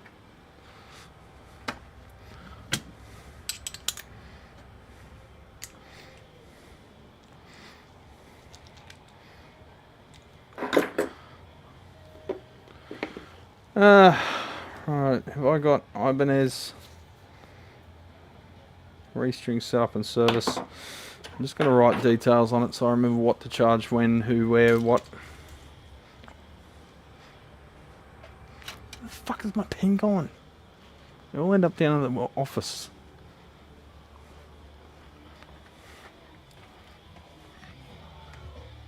Yeah, 3 pens on the bench.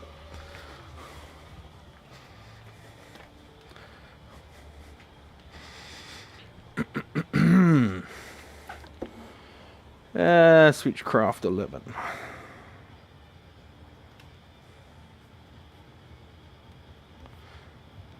Do you get Dario? EXL 110. Switchcraft.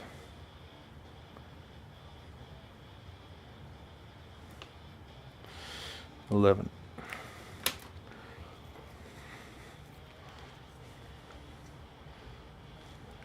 Need an OnlyFans. That's what this is, isn't it?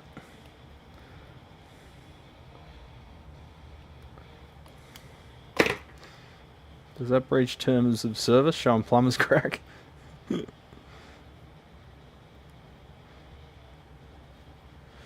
It's 3 o'clock. The day's evaporated.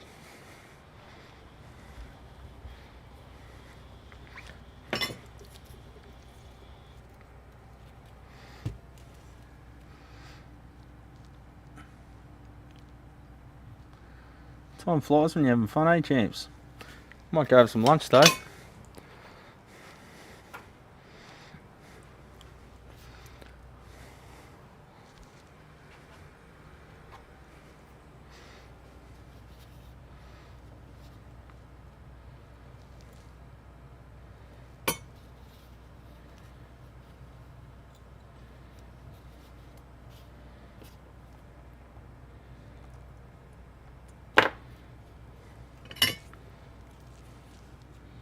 Solder.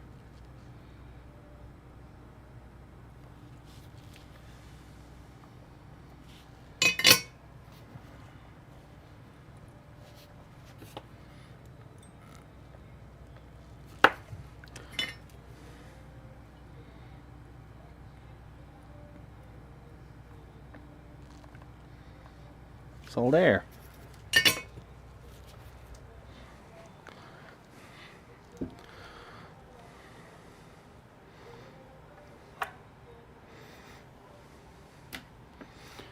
Are we coming with you for lunch?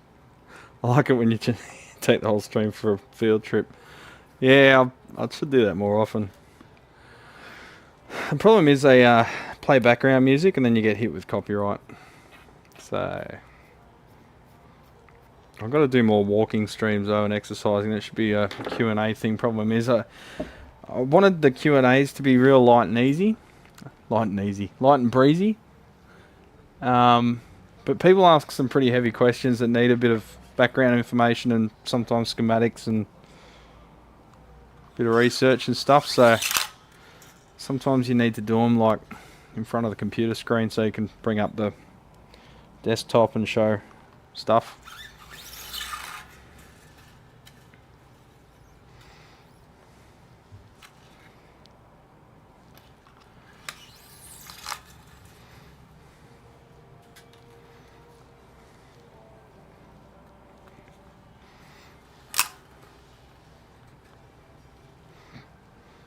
Would be good to go for burritos though, eh?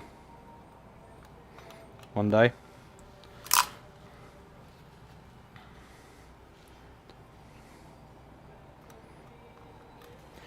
Stairway. I didn't know Mastodon covered stairway. Thought that was sacrilege.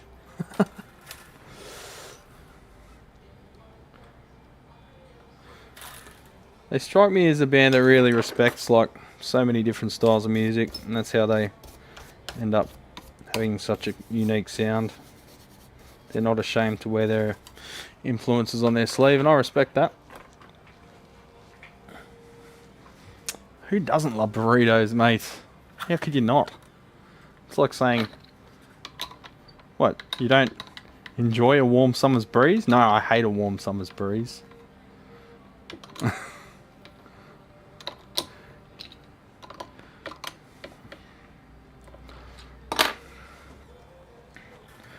Oh, draw got me in the knee again. Random question I had in the shower today. Glad you didn't just leave it there. Why do we need electrolytic caps in some circuits? Why can't we just use big chunky film caps? Well, we can. Like, what is the importance of an electrolytic? The importance of an electrolytic is its size. So for various reasons, they can get massive capacitance in a tiny, tiny size compared to film caps. Expense as well. The materials required to make a film cap that big. A, because it's stupid. You only find it in esoteric, dumb shit like audiophile amps, where you know, it's form over function every single fucking time. But in guitar amps, you'll find anything that's cost driven, they'll have a more practical solution in there. there's no reason you couldn't use a 22 microfarad film cap in place of an electrolytic. I'm sure people would say it sounds different. They say that about everything, don't they, Champs? But it would definitely work. It would definitely filter. A microfarad's a microfarad. It'll have different performance specs, like different ESR. There'll definitely be different parameters. But there's no reason you couldn't use it. Some amps do use it. I have seen some boutique guitar amps where they use massive film caps, but it's just expensive and super massive. But yeah, there's no reason you can't in particular, other than cost and size.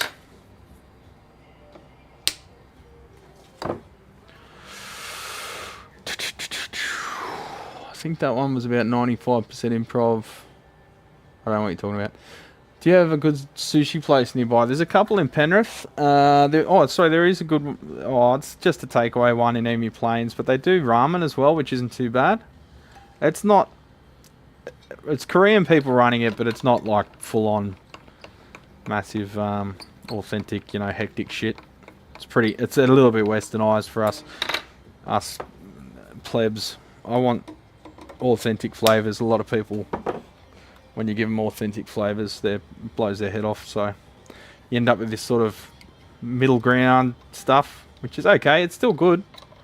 But when you go to the city, man, you go to Chinatown and stuff, there's some amazing shit in there. I really got to get to the city more often, just in an arvo after work, and meet the missus there and just go looking around and just living life, I just love the vibe of the city. People watching and walking around, and there's always motion and movement and sounds and smells and interesting stuff to look at, even if it's not interesting to someone that lives there. For a Westie hillbilly hick like me, it's I don't know, I still get the bright lights big city syndrome a little bit in Sydney, also in other cities.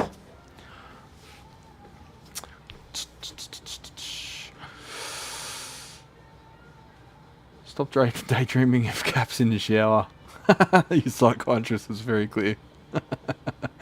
Good one. So do we need those tiny electrolytics in a guitar pedal? Yeah, that's why they use them, because they're small. Summer breeze sounds too good to me. Summer lasts about 3 weeks here in Auckland. It's back to the damp. Well, at least you don't burn alive. That's good. I've made lots of pedals with tiny 1 microfarad electrolytics. There seems no reason for that. 1 microfarad film cap is about probably 20 size, like for the same voltage rating. Probably about 20 times the size. Oh, maybe not. So things like multi-layer ceramics come into play in pedals, because they're tiny and relatively high value as well. A lot of pedals use tantalums, because you can get like 25 microfarad 25 volt ones that are probably a third the size of a electrolytic. Some of the modern electrolytics are ridiculously small though, but they tend to be reserved for surface mount. So you'll get 100 microfarad 25 volt surface mount caps that are fucking tiny. They're half the size or a third of the size of the through hole ones, but then you got to do a surface mount design. So it's all about what stuff's... Oh, I've done it again. It's all about what stuff's designed for. I can't get the jack in there, so I need to rotate it. Often the hole for the jack is off center a bit from the screw holes, because they just jam the thing together and shove it in, and so it's not allowing the contact to move enough. So plug it in first and then tighten it up.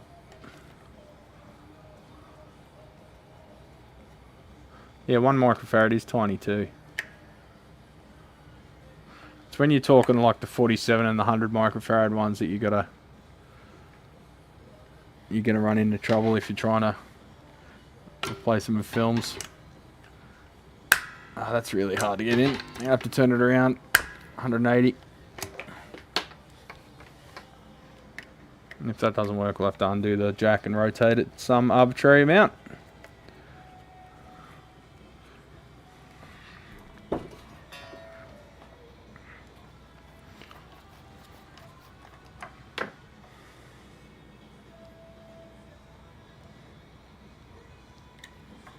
can also happen if you get the wire jam behind the contact. It's just not enough clearance there for it to open up when you plug in the plug, sorry. Have you ever used those Pro jacks with the extra contact points? I have them in a few guitars. Nah, just a good switchy's fine. Too expensive. Sometimes the cutout, I'd imagine, would have to be bigger as well. Oh, come on. Fuck's sake.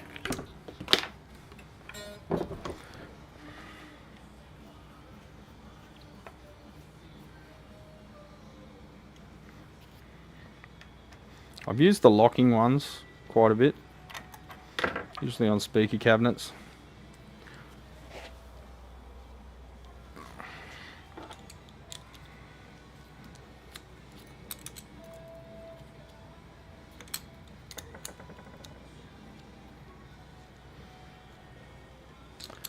Like $6 a piece. Is that US though? $6 a piece US.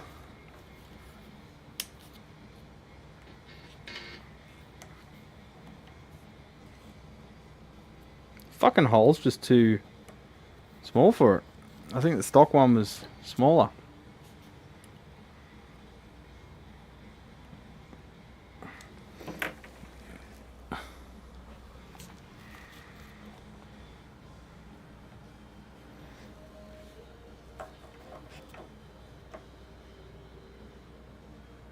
That whale fit.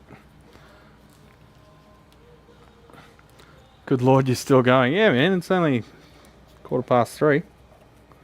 I'm about 3 guitars on since you were here. Switchcraft jack is probably $4.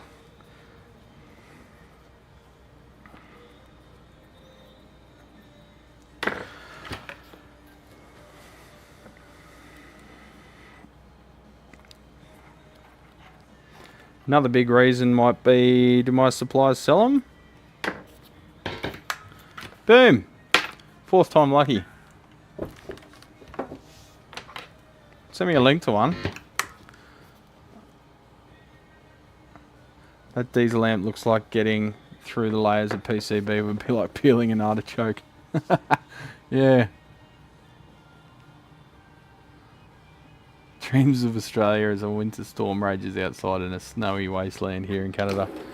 Snowy's cool, literally. I like to replace the jacks in all of my guitars. I use the cheapos in pedals. Well, even the really good ones aren't that expensive, you know?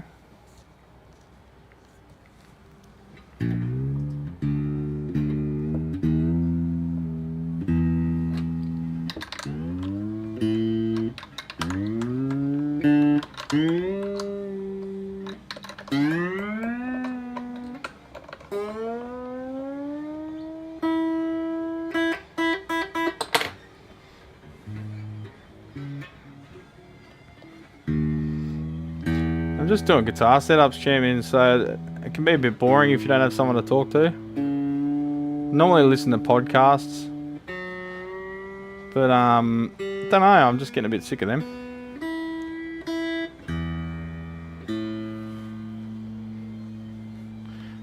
So we've got the trem decked.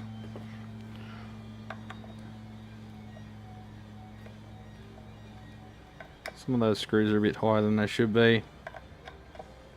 You want some clearance, but you don't want them to be 2 mil up in the sky either.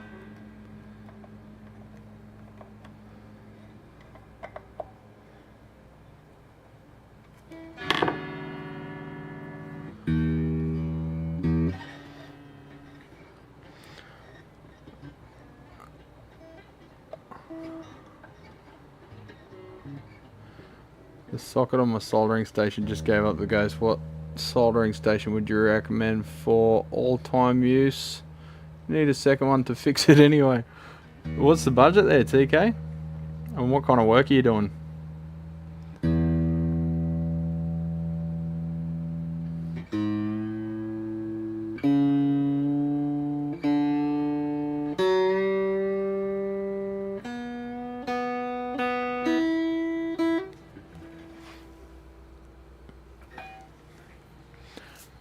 Give that truss rod a bit.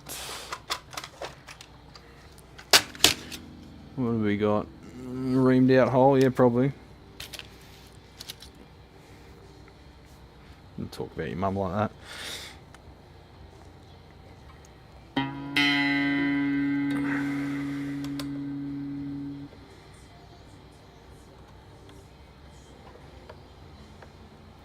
Yee-hoo is pretty good. I'm very curious, like I said earlier, about the... I'd love to try out a Hakko FX-100 with its induction heated tip. I think that would be the bees nuts. I don't know.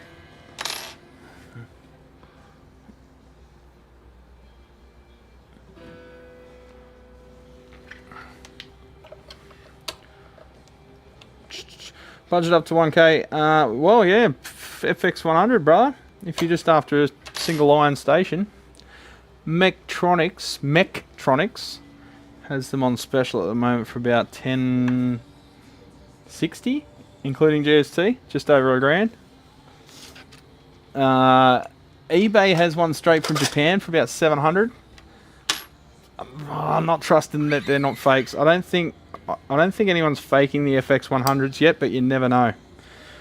For $300 saving, it may be worth getting one and then just processing a return if you can find enough evidence that it's fake. But I don't know, I'd be more inclined to just go the safe route and get one from Tektronix.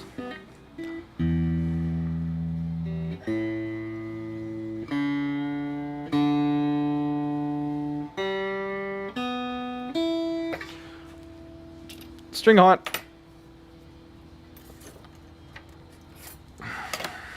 The nut actually, I think that might be okay. The nut slots 1.6 to 1.25, so action wise that's about where we want it. Let's set this, the individual saddle height to the two outer ones. We're probably dealing with a 12-inch radius here, maybe a 14. Metcal, yeah, Metcal stuff's good. A little bit harder to find and a little bit more pricey, but yeah, it is fantastic. JBC again is another great brand. JB, basically, if you want to party with the big boys, you're looking at Hakko, Pace, JBC, and Metcal, and that's it. If you want to take a chance on the sort of generic Asian stuff, the brand that Alex mentioned before, Yihua, whatever. I don't know how the fuck you're supposed to say it, whatever. It's worth it, but I find that in the past, I think they're the ones that made the Hakko rip-offs, and they weren't great. The steel and the tips were shit. The heating elements blew all the time.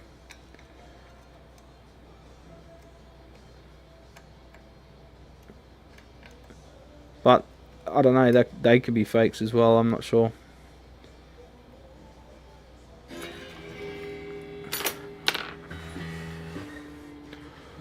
Absolutely love my JBC station, tremendous amount of power for ground planes and such. Yeah, well that's the main reason I wanted to get the induction one, because she just ramps up instantaneously, the power, and it's just like bang, straight into the joint.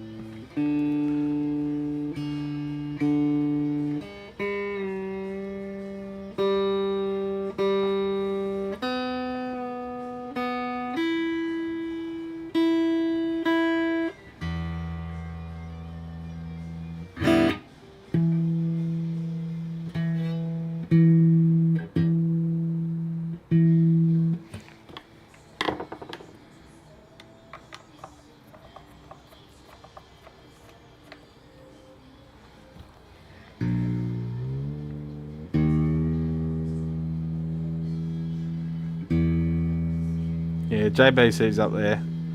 Hakko is really good value for money. Hakko, however you want to say it. Damn it, went too far.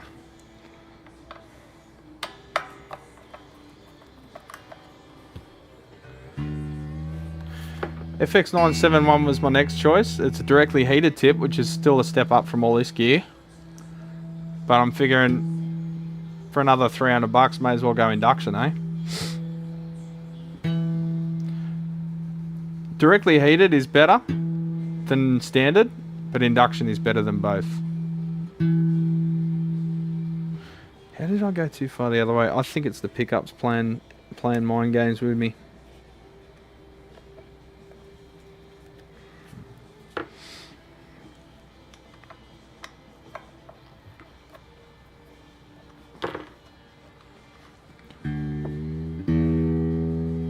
The pace stuff is kind of old school. Even their current models are pretty old school compared. Like, I don't think they're on top of the. It's fine for just amp stuff. But if you're doing modern stuff, that's when the differences sort of hit.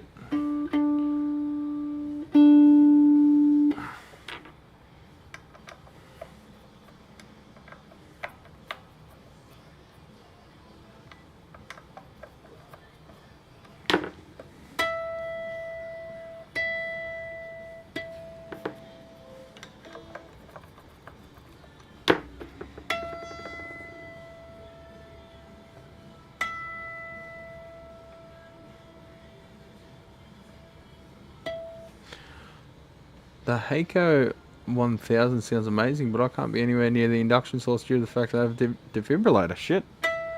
Yeah, right. I'd imagine they would have made it safe anyway, but yeah, probably don't want to be taking chances on that one, eh? Because the induction source is within the tip, which is grounded. So I'd imagine that all RF would be, egress would be mitigated, but maybe don't go quoting me on that one.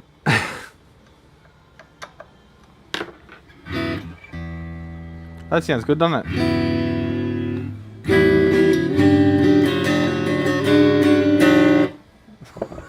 That's what you get for sticking around. You get earaches.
Sweet as. See you, Mark. Have a good one, man.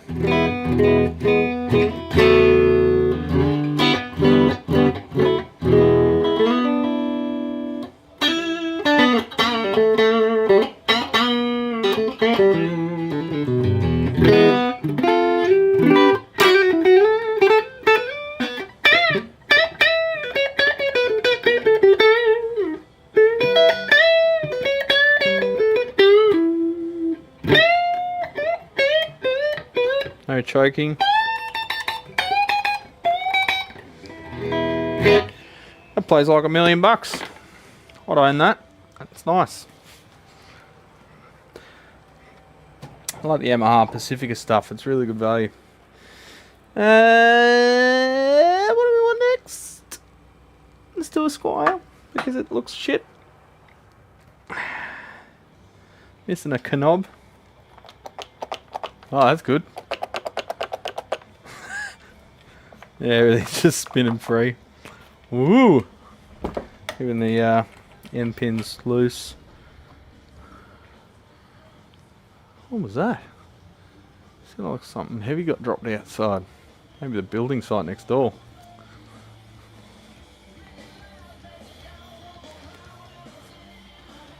Denebrew! It's pretty quiet today. It's shitty weather. Everyone's staying home.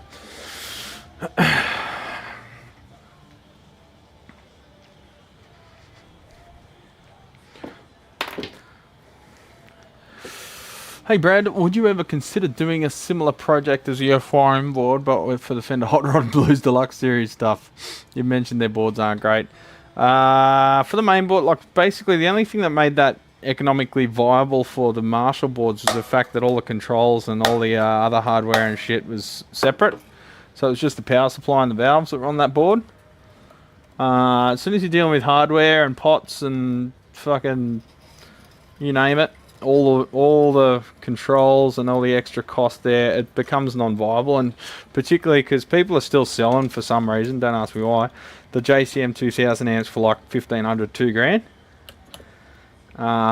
Whereas the Hot Rod Deluxe and Blues Deluxe, DeVille, whatever, are only going for about 800 bucks here. So just the economics of it don't work out. Plus the fact you got to redesign the thing from the ground up there, and there is already a guy that does it somewhere in, I think it's either Spain or Italy.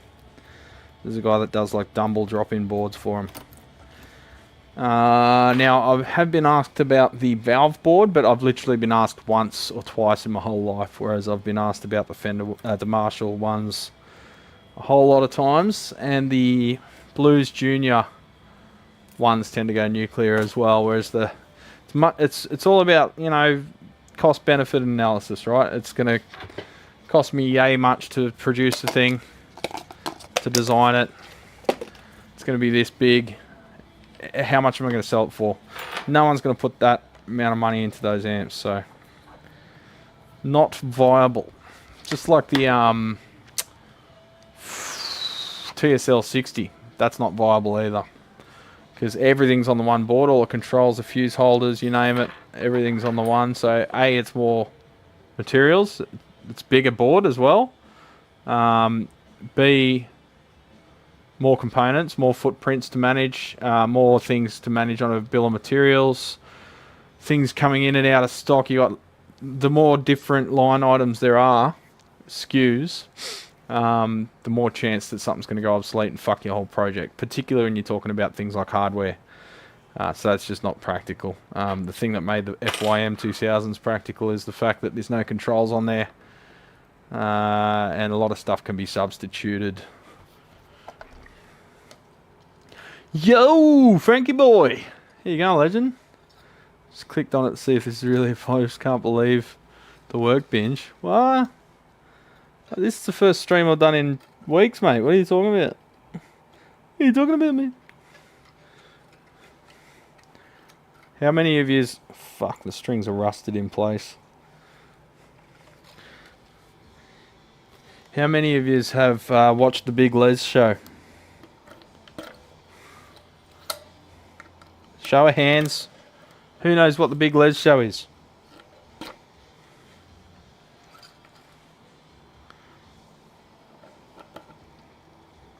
So I got followed by a band that I listened to a bit called Kana Beerbud. I think they're Cambodian. Now I think the reason I got followed is because I listened to Henry Rollins' podcast on KCRW quite a lot. And we are your Saturday Night Titans, yeah, you know, the intro. Henry Rollins, anyway. What are you talking about? That's right. That's right, Necrotech. You're a legend. I'd love to give you an upgrade before getting that answer right, but yeah, can't do that from my end. And he plays a lot of that band, Henry Rollins does. So I think what happened is they got a copyright alert, and instead of just instantly going claim, because they're not a blood-sucking licensing company that's got nothing to do with the actual band, they actually came to my channel and had a look, and I never got a copyright notice on that. They just followed my page. So I think that actually was really cool. They came over and someone used our song. In what context did they use our song? And they had a look, and they probably, YouTube would have given them the timestamp that the song was present. And for whatever reason, they felt like following me. Maybe just to make sure I don't play it anymore. But I'd like to think that it was because they were genuinely interested in the content. It's clearly I'm not like publishing their song to make money off them, because it's like in the background you can barely hear it, and the YouTube's algorithm's a bit like when you're a 16-year-old and you're like a moody little asshole, and your mum tells you, take the bins out, and you're like, oh fuck's sake. She's like, what?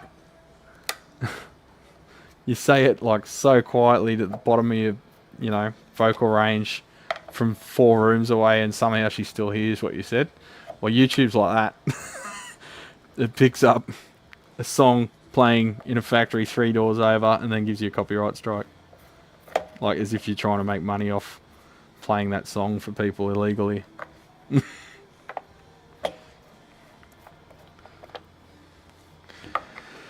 But I digress.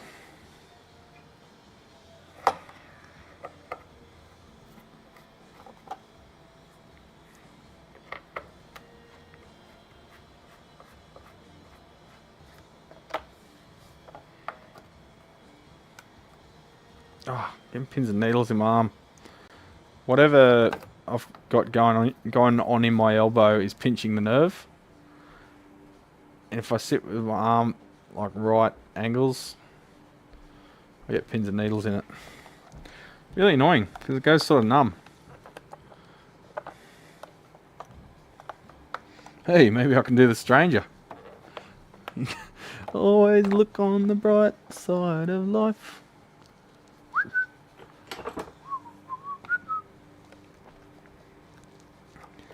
Come on. Better not have been glued on.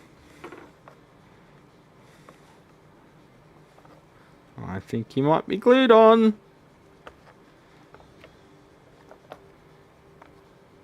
Putting up a mighty fight otherwise. Where's my other spoon? Where's my spoon?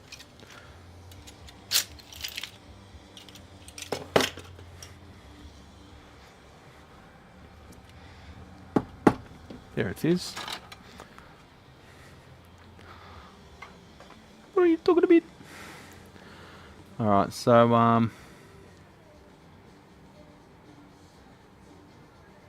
seem to have 2 different lots of chats happening at once here.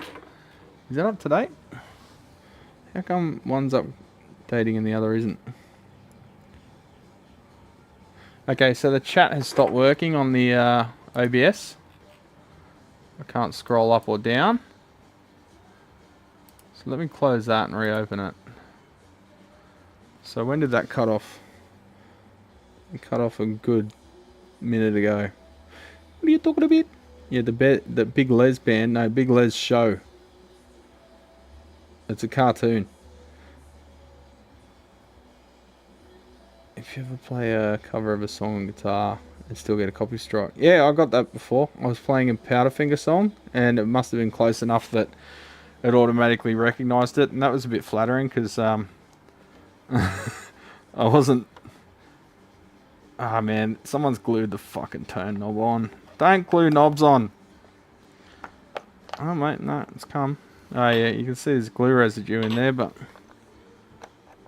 it came off eventually. So if the pots are moving that much, what's the wiring look like? Really? Too tight to move? So that means that someone's done this nut up. They've nutted up, but they would have twisted the wire all around it, because how would you be able to get that in there when you can't, you got no you got no tolerance on the wire length. So they've probably tightened it up until it stopped spinning, but it's only stopped spinning because the wire's wrapped around it 10 times. Oh no, maybe not. The wire was just jammed in there. It's got an actual switchcraft, which is impressive. So what's hanging on then? Oh, it's just the wire was caught. Got a really small hole.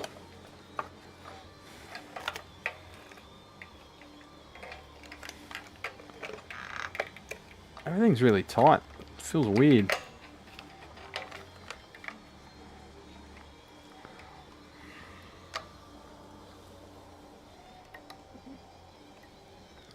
We've got a snapped off tone cap. We've got a tram wire that's way too tight because it's bunched up on that side. I'll pull that through. No harm done. Feels like solid core though, yeah it is. Alrighty.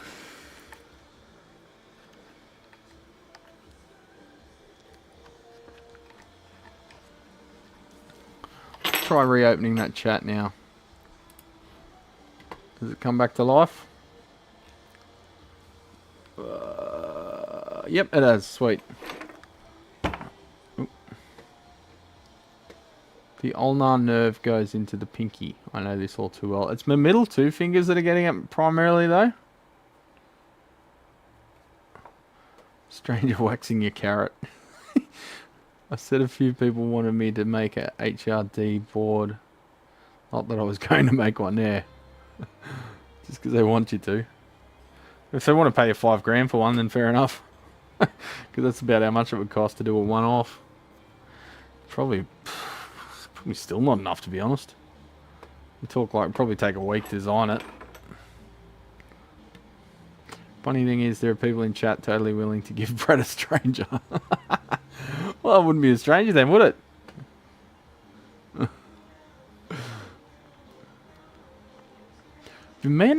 I've been meaning to try out Lowrance speakers, Cameron. I had a...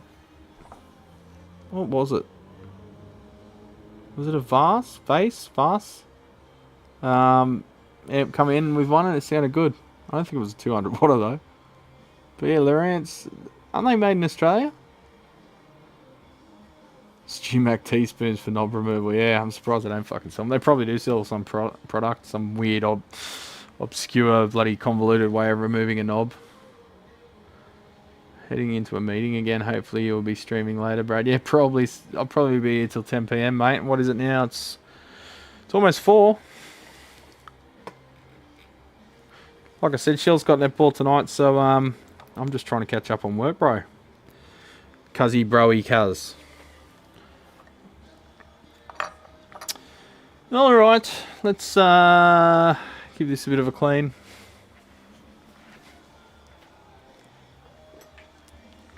Where's my brush?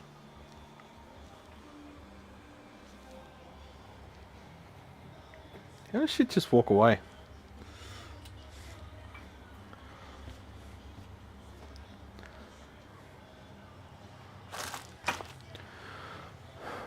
Honestly, I had it 5 minutes ago. I used it on the last guitar. Oh, there it is. It's hiding. Under the rag. Under the rag.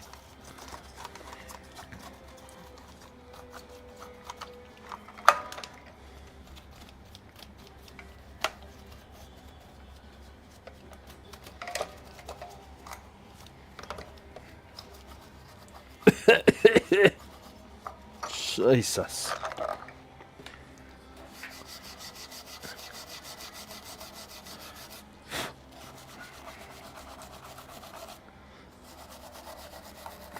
What do they do with these things? Do they use them as a shovel? I suppose just years after years as stuff builds up. This is probably a pretty old one because it's got the old school pots.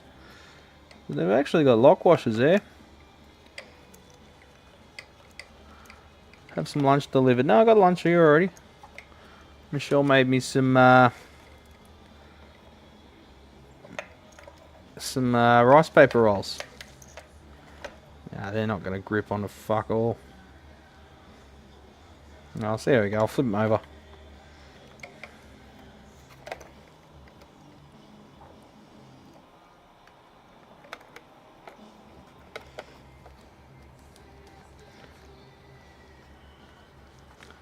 Lawrence are in Melbourne. Ordered them Thursday. Posted Friday. Arriving Tuesday. Yo! Good shit. I'm back to normal after the holiday weirdness that we get every year.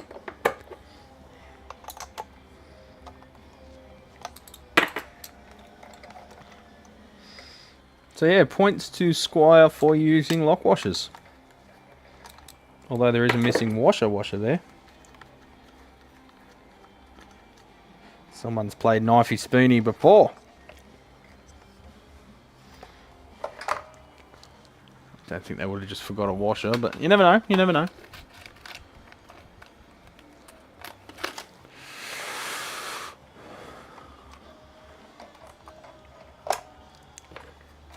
Yeah, I've been meaning to try out Lowrance because I'd love to have Australian made. Are they actually manufactured in Australia or just assembled here? Or even, not even assembled here? If they're made in Australia, I'm going to order some and try them out because I want to put them in my amps.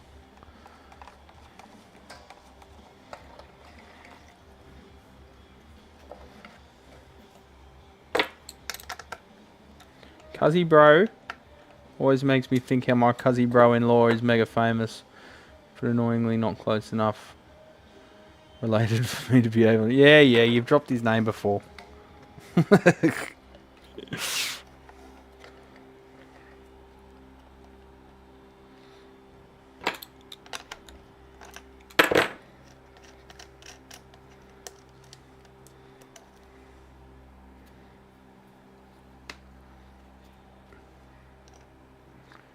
In Australia, school kids play knifey spoony on the playground for money. High stakes knifey spoony. You played knifey spoony before. I need to go to the soldering bench because, like I said earlier, my Hakko that normally lives right there is at home because I was going to make some FYM boards with it. But I'm starting to think that soldering with a FX-888D is a little bit more tedious than it should be.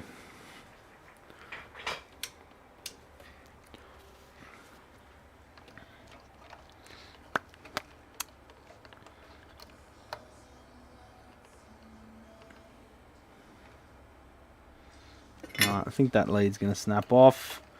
Everything's just holding on by a strand, as you often get in these cheapies.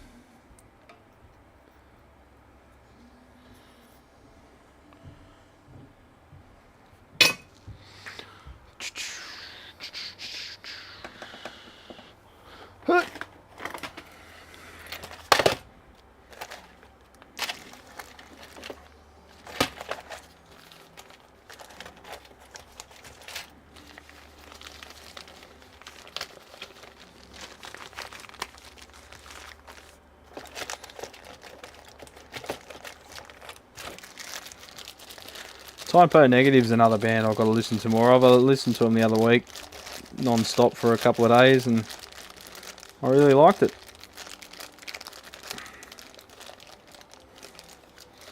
My brother was a bit into them at the time, but I don't know. I think I wasn't quite into the full-on dark shit yet. I was still listening to like Led Zeppelin and stuff.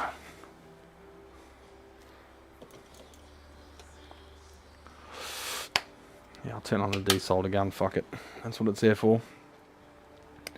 Oh, do I have another... no, I need a volume knob. Fully made everything. Fuck.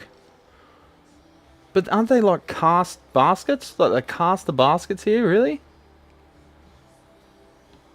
I want to do a tour.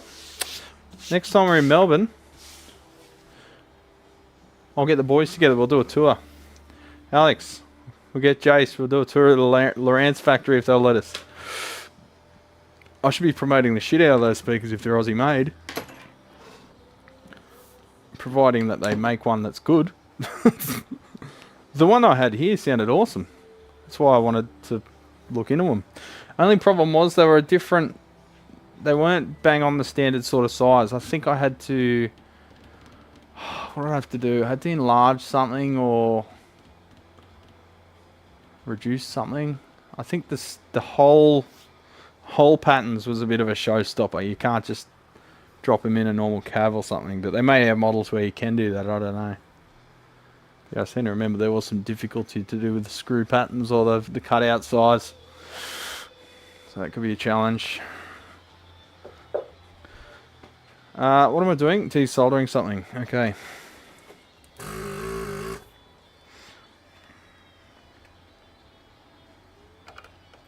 Come on, warm up, champion!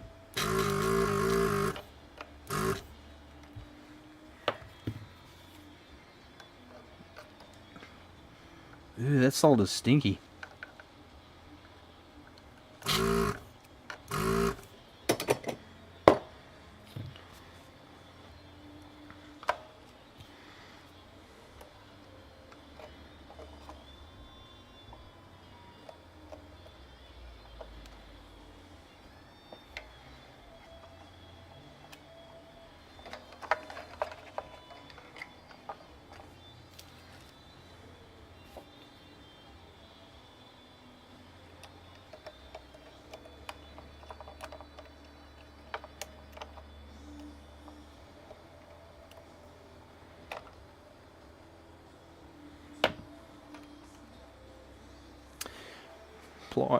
Pliers.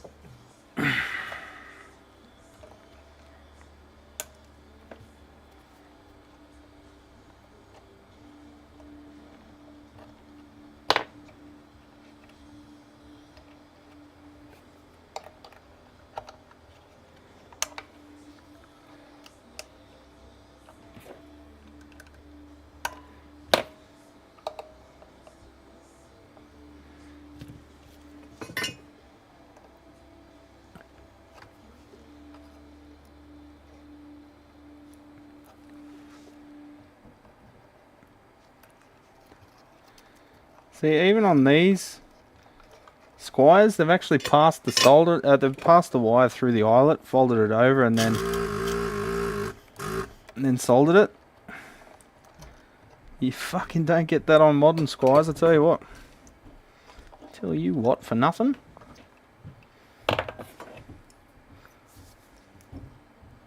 Everything's just tack soldered these days. Not like back in my day.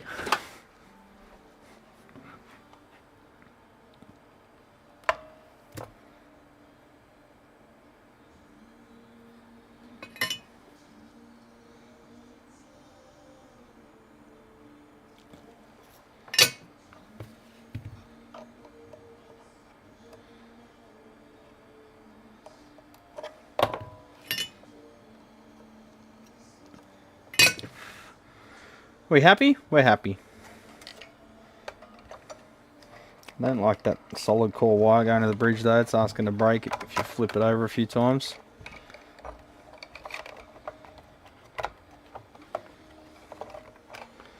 Alright, let's give that a lube.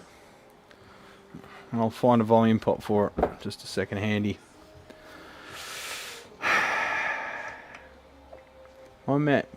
My mate has an amp company, Bear Amplifiers. He makes great amps and uses Lowrance 12-inch. Nice. You like Wolf Moon. Can you go on a nature hike and show us a real life drop there? Yeah, sure. I was looking online for a tour video. Yeah, that'd be awesome, eh? You'd get like 30 views, but...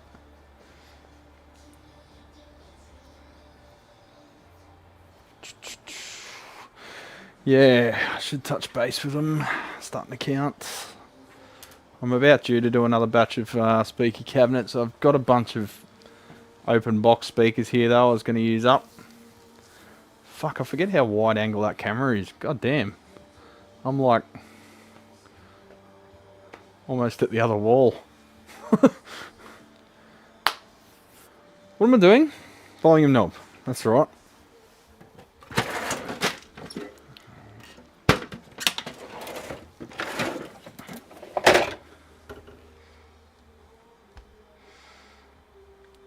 Hello. Gonna get a used one.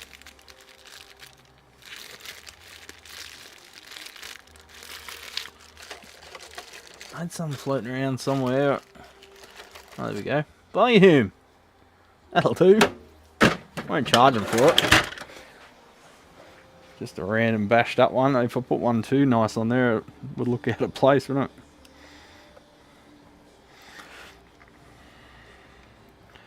That one is pretty bashed up though. It's got black shit all over it.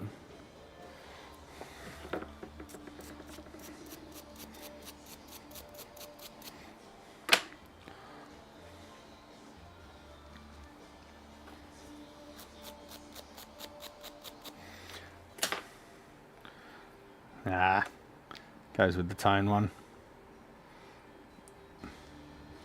Oh, that is pretty rough. Let's see if I've got a slightly better one.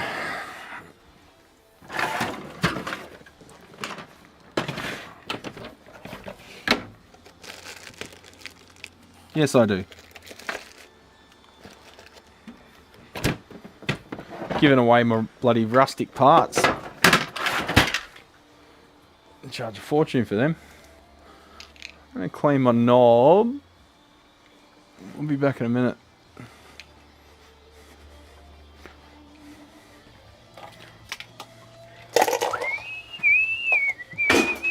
Copyright strike. Copyright strike. Guitar solos are bad for copyright strikes because they're very, distinctive. So I better put on the background filter.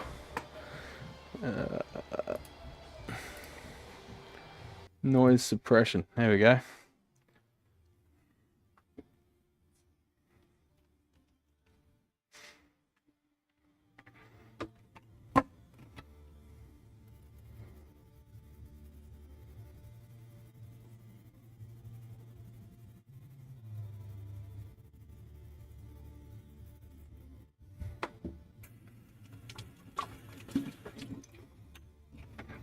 Getting the finger cheesy out of the flutes of the knobs.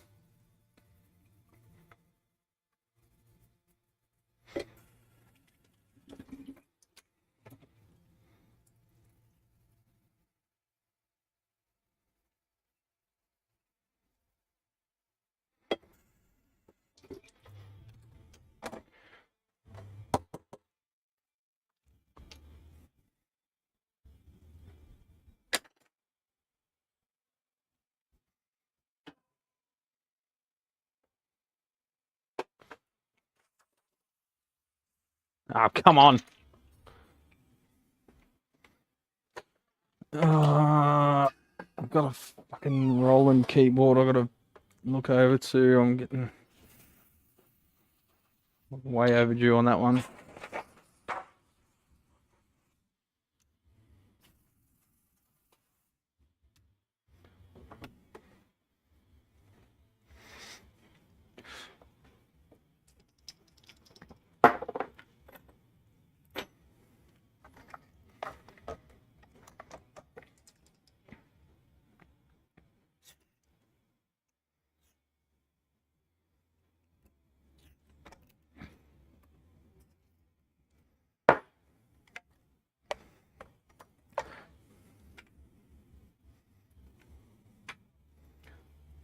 Just grosses me out when there's shit under the pick guard.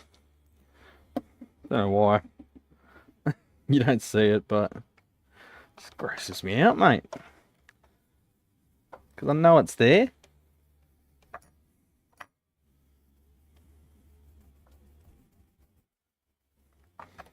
You can clean right up to the edge of the pick guard, but if you haven't cleaned under it, you can just tell that there's shit under it. There's like a tiny little hairline of shmoo.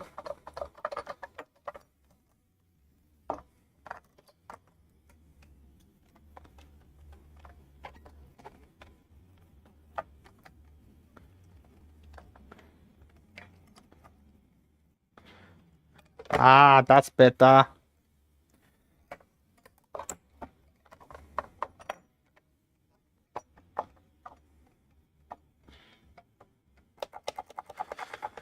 Give the knobs a little cycle.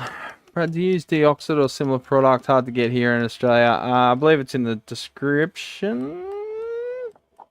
Don't use Deoxit. Use this shit. Electrolube EML.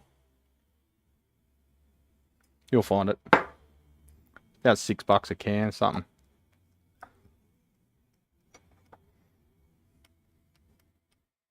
I've used Deoxit and it didn't blow my skirt up, got to be honest.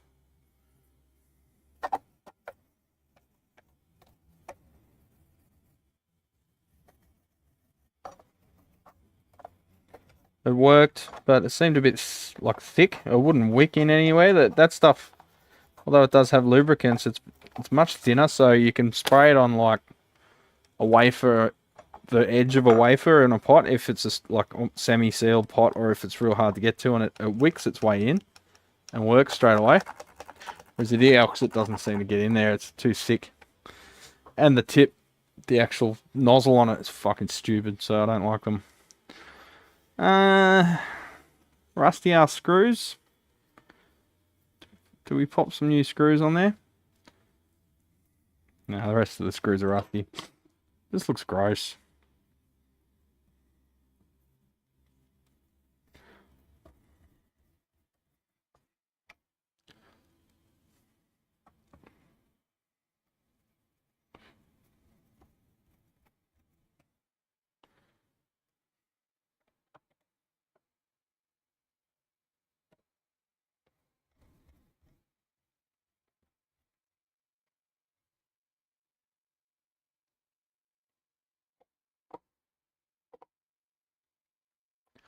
Regular Deoxit isn't good for pots. Yeah, no, I'm talking the stuff designed for it. When I say Deoxit, assume I mean the stuff that's designed for pots. Don't just use like their bloody WD-40 equivalent or whatever. It's got to be like the D40 or whatever it is. I forget the number.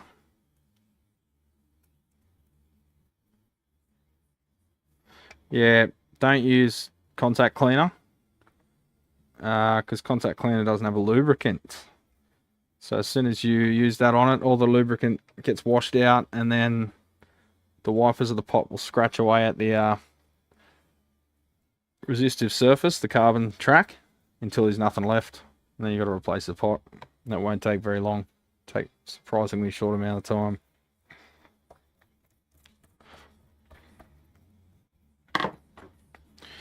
But you champions should know that by now, shouldn't you?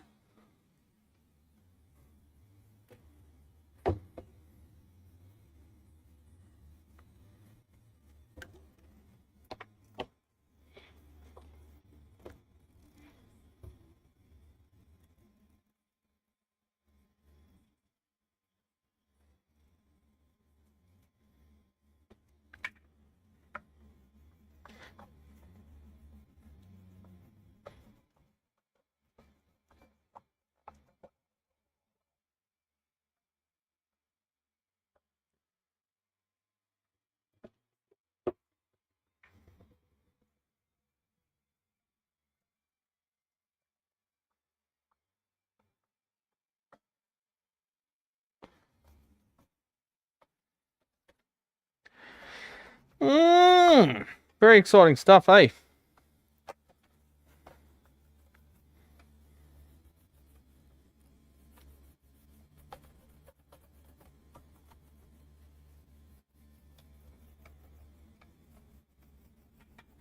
Super lube. They used to make the stick lube, like the silicon general purpose stuff, didn't they? For like hinges, and I think Dad used to use one of their products on the printer. I don't know what you call it, transverse, the track thing, you know, the pole guide. I don't know.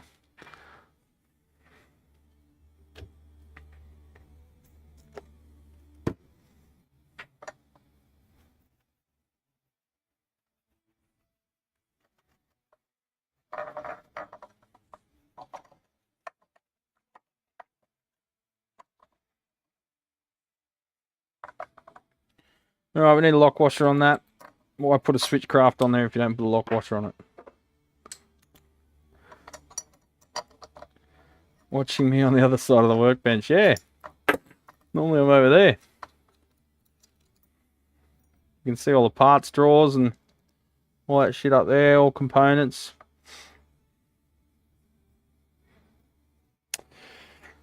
Three-eighth lock washer.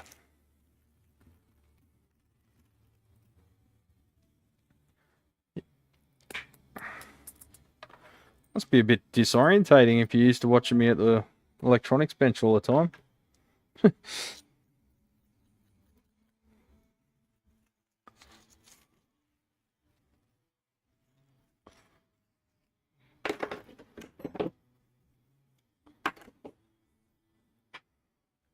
Shop tour? I'll give you one just about every video, mate. Gotta keep working, brother. Sorry. Too much to do.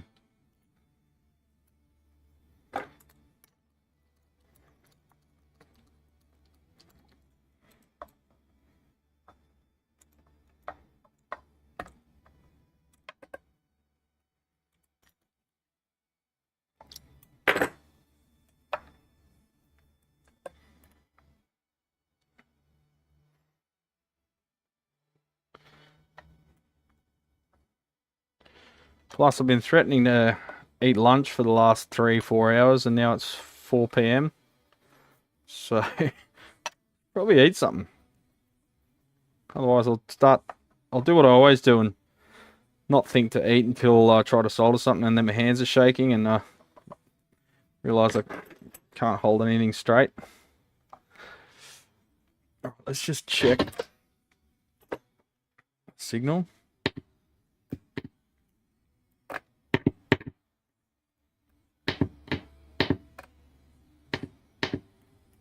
Sweet.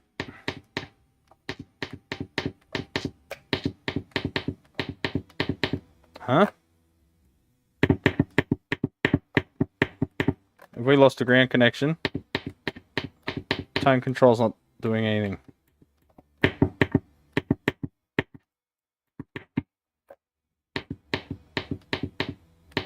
Why is the tone control not working?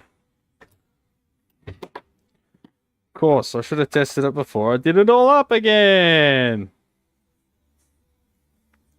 That's fate kicking my ass for not replacing their screws with new shiny ones.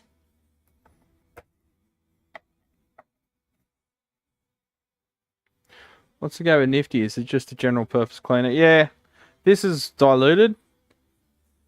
A little bit of it in it, like I said, about 20%, and the rest is water. It's pretty strong stuff. But yeah, it dissolves fucking just about everything. But not plastics, which is handy. I use it for cleaning, you name it, like keyboard keys, cleaning general hardware. It cleans Tolex like a motherfucker. Yeah, it's really good stuff. Guitar cases and anything vinyl. It's really good for when you've got just manky, horrible grime on something. Oh, no ground connection there. It's not grounding through the foil. I think we've lost a wire there, but it looks like there never was one. There's solder there, but I don't know, that's weird.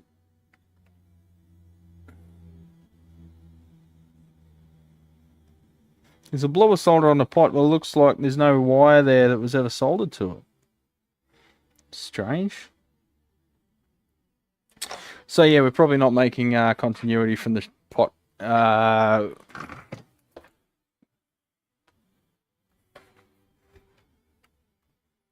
well, there's no connection to ground.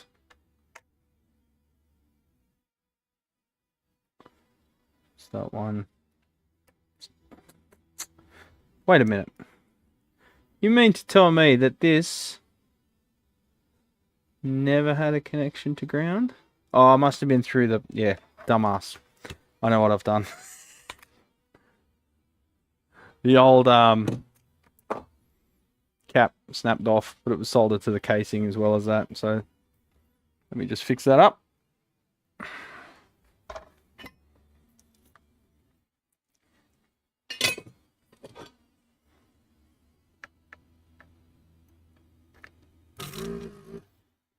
Thomas. This is what I should eat. Some brain worky.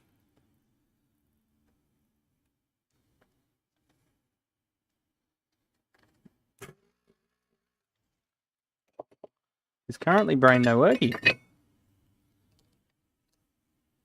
Let's get a little bit of bust wire.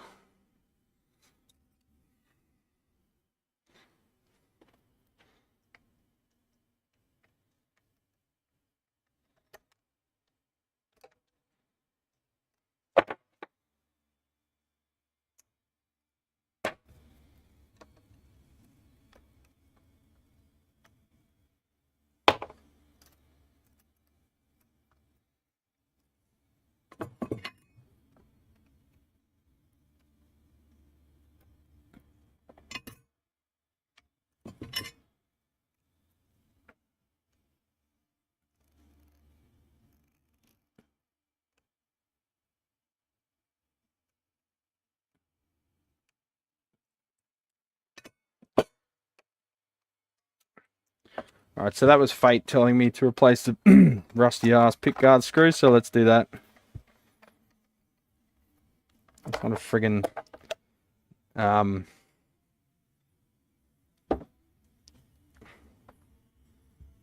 I trying to say?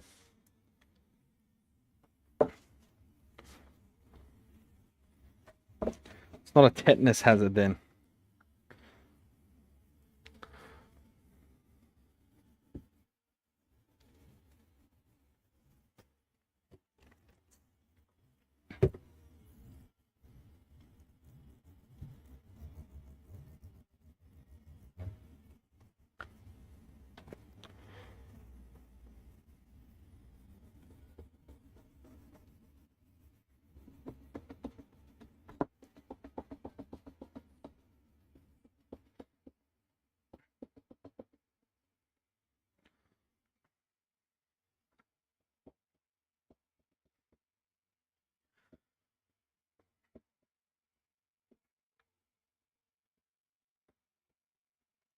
Gross.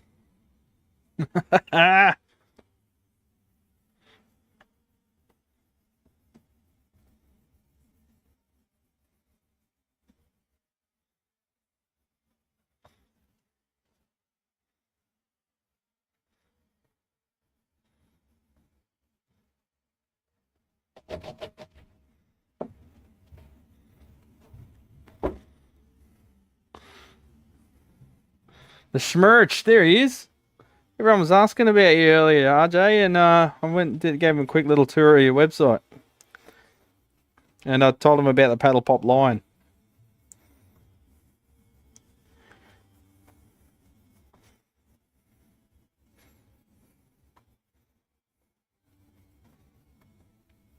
Hope you're doing well, champion.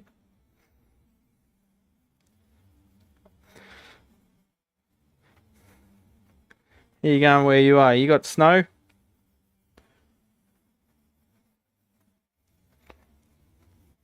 So Elaine, my mate Elaine, from Thermite Amplification, Fluid Audio Group, he sent us a t-shirt, but I think he thought I was a lot fatter than I am.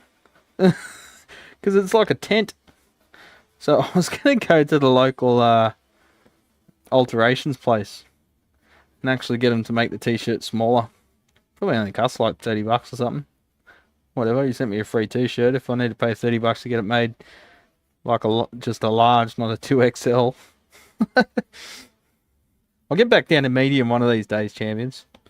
I don't want women to throw themselves at me, you know. It's sort of it's inconvenient. I'm a bit of a solitary person from time to time. So just having women throw themselves at me down the street it can be awkward. So I'm just waiting until I'm completely bald. No, I already am.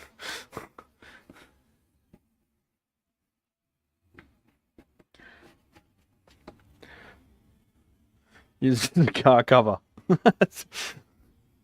Where do you get that nifty stuff? Bunnings, New Zealand? I don't think Bunnings has it at all, man. Is Bunnings in New Zealand? I didn't know it was over there. I don't know, I never thought about that. I can't remember. I'll get it. I think just supermarket. You can get it at like cleaning wholesalers. I've never found. I've found one photo online of a 5-litre bottle of it, but I've never been able to find the actual product. I don't think they make 5-litre bottles, so it's annoying because you got to buy that every time. But one of them lasts you for ages because you only need a tiny bit. And like I say, I dilute it down, so I get one of the empty containers and just put about 20% in and fill the rest up with water.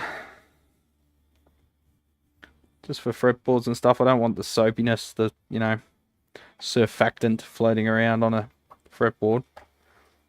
But I also don't want finger cheese on there either. So let's check that's all good now.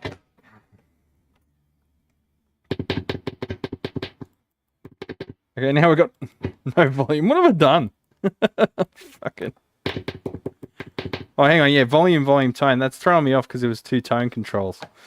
So volume, tone. Fuck, I'm an idiot. See, I told you I'm not smart.